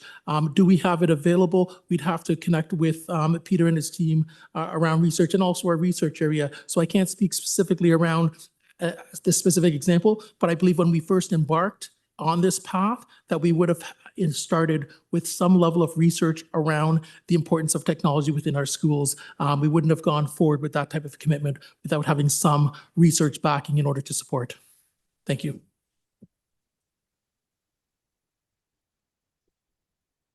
So through you, through the chair. So I think my question is more around what's been gathered along the way since the program's been in place. Has it had a beneficial impact on students? Like I understand conceptually, and in my personal experience, it has. But is there data, any kind of data to support that? Has that been collected? Is it available? Has that been done since the one-on-one device program was initiated and put in place? Thank you for the question, and through the chair, we would need to check with our staff with respect to that. Thank you. Through the chair, that was my question. Thank you. Thank you, Trustee Williams. Do we have it? Yes. Okay. Okay, Chair Shan, we'll go to you next while they're still loading the amendment. Thank you. Yeah, I think I just wanted to offer my support for this motion because the last couple of times this particular topic came for discussion, there was a lot of anecdotal conversations. You know, somebody said this is what they heard from a principal, somebody else said this is what happened in my family. And a lot of the time, for the amount of money we invest into this program and the kind of scope that this one has, and the fact that this is going to be something that is going to be more needed, if not less needed, or devices might change and the type of devices might change, but devices are going to be part of the future. Just like we had very expensive textbooks in the past, in the 80s and 90s, where publishers often changed their content and we had to keep up with it. So I do think that having this type of analysis is critical because it feels like we revisit this particular topic without really having a deeper understanding of the equity impact or educational outcome related impact and so on. So, and what does it mean in terms of it being a universal program, whether there are benefits in terms of how class differences, when I say class, not the classroom, class differences show up in classroom, but also in terms of safety of content that could be accessed and other things that are on school devices and so on, as opposed to different personal devices and so on. So I do think that there's a lot more to be understood in this, and having this, maybe it's ambitious to have all of it by the deadline of this particular budget cycle, but getting more information now and then, and hopefully continuing on that path would be important for us to know, because I do think that my observation from the last few debates we've had is that there is a lot of anecdotes and personal experiences are valued and valuable and important to share, but it's also not something that as a system of 240,000 students can rely on. Thank you. Thank you, Trustee Shan. Now we're going to pivot slightly and we're going to deal with Trustee Lee's amendment. Staff has it ready. It should go on the screen shortly. Mr. Chair, before you go to the amendment, may I just make a quick comment? Sure. Just want to share appreciation for Trustee Shan's comment about what may be reasonable to be brought back in time for June 4th, which is our next opportunity, versus what is a good thing to do going forward in terms of making database decisions. So I just wanted to underscore that point, that we'll do our very, very best to be able to achieve the outcome of the motion once decided. Thank you, Director Latouche. And with that, so Mr. Chair, can I ask the questions before you move on to the motion? no, Trustee Kay, we will deal with the amendment. And if it's unsuccessful, we will return to the list. And if it's successful as amended, we will continue with the list. Okay, but we'll have to deal with the amendment independently. Okay? Thank you very much. I have you on the list. We're going to get to you. It's just, I need to do. Okay. Trustee Lee's amendment is on the screen. Does anybody want to speak to the amendment? Chair, if I could ask a question, it's just about the last sentence to the point of the director. Is that something that we can do, bring back realistically in the next couple of weeks? Sorry, it's been pointed out to me that Trustee Lee doesn't have a seconder for the amendment yet. So before we address that, does anybody second the amendment that's offered on the screen? Trustee Patel will second. So sorry, Director Latouche, can you answer Trustee DeVitas' question about time?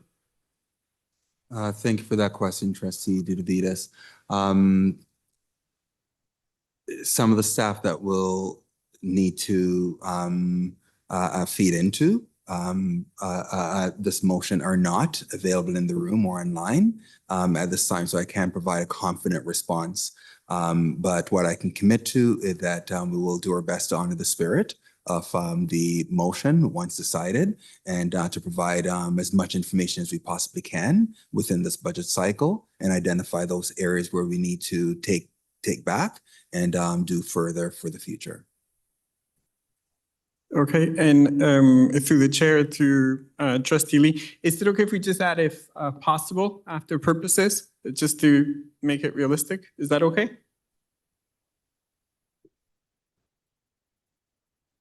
Trustee Lee? Yes, sorry, I wasn't sure if you were directing it towards me.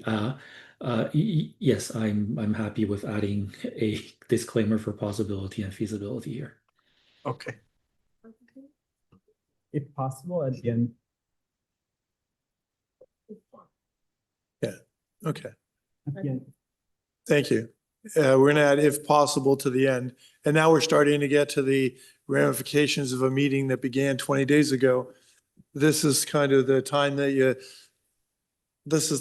we lose. So does anybody else want to speak to the amendment? Mr. Chair, may I just 20 seconds? Yeah. Okay. Please proceed. Okay, thank you. So colleagues on the committee, this is a question that I've actually asked for staff to give us an analysis on in the last meeting as well. I do believe we're making decisions on where best to allocate money. Right? I'm not doubting the effectiveness or the value of the program. I agree with all of you that this is important for a lot of our students. I am operating from the pretext that we in the end, we'll have to make a choice, where a choice will be made for us. So I think, I would like staff to actually give us this level of analysis for all the options that they put forward, right? It's not whether or not it's a good program, it's how do they rank in terms of what they drive for students. And I'm hoping that this, where possible, given the time limitations, can give us that answer, at least for the one-to-one device program. And I hope you will support it. Thank you. Thank you, Trustee Lee. And with that, we will open the vote on the amendment. Lee's in support. Trustee Lee votes in favor. Trustee Patel in favor. Trustee Patel is in favor. Dodovite is in favor. In favor? Oh. Hassan is in favor. Earhart in Eunice is favor.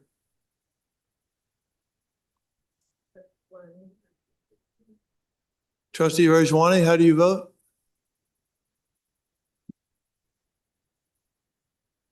Trustee Shan, we didn't get your vote either. Trustee Shan and Trustee Rajwani? Trustee Rajwani in favor. Thank you, Trustee Rajwani. Trustee Shan, are you there? Sorry, this is on the amendment? Yes. Yeah, not in favor. Against. Trustee Shan is against. And with that, we'll close the vote. It carries. So now we will return to the motion as amended. Trustee Earhart. Thank you. I'm supportive of the motion. I just wanted to note that I don't see the words up there, but I think it was around the benefits for students. I wanted to just say that I'm hopeful that and I know it's going to be hard in the time. I would love for there to have been a control group during the pandemic when this program was initiated. That's the kind of person I am. It's absolutely not possible. And so we go with what we have and we make the best decisions that we can. And so I really appreciate the motion because we have heard largely anecdotal information. Whereas in other areas, I've seen a longer body of evidence, for example, for music programs, just a long body of evidence for the brain benefits, for the learning benefits, for the emotional regulation benefits. And I don't feel I have as much in this area. And as a result, I wouldn't want to make a decision based solely on anecdotal evidence, particularly when there's such an important for universality for access to technology as well. And so I think it would be wonderful to have this. It's the program can have on learning. I'm hoping that I don't think it needs to be reframed here, but that it can be on achievement and well-being, because we also heard differing anecdotal information on well-being impacts. Of course, all of this in any program, the technology itself, like the tool is not necessarily, it's how one uses it. In class, I would imagine. But if there's anything there that we should be aware of on achievement and well-being of having a universal program, I think it would be important for us to have that awareness. And so thanks very much. Thank you, Trustee Earhart. Trustee Pei.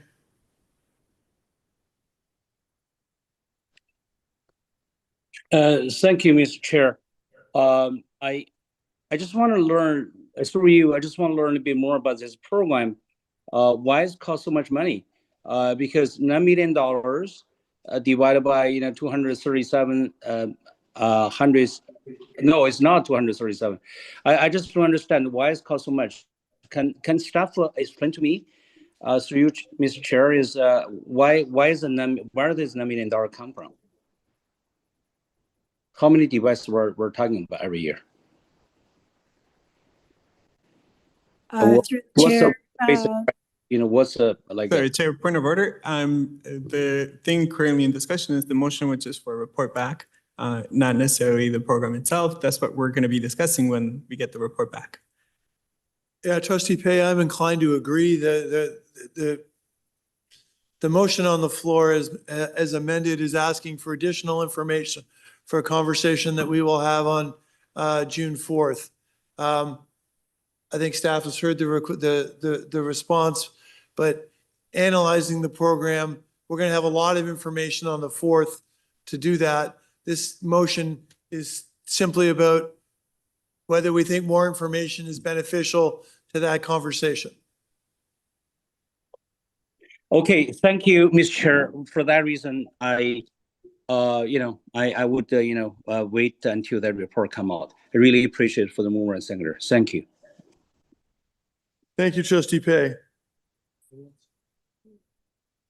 Okay, and with that, we will open the vote on the amended motion. McLean in favor.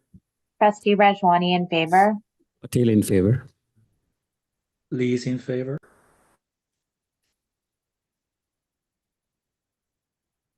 Trustee Earhart in favor. Shan in favor. Trustee Wong, can you share how you vote, please? She voted, okay, we're good, and that carries.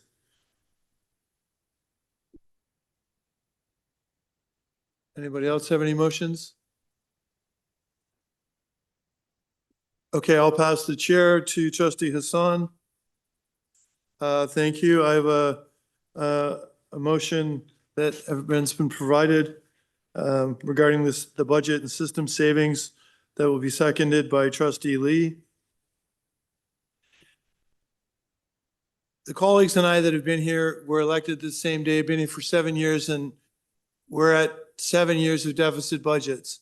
So in one regard, it's Groundhog Day every year. We just keep doing this. We're in the same place all the time.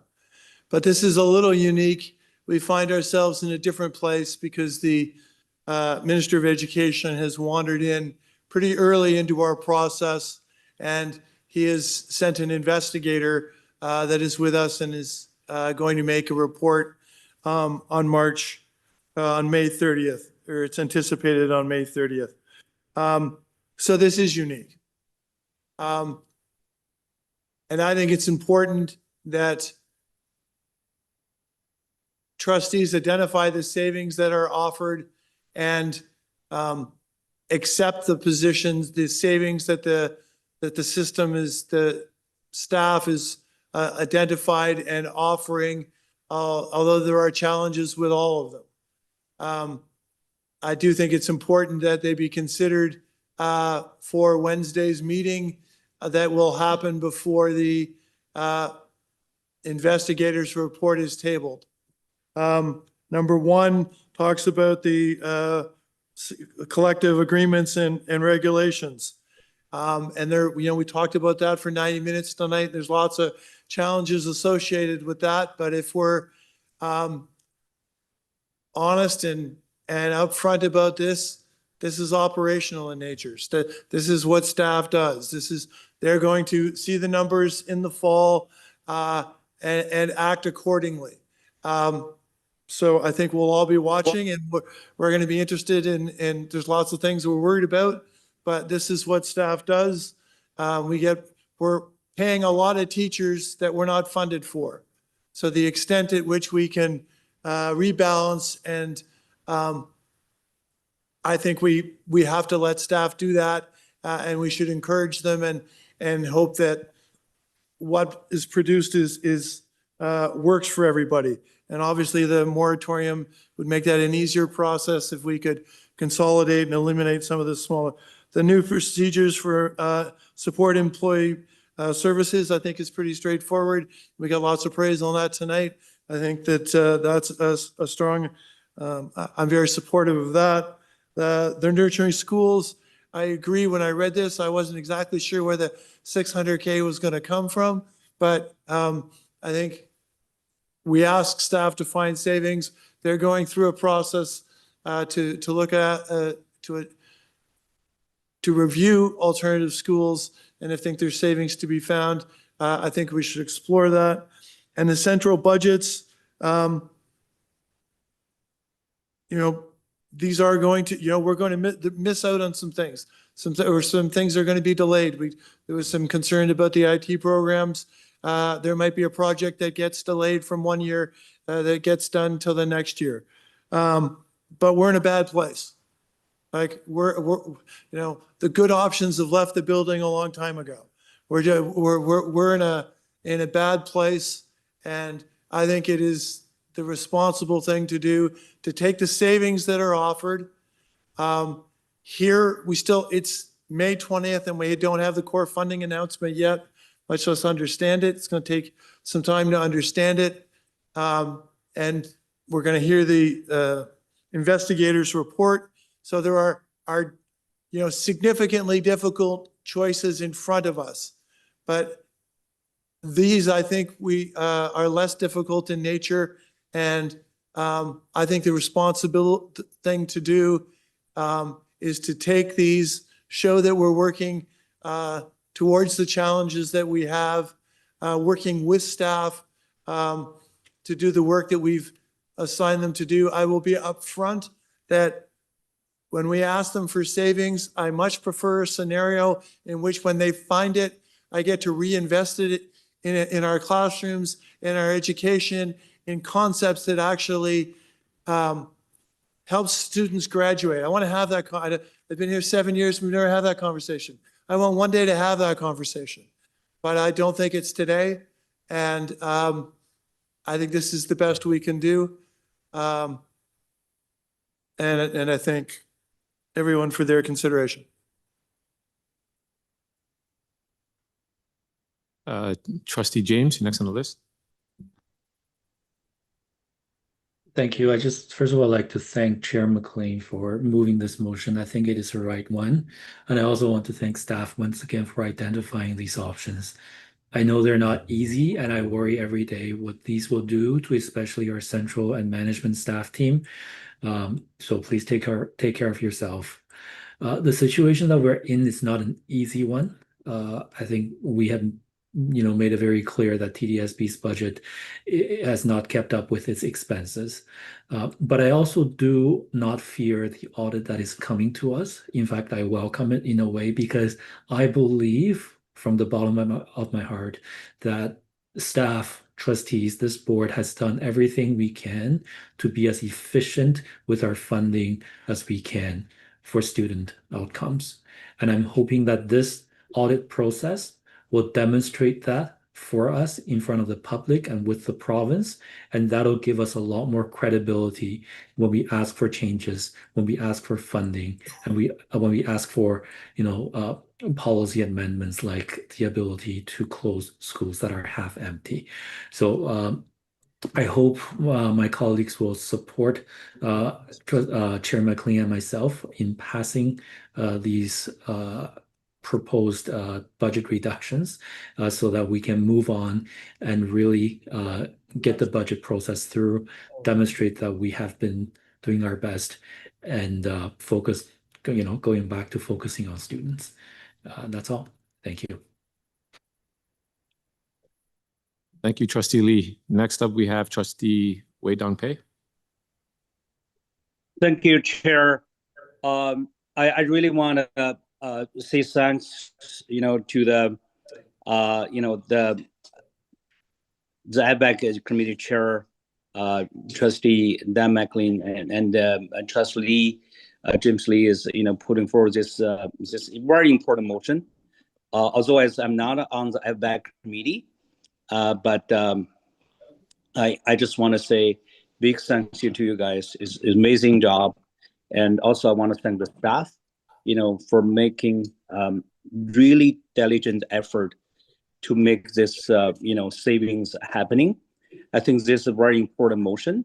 I really encourage my IFAC committee colleagues to unanimously approve this motion to show the public that we're committed, in education. We're committed to make our board more efficient. We're committed, for the children in the future. I think that's the right message to send out the public. And I really, really applaud the effort, by both trustees and by the staff. Thank you very much. Open the vote. Thank you, Trustee Pei. We'll now be opening up the vote. McLean in favor. Trustee Patel in favor. Lee's in favor. Hassan in favor. Trustee Rajwani in favor. Shan against. Trustee Erhard against.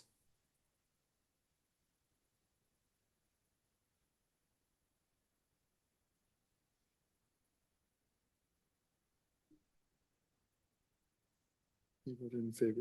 You voted in favor. Against? Against?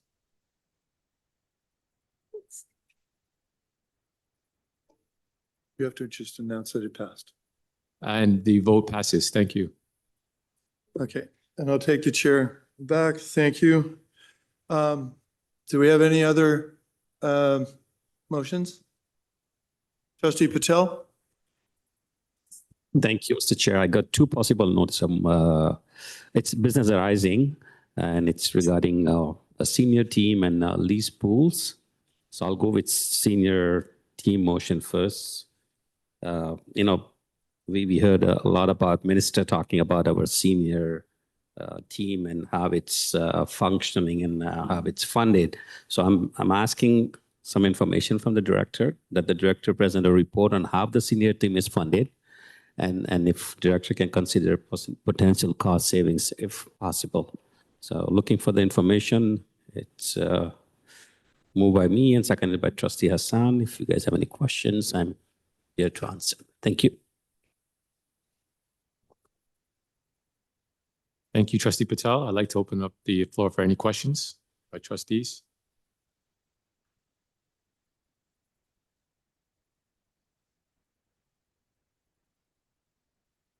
Trustee Shan? Thank you. Through you, Mr. Chair, just to the mover, when you say consider potential cost saving, it means if there is possibilities of, it is not directing for cost saving, it is actually Correct. If the reporting on the senior team funding analysis finds that there is possibilities of cost saving, you would recommend that, but not necessarily as a prerequisite of this motion, right? That's correct. Through you, Mr. Chair. Thank you very much, Mr. Chair. That's it for me. Thank you, Chair Shan. I'll now pass it to Trustee King. Oh, yeah. Thank you for your chair. Just seeking clarity from the mover on which roles are included in the mention of senior team here. Okay.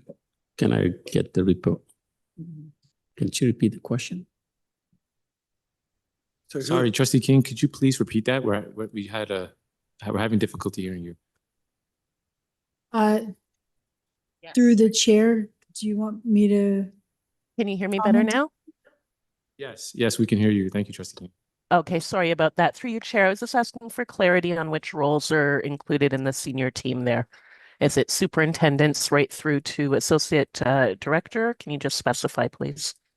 To you, Mr. Chair, that's correct. It starts from associate director to the superintendent level. That's all. Thank you. Thank you. Thank you, Trustee King. Next, we have Trustee Erhardt. Thanks very much. And thank you to the movers of this motion. I'm frustrated by this motion, but I understand and support. And the reason I'm frustrated is because I have heard through just as a trustee, discussions of senior team budgets and central budgets consistently each year. This being said, the Minister of Education has directly and explicitly stated this is an area where he himself has not received the information through the Ministry of Education, which is meeting monthly with our staff. And so it may be helpful to have something on the public record that tackles this question. So I would note that for me, it would be helpful to understand as well, seeing as we're one of many boards, a better understanding. I've heard it said through our question periods, but just how we relate to other boards in terms of our senior team composition, noting that we do have some unique, just like I keep saying for facilities, that we have a fleet, therefore we have fleet management that needs to take place. That is an efficiency to have it in-house because other boards would need to hire externally because they're not of a size or scale. My expectation is always within our organization that we have within a senior team similar efficiencies by having teams in-house. That's the very nature of public sector organizations. So I recognize that, like the other reports that have been requested, there's not a lot of time, but I do think it would be helpful to have some of this documented either all together in the next reports, but to have it as a matter of public record, given what has been publicly stated as well. And so thanks very much to the movers. Thank you, Trustee Harrar. We now have Trustee McLean. Thank you. And through the chair, yeah, I think this is an important conversation to have. I do hope the staff will bring a summary of what we've done the last previous years so that we can put this into context of how we've done this. I thought it was interesting. We had to react after the minister had made his comments on the floor of the legislature.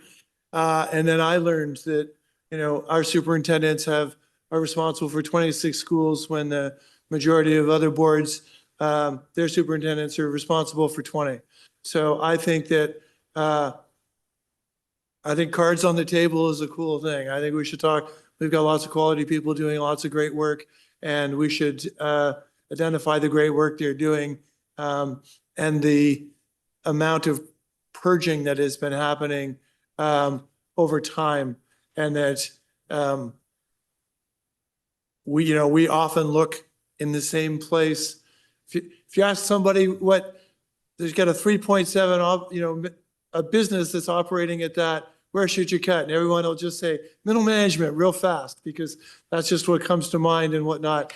But we've been cutting at this group for an extended period of time, and we've noticed the ramifications throughout the years. So I think having this information public for everybody will be beneficial. So I thank the movers. Thank you, Trustee McLean. Do we have any other questions from trustees? Okay, Mr. Chair. Trustee Pei, go ahead. Yeah, thank you, Mr. Chair. Through you, I think it's been asked previous, Director of Education, Colleen Russell Rollins, regarding this question. How our senior team being evolved since the amalgamation of our board 25 years ago. Because I want to understand that the structure of the senior team. But unfortunately, that information was not provided except the last 5 years. So considering our enrollment number have been dwindling down from 260,000 students to 237,000, that's exactly 10% less in terms of enrollment number.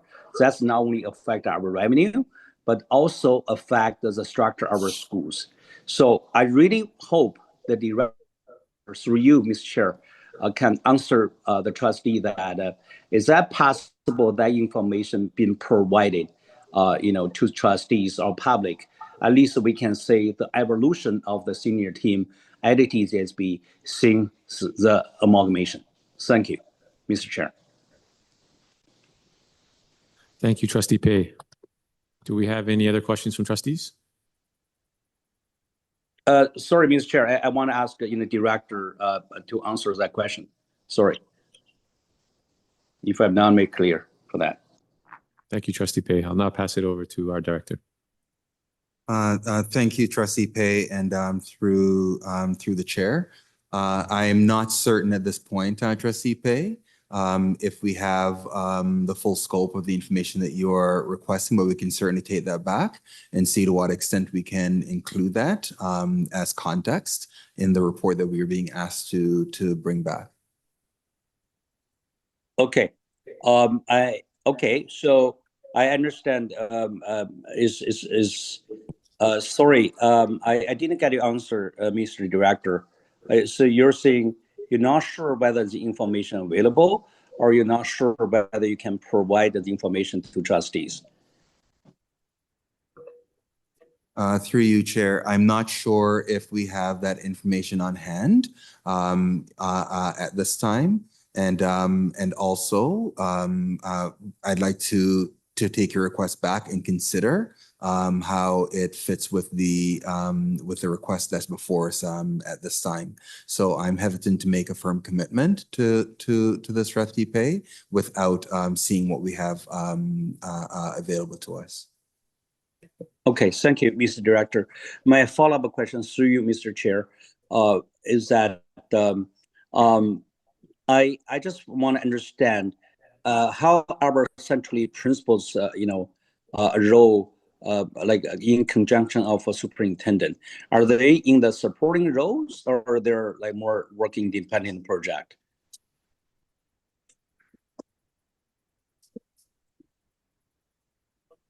Through you, Chair, Trustee Pay, this motion is relating to the senior team, which, as Trustee King's question clarified earlier, relates to superintendents and above, and on the business side, system officers, executive officers, and above.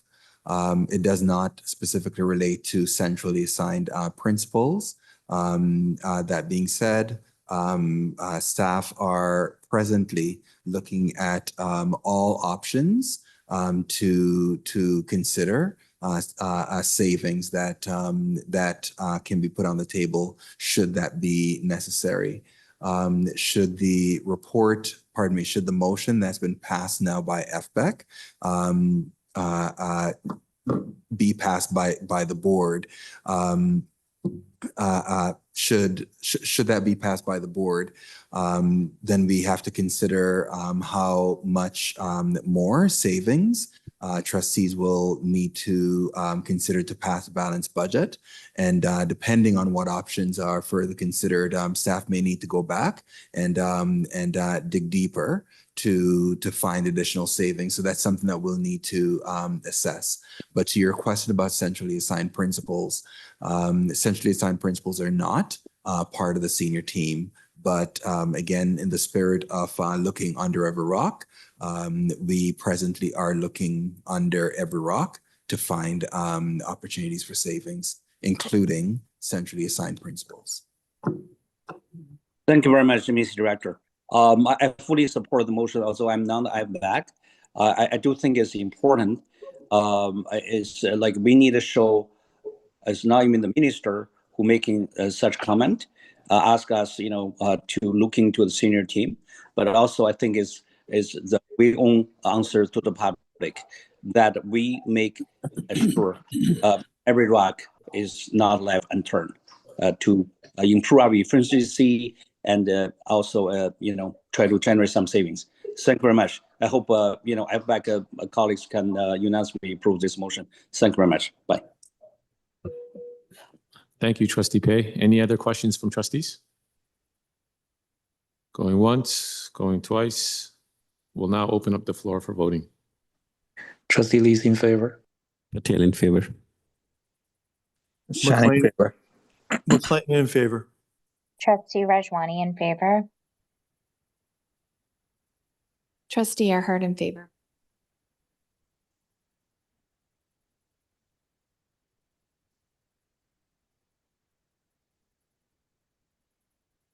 And that passes unanimously. I'll now pass the chair back to Trustee McLean. Trustee Patel, you have another motion, I understand? Yes, Chair. Thank you through you, Mr. Chair. This is motion regarding the lease pools. As we all know that there's lots of discussion about the pools, the lease agreements, who owns the lease, And this is one of the most important decisions we are going to make in this budget cycle. So before I make any decision, I'd like to be very crystal clear on the information I'm looking for from the staff and especially from the director that, how the 35 pools are currently operated, like who are the leaseholders, the hours of operations, because it's a very complicated operation during the school hours, early mornings, in the evenings, caretaking cost, how that is determined, because during days, evenings, So all sorts of informations are very important before we make an informed decision. I got like 20 questions or more sitting with me right now, which I'm not going to ask. I'm going to wait for staff to come with more information on this motion, and I'll read if the trustees wants to have more picture about this. So be resolved that the director present a report providing details of 35 pools currently on lease, including hours of operation, total cost of caretaking, current lease cost from all the leaseholders, and B, identify the leaseholders of the 2 pools that are for profit, including the terms and conditions of the leases. If trustees have any questions, I'm here to answer. Trustee Patel, just to clarify, I think the motion indicates there's 35. It's my understanding there are only 29. 29 are city only, if I'm not wrong, to Mr. Chair. Thank you, and through you, Chair. Yes, 29 are leased, 27 to the city, and 2 to other leaseholders.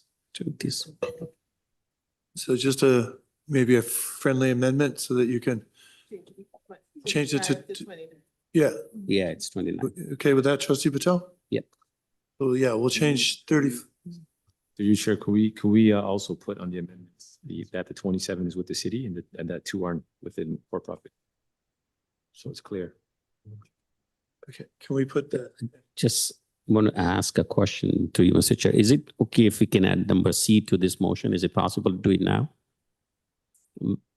That the director also present report on the city pools, the same thing, agreements and hours of operation, how it's operated.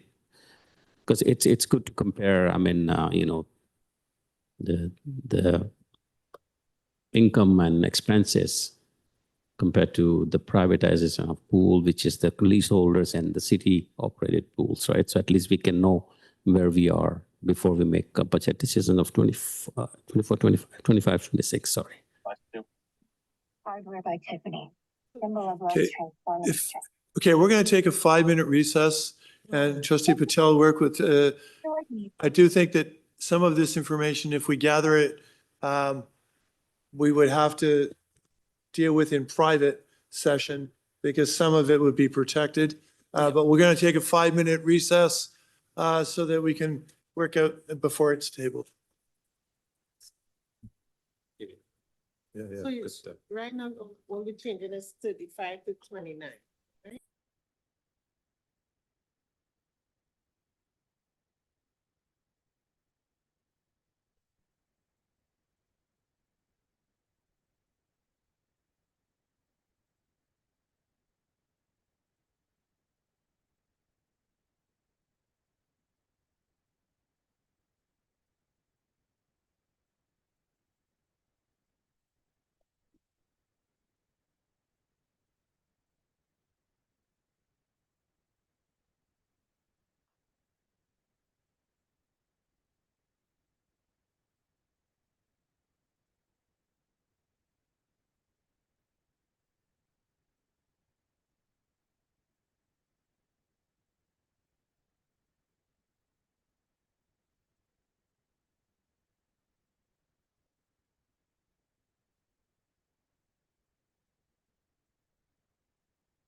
recess.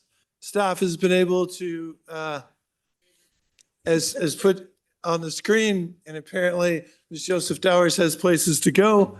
So we have quorum in the room. So we're good to proceed.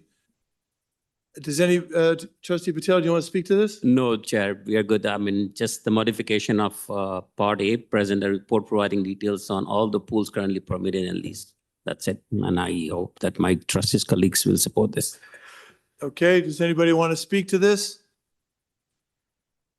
The director would like to speak.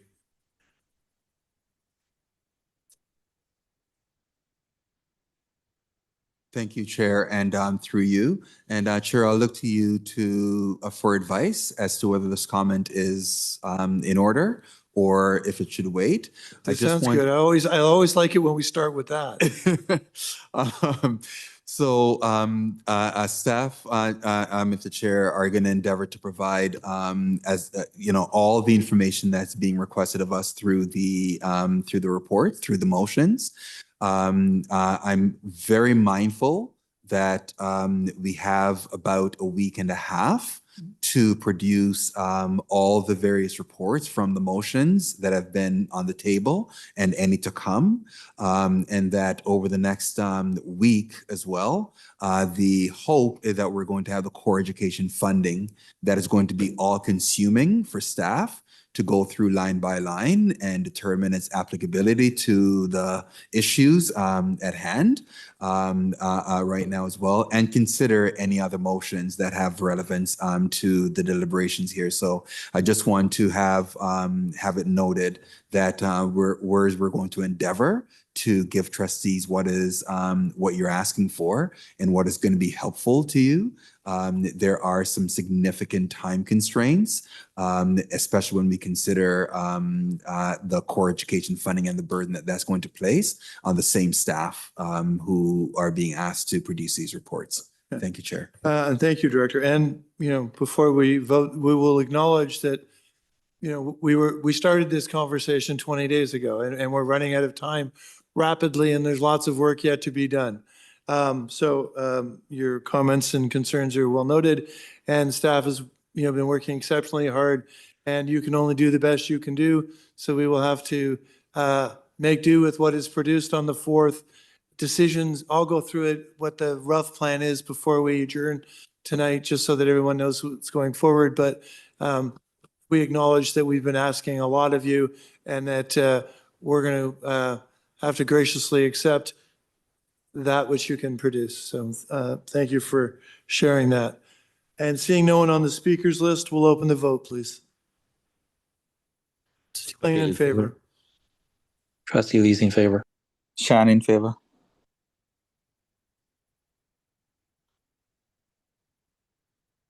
Earhart in favor.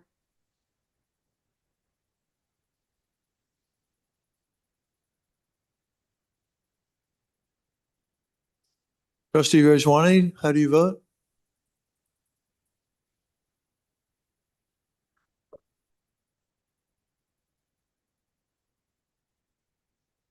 Trustee Rajwani? Okay, we're going to have to assume that Trustee Rajwani needed to step away. We'll mark her absent and close the vote, please. And that carries. Does anybody else have any trustees have any other business arising motions? No, seeing none, then we will move on to, sorry? Okay, sorry. We will go on to item 5.1, combined class grades, which is moved by Trustee Earhart, seconded by Trustee Lee on behalf of Trustees King and Dawson. Trustee Earhart, did you want to speak to this? I'll just check if trustees King or Dawson want to speak to it first. If they're here, I'll let them speak to it. Thank you through you, Chair. Trustee King is here and I'm happy to speak first.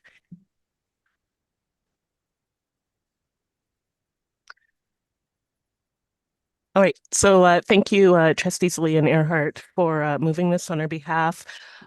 This motion is pretty straightforward. Since we passed the decision around the class size caps, I've heard from a number of schools in my ward.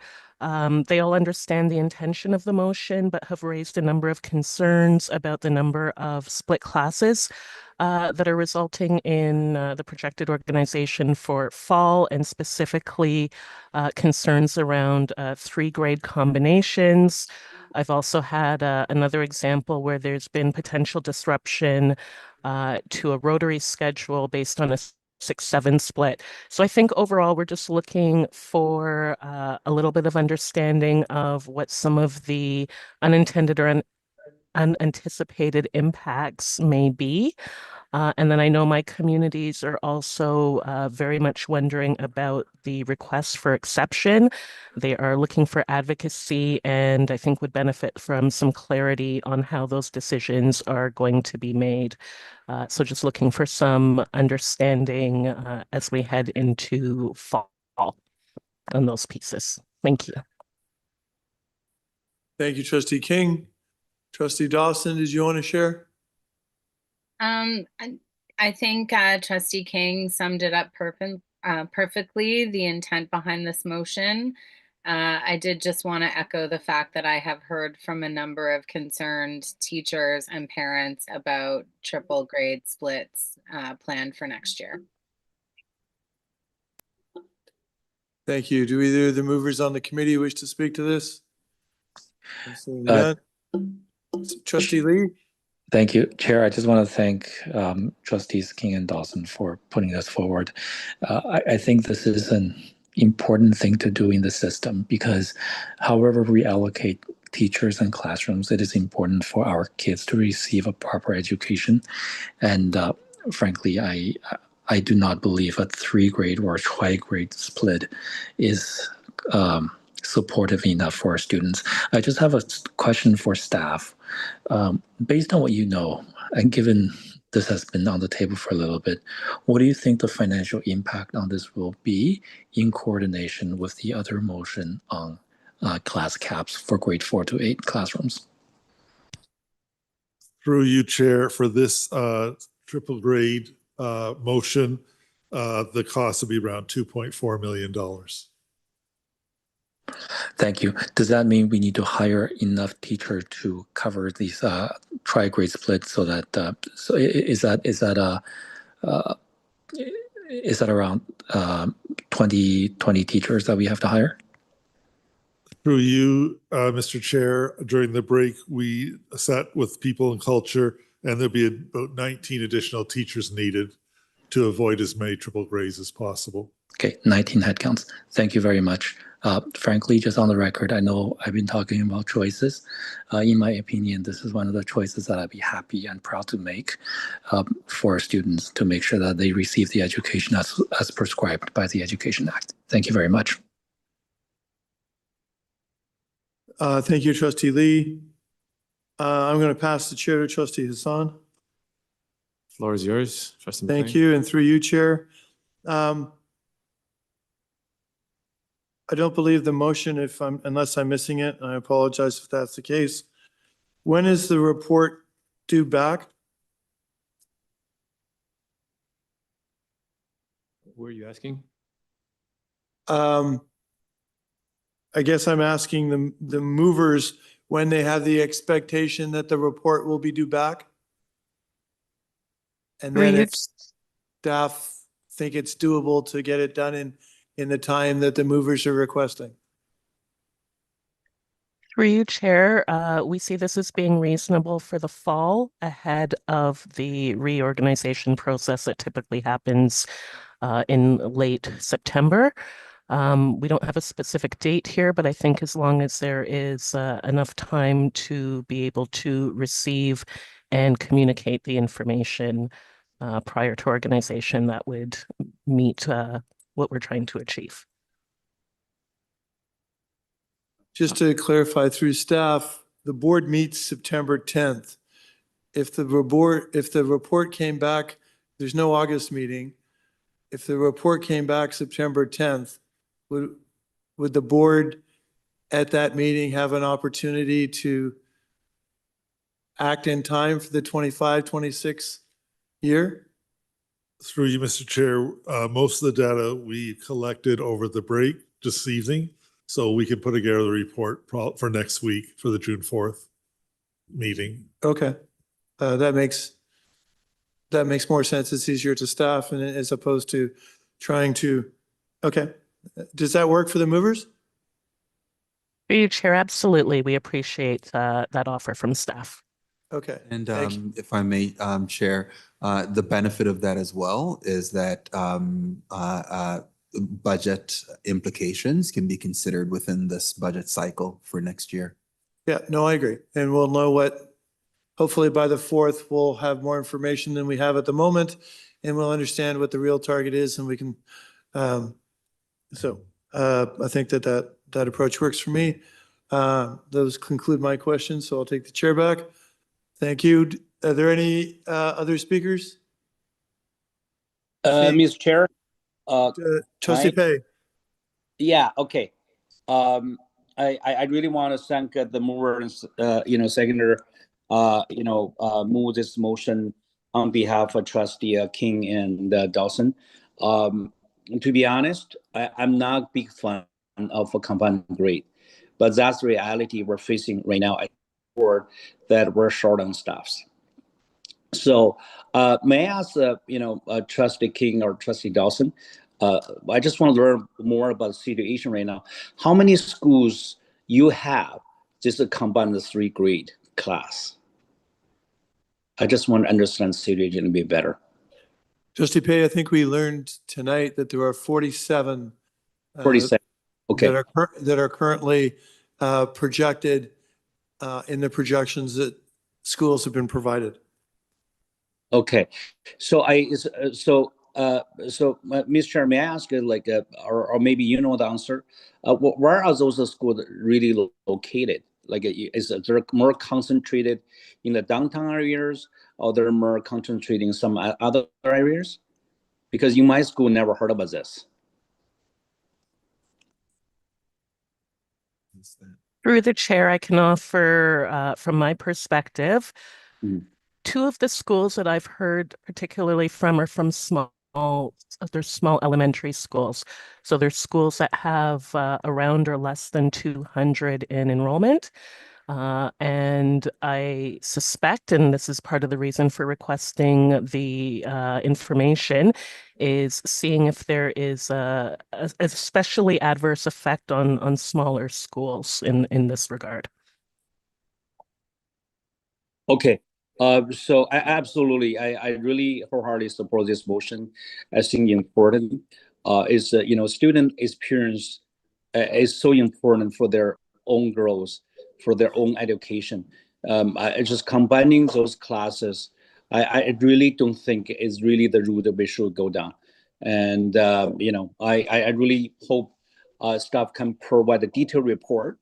Help us, to understand the situation better. Maybe we can somehow, improve the situation and improve, student appearance and especially learning, experience, in this regard. I really thank you, Trustee King, Trustee Dawson, and the mover, Trustee Lee, and the Trustee Earnhardt for this motion. Yeah. I hope my FBAC committee colleagues can, vote this unanimously. I really appreciate it. Thank you very much.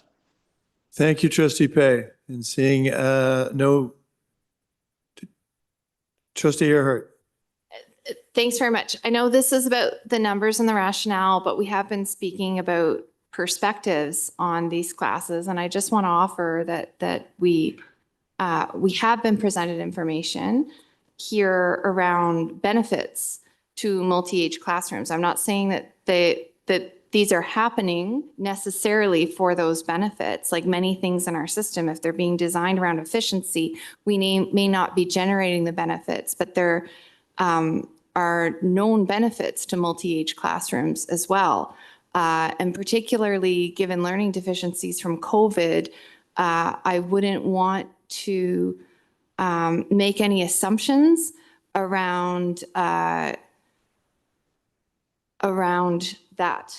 element and what it means for students in these classrooms. They're just knowing that there may be benefits and that there's entire schools of thought on the benefits of these kinds of structures. I just wanted to add that into this dialogue for what it's worth. I'm not expressing a firm view either way, but this is around not the contributions to achievement and well-being. It seems to be about the number and rationale for, which isn't driven by that at all, as I understand the nature of the problem at this point.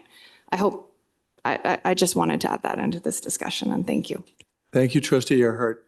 And seeing no one further on the list, we'll open the vote, please. Hassan in favor?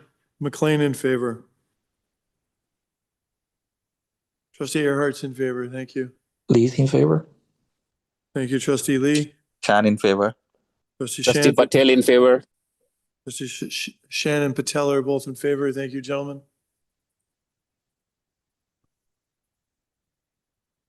Trustee Rajwani, were you able to rejoin? We'll mark her absent again, please, and close the vote. And that passes. Thank you. The last item is 5.2, which is so I'm going to pass the chair to Trustee Hassan, and he'll chair this. This is a motion brought by Trustee Earhart and seconded by myself. Thank you.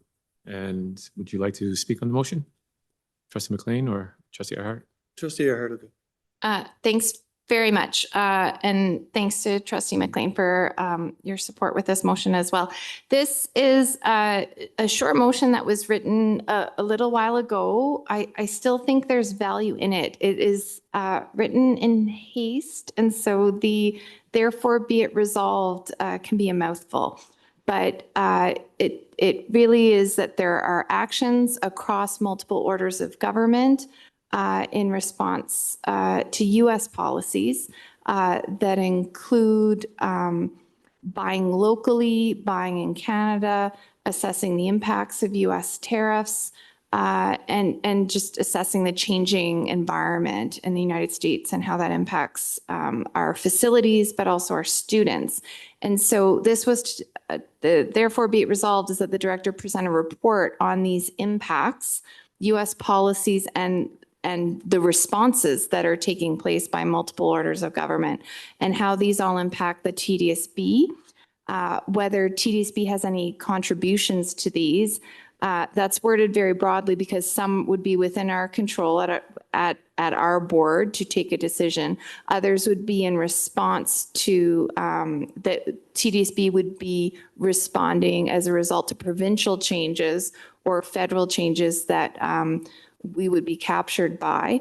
And so I'm interested in hearing more about that. I would anticipate this would come in the fall. I also appreciate continued verbal updates and updates through Trustees Weekly and by OPSPA as the situation continues to evolve. But I think it would be good at some point next year to have a roll-up of all of this. I'm particularly interested in what we might be able to do in terms of supporting local in alignment with broader public sector procurement and our existing policies and practice. I hope that's helpful. Thank you, Trustee Earhart. Trustee McLean? Yeah, thank you. And when this was tabled, this was before the ministry or the Ontario government had taken a position. So can I ask staff to share the position that the provincial government has taken? Because it's my understanding we're required to operate within their direction.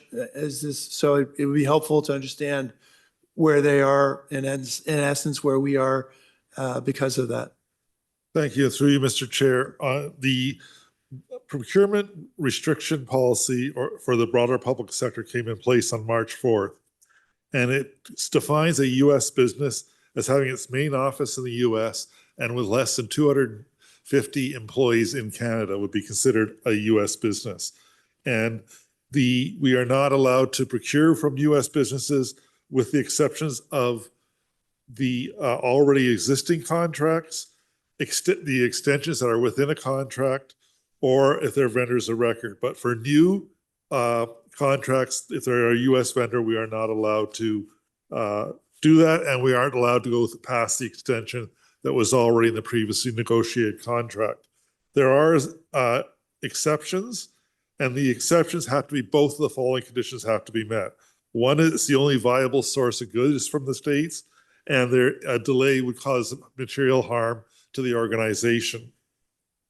With that, we have in place, and as per the policy from the government, if there is going to be exceptions made, it has to be approved by the executive officer of the corporation. So we have put in place a form where if a department needs to do a purchase in the States and meets both the conditions of that it is essential to the operation and it also is only provided by a US firm, then we have a form that the department fills out. It goes to our purchasing department to verify there's no other vendors for that type of business. And then it would go to the associate director, Zucker, and the director to approve before purchase would be initiated. We also are allowed our subcontractors. So when the facilities department is doing a construction, the contractor has to be a Canadian contractor. We don't have to look to their subcontractors to see if they're Canadian subcontractors. So there is that wall. The first source of purchase is where we have to ensure it's a Canadian vendor. Happy to take any questions from the committee if there are any. Okay, thank you. And the report, it doesn't indicate a fall expectation for the report, but does that staff find that to be something a reasonable expectation? Through you, Mr. Chair, I think that's reasonable because between now and the fall, if there are any changes to the legislation or trade practices, we can bring that update then at that point in time. Thank you. I have nothing further. Thank you, Chair. Thank you. Do we have any other questions from trustees? Going once, going twice. We'll now open up the floor for voting. McLean in favor. Lee's in favor. Hassan in favor. Shan in favor. Trustee Patel in favor.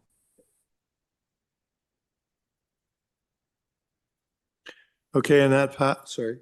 Thank you. And that passes unanimously. And I will pass the chair back to Trustee McLean. Okay, and thank you. And the next item is adjournment. And just before we take it, I know, I hear you.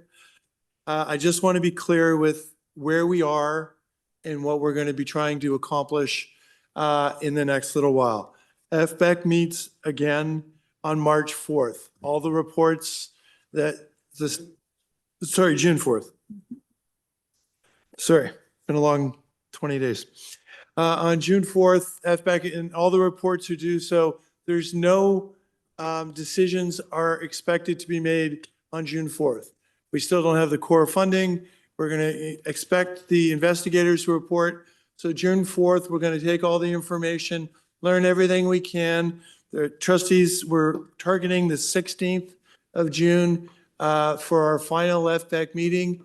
And at that time, the committee will try to determine based on what the options there, where the targets are, where we are, a recommendation if there's one to come out of committee.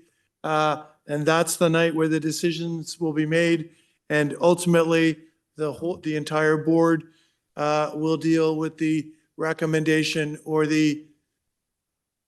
going without recommendation to the board meeting on the 18th.